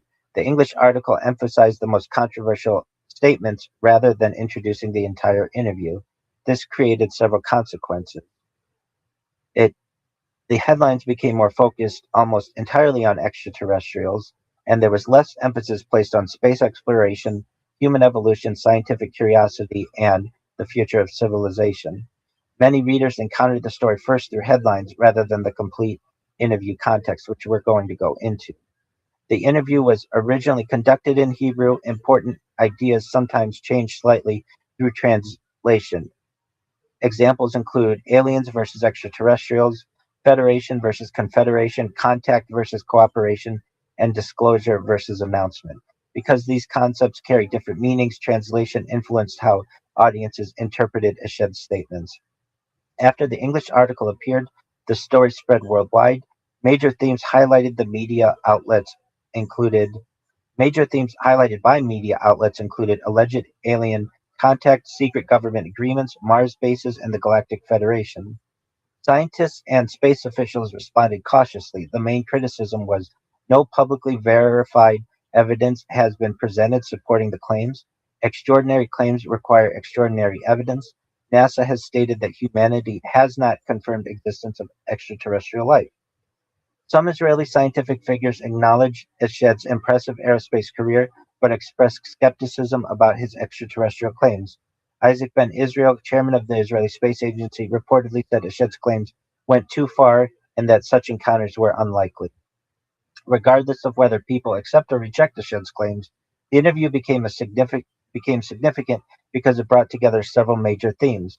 The story attracted attention because Eshed was associated with satellite development, defense technology, and space programs. The interview occurred during a period when UAP discussions were receiving increased attention internationally. This included government discussions of unidentified aerial phenomena, military pilot reports, increased public interest in disclosure. Beyond the specific claims, the interview raised broader questions.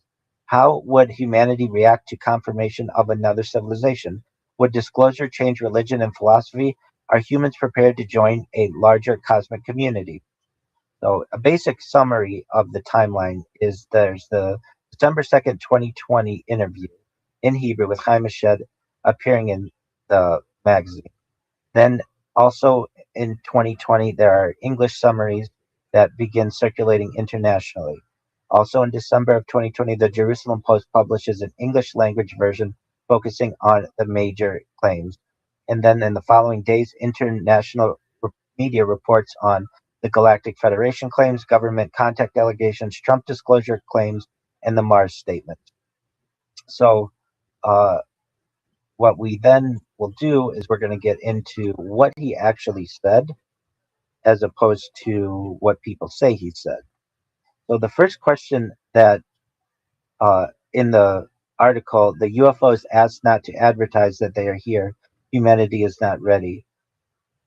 He begins discussion of Skinwalker Ranch and states that abnormal phenomena have now been recorded at this farm. A team of scientists from NASA and MIT graduates brought all possible instruments there: cameras, spectrometers, spectrographs, gamma rays, X-rays, ultraviolet, infrared, all fields, and they saw things that I, who have been researching this for 10 years, was left with my mouth open. Not only me, I spoke with Professor Isaac Ben Israel, now chairman of the space agency, who always chuckled a little, and he was also thrilled. Uh, there's then something that he's asked, what did you see there? You know the term portal in this context. So you see a UFO appear there. You photograph it with the entire spectrum of cameras. You see the radiation of all frequencies. It's raging. He then was asked, and what is the UFO doing? He says, you see the radiation jump and you see a shape changing body arrives. Light comes out of it at a frequency that you cannot see with the naked eye. In fact, you don't see anything when you look normally. But with the cameras at high frequencies, you see this body perform cattle mutilation, drawing blood from the cattle on the ground in front of your eyes. He was asked, what exactly did they see? And he said, something like a cloud, like you draw a ghost for children. It's like an unidentified cloud, amorphous, and the horns come out of it, and you see the cow twitching.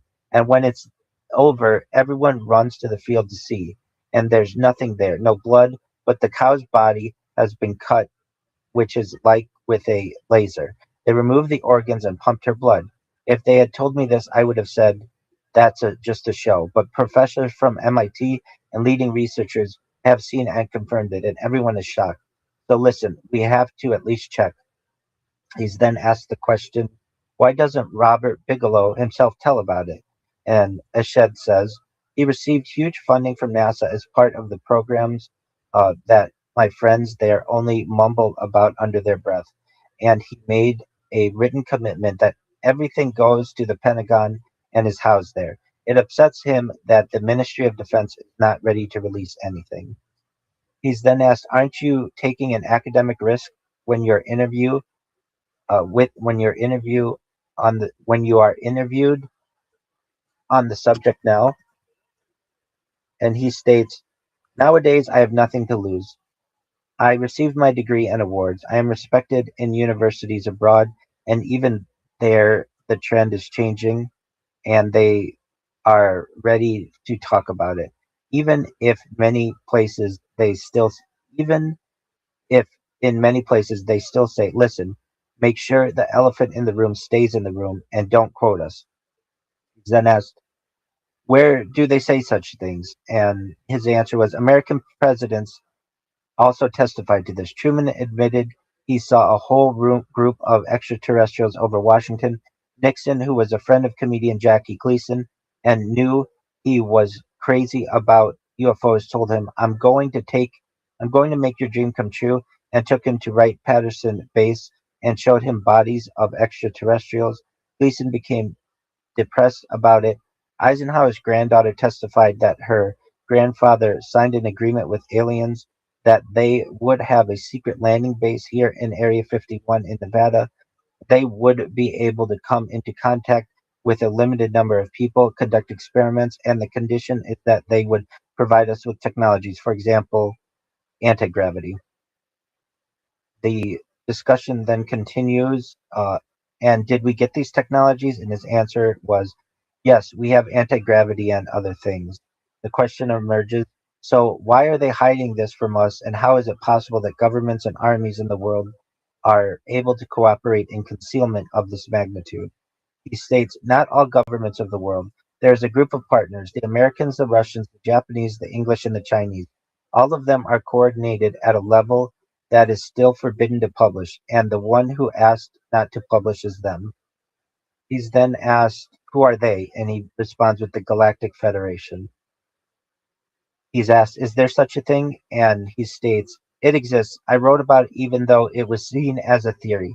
But lately, former senior generals are also saying to publish, and Trump was on the verge of revealing, and a few mainstream professors are also saying, guys, tell.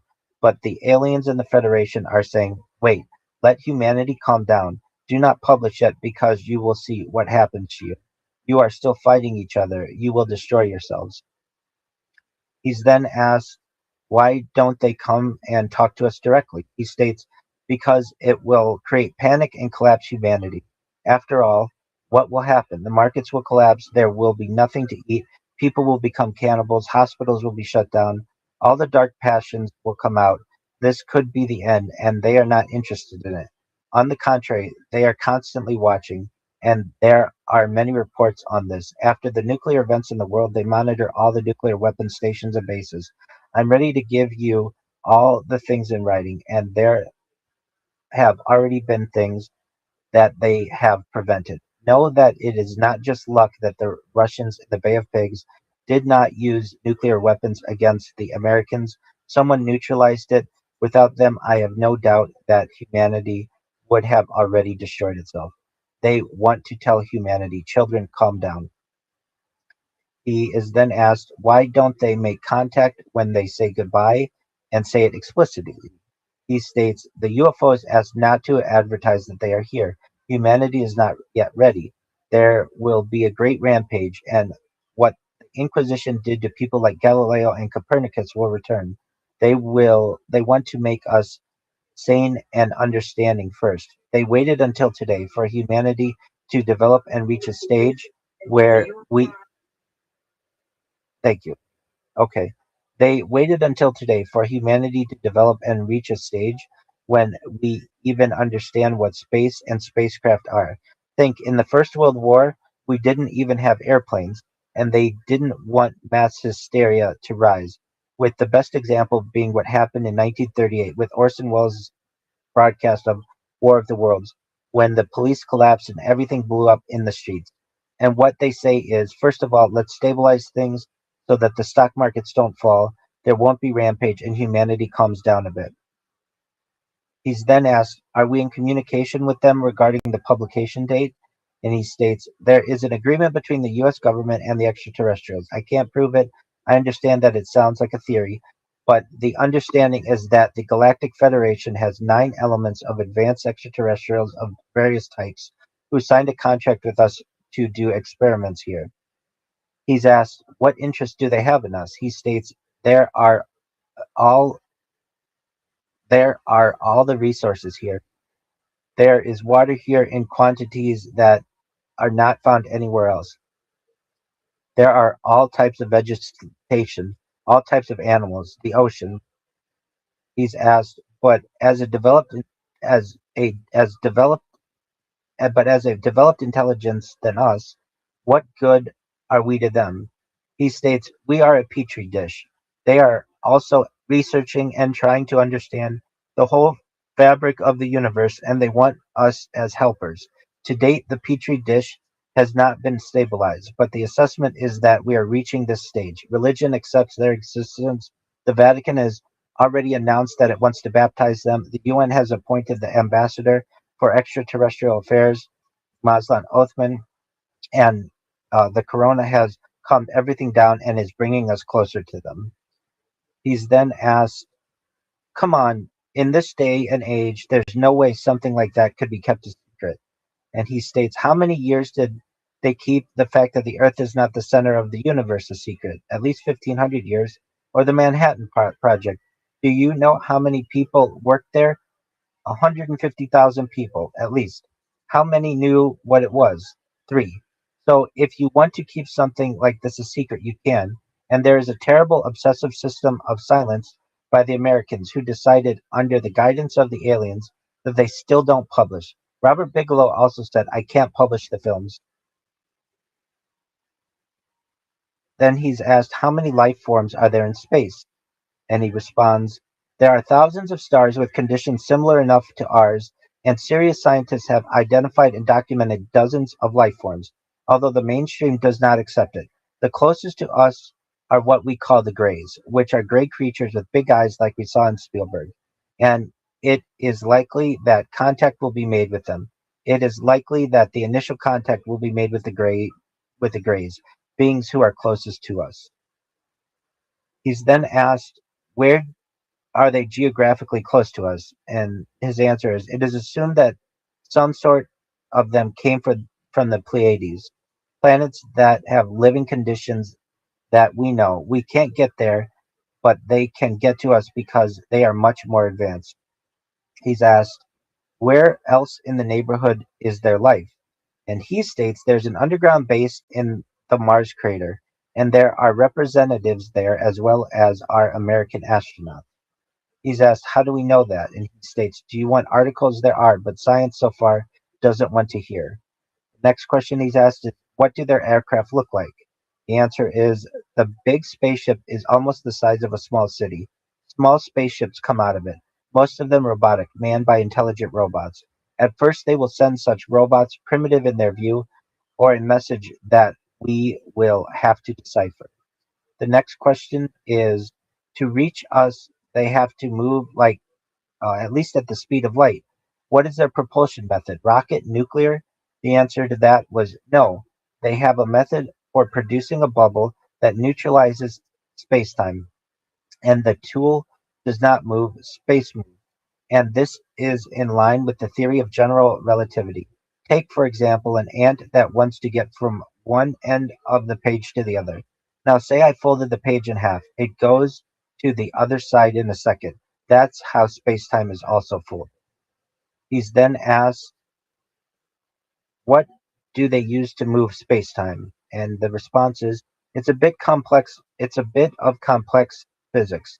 The propulsion is based on dark energy. 25% of the universe is dark matter, which makes it impossible which makes it possible to distort space-time and reach other galaxies in no time. You can create a tiny black hole. This, by the way, is what is done in the particle accelerator in Switzerland, which sucks stars and ejects them quickly. These are technologies that sound like science fiction, but they are on the brink. The next question that he is asked is, and what will happen when they reach us? His answer was, humanity will connect the fabric of the universe, and once we connect, our science will jump thousands of years. We will be capable of anti gravity. We will be able to move between star systems.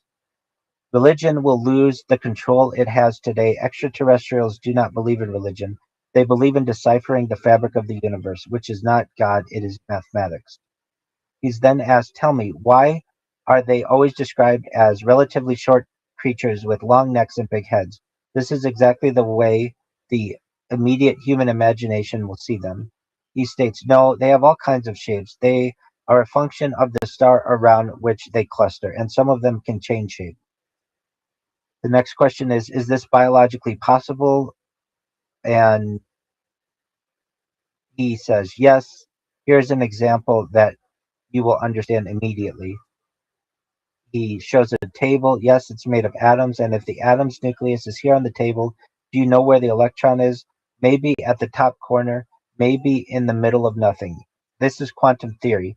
Matter is empty. He then asks, but I don't know how to turn this table into something else now.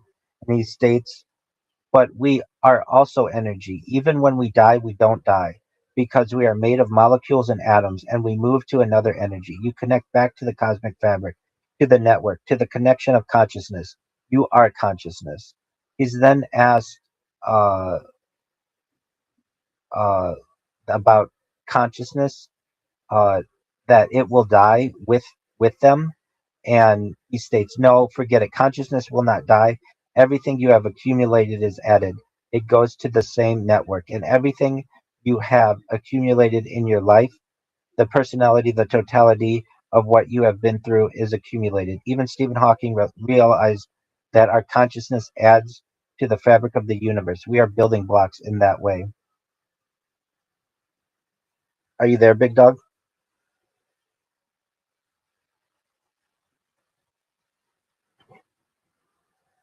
Maybe you are, maybe you aren't. That's fine.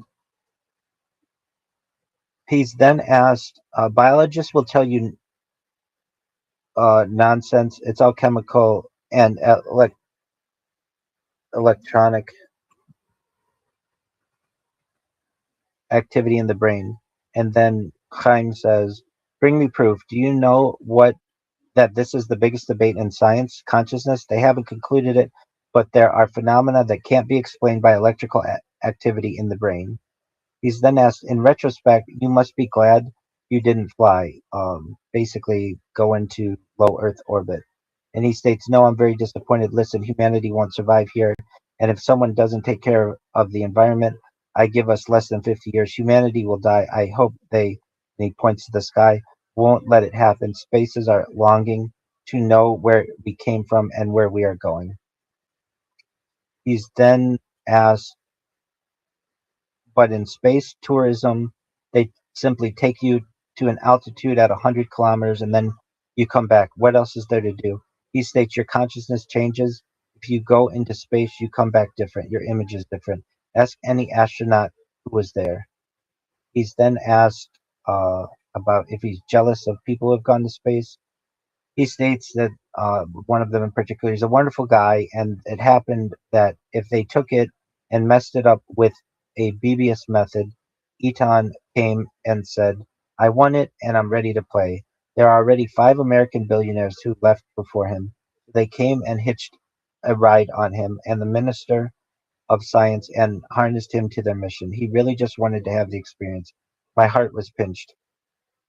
So he's talking about an Israeli astronaut. He's then asked, is space tourism even a scientific matter? He states, no, it will end up as a hobby for the rich. What is really interesting is mining asteroids, which have huge amounts of precious metals on them, gold and platinum that on Earth have already sunk into the center of the sphere, and with asteroids, they are still on the surface. You don't even need to land on them. You can simply reach them, anchor nearby, and mine what you want. And Elon Musk and Jeff Bezos are already planning it. It will be a new gold rush. He's asked then what else will happen in the next decade, and he states, I estimate that quantum computers will reach a level that surpasses human capacity in terms of consciousness. This will be super consciousness. They will be smarter than us and much more significant than they are now. And the computer's ability to advance human consciousness and and the computer's ability will advance human consciousness. We will stop with all the pettiness and look ahead where we want to go. If you understand that your consciousness builds the structure of the universe, you will say, what do I have to fight with? I contribute my part, I move forward. In the end, I am part of the fabric. I believe that humanity will stop dealing with pettiness and rise to the next level. 10 years from now, we will see a different consciousness. He's then asked, right now, things seem to be going the opposite direction with polarizing social media and all. Chaim says, it's momentary, it's like a petri dish that has problems that need to be neutralized. We need to give science the opportunity to work. Today, the only thing that keeps us sane is science. He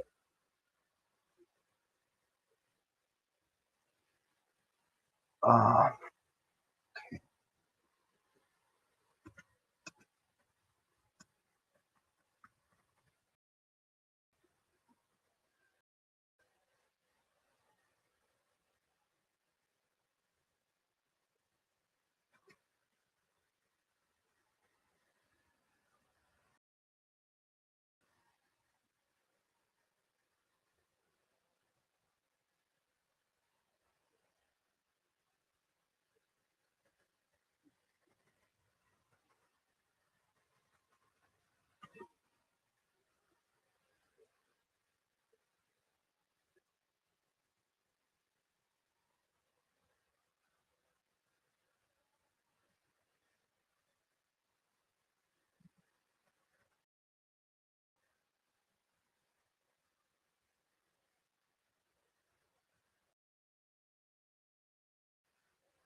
I hope I do well.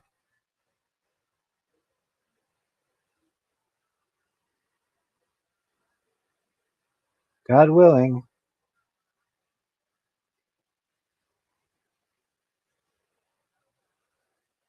I hope so.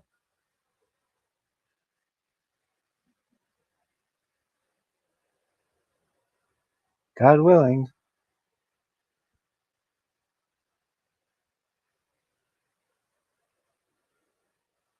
Yes, you did a beautiful job. Thank you.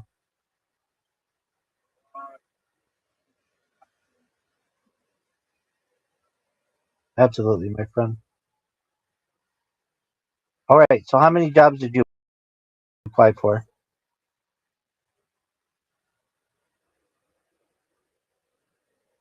Why can't you do both things?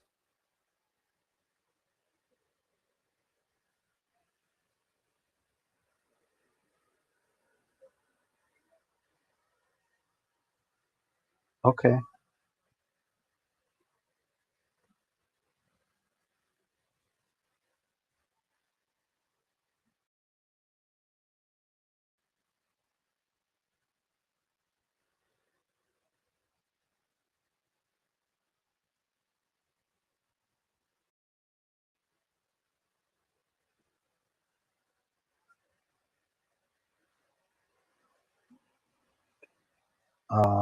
About 3 hours.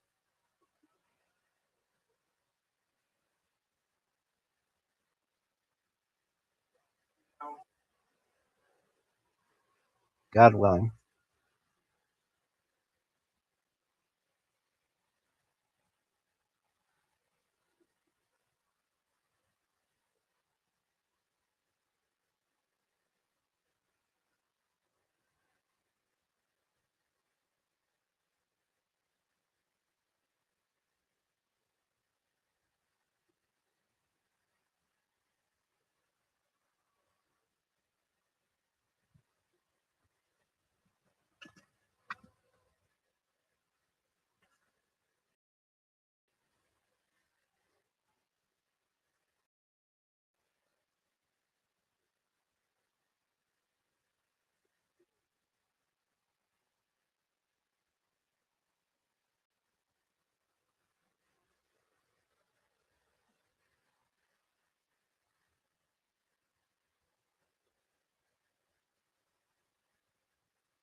Yes, sir.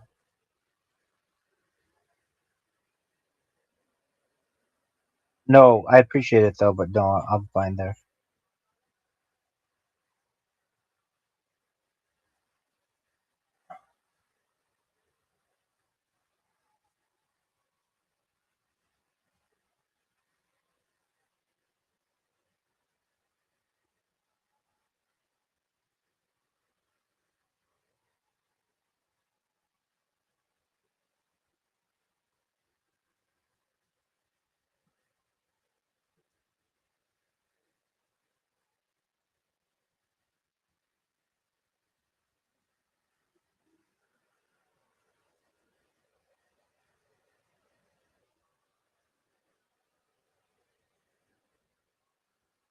Why don't I have a sun in the room? I have a projector, and I have to keep the lights dim to be able to see the projector.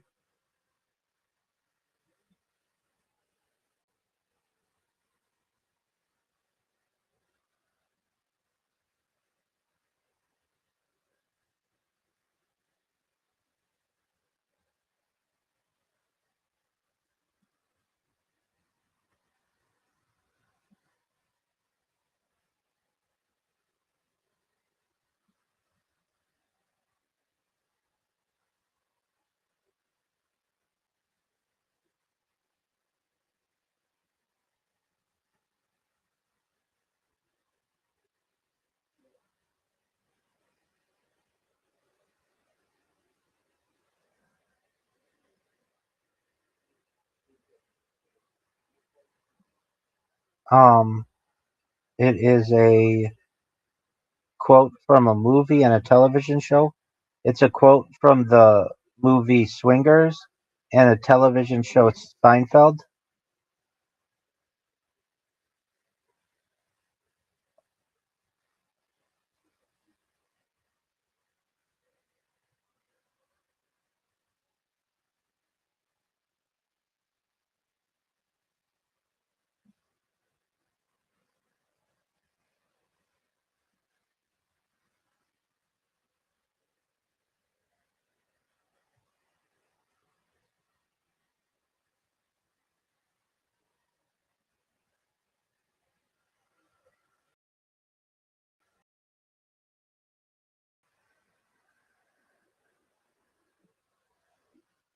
Say whatever you want, big dog. Whatever with which you're comfortable, but shalom's fine.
Yes, sir.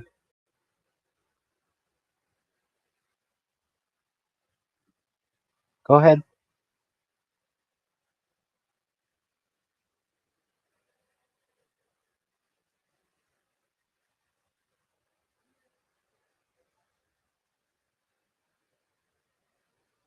Yeah.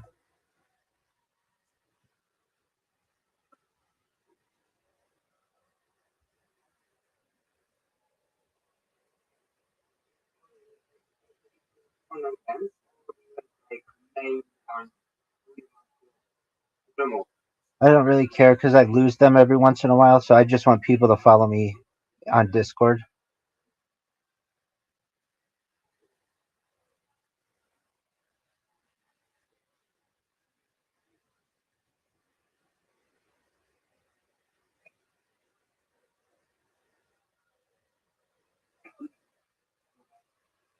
Like,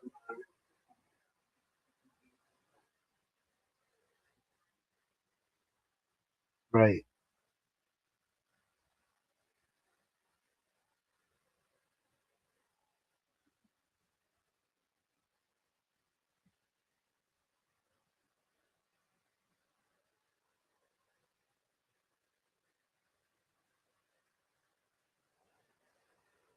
God willing.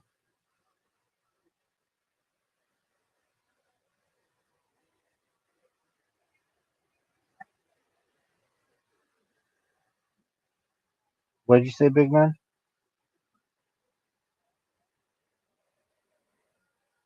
I don't know.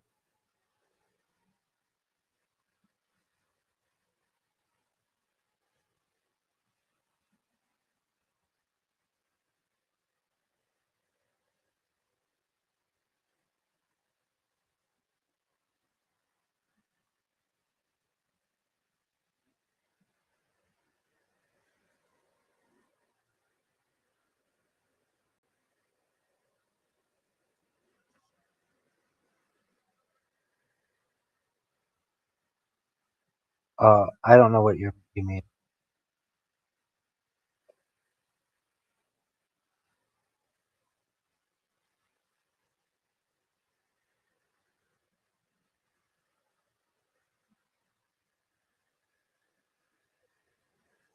No, is it good?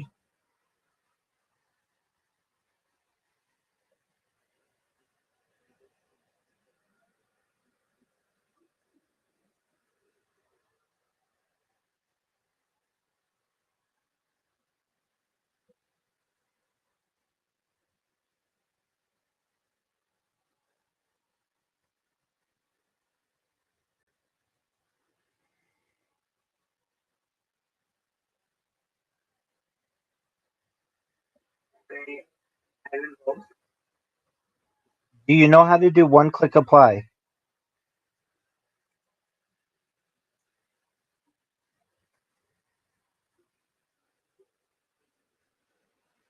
No, that's not good enough.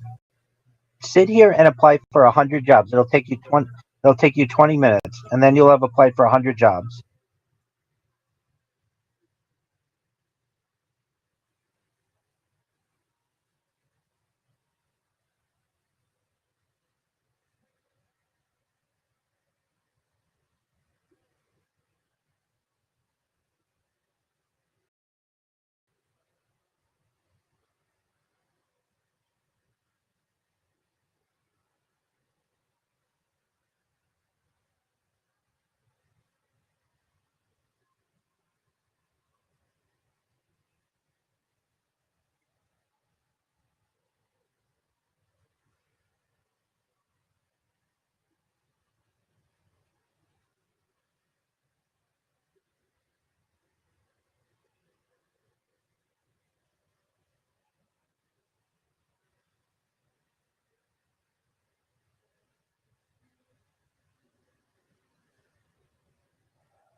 Why do you really have to go?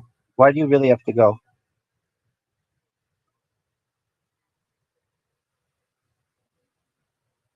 Why do you have to go?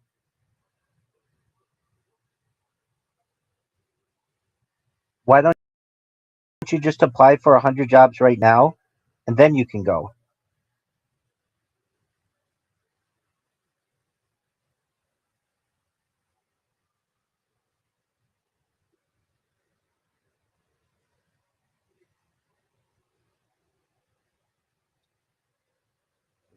Yes. Okay. Okay, you do what you need to do. Okay, take care. Best wishes, big dog.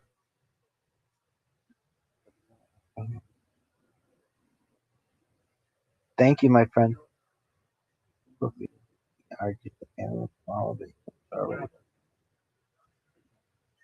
Thank you, big man. I'm just around the corner. Take care. Great shot. On Sunday, I left shot. I finished at house. Sometimes, sure, contact. They will see us. I have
Good morning. How are you, big dog?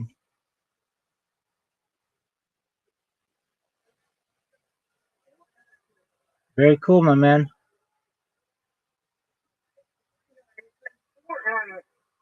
Some other shows on. Excellent. I hope you enjoy. Yeah. But enjoying my pork. Excellent. Excellent, big dog. Please let me know if you need anything.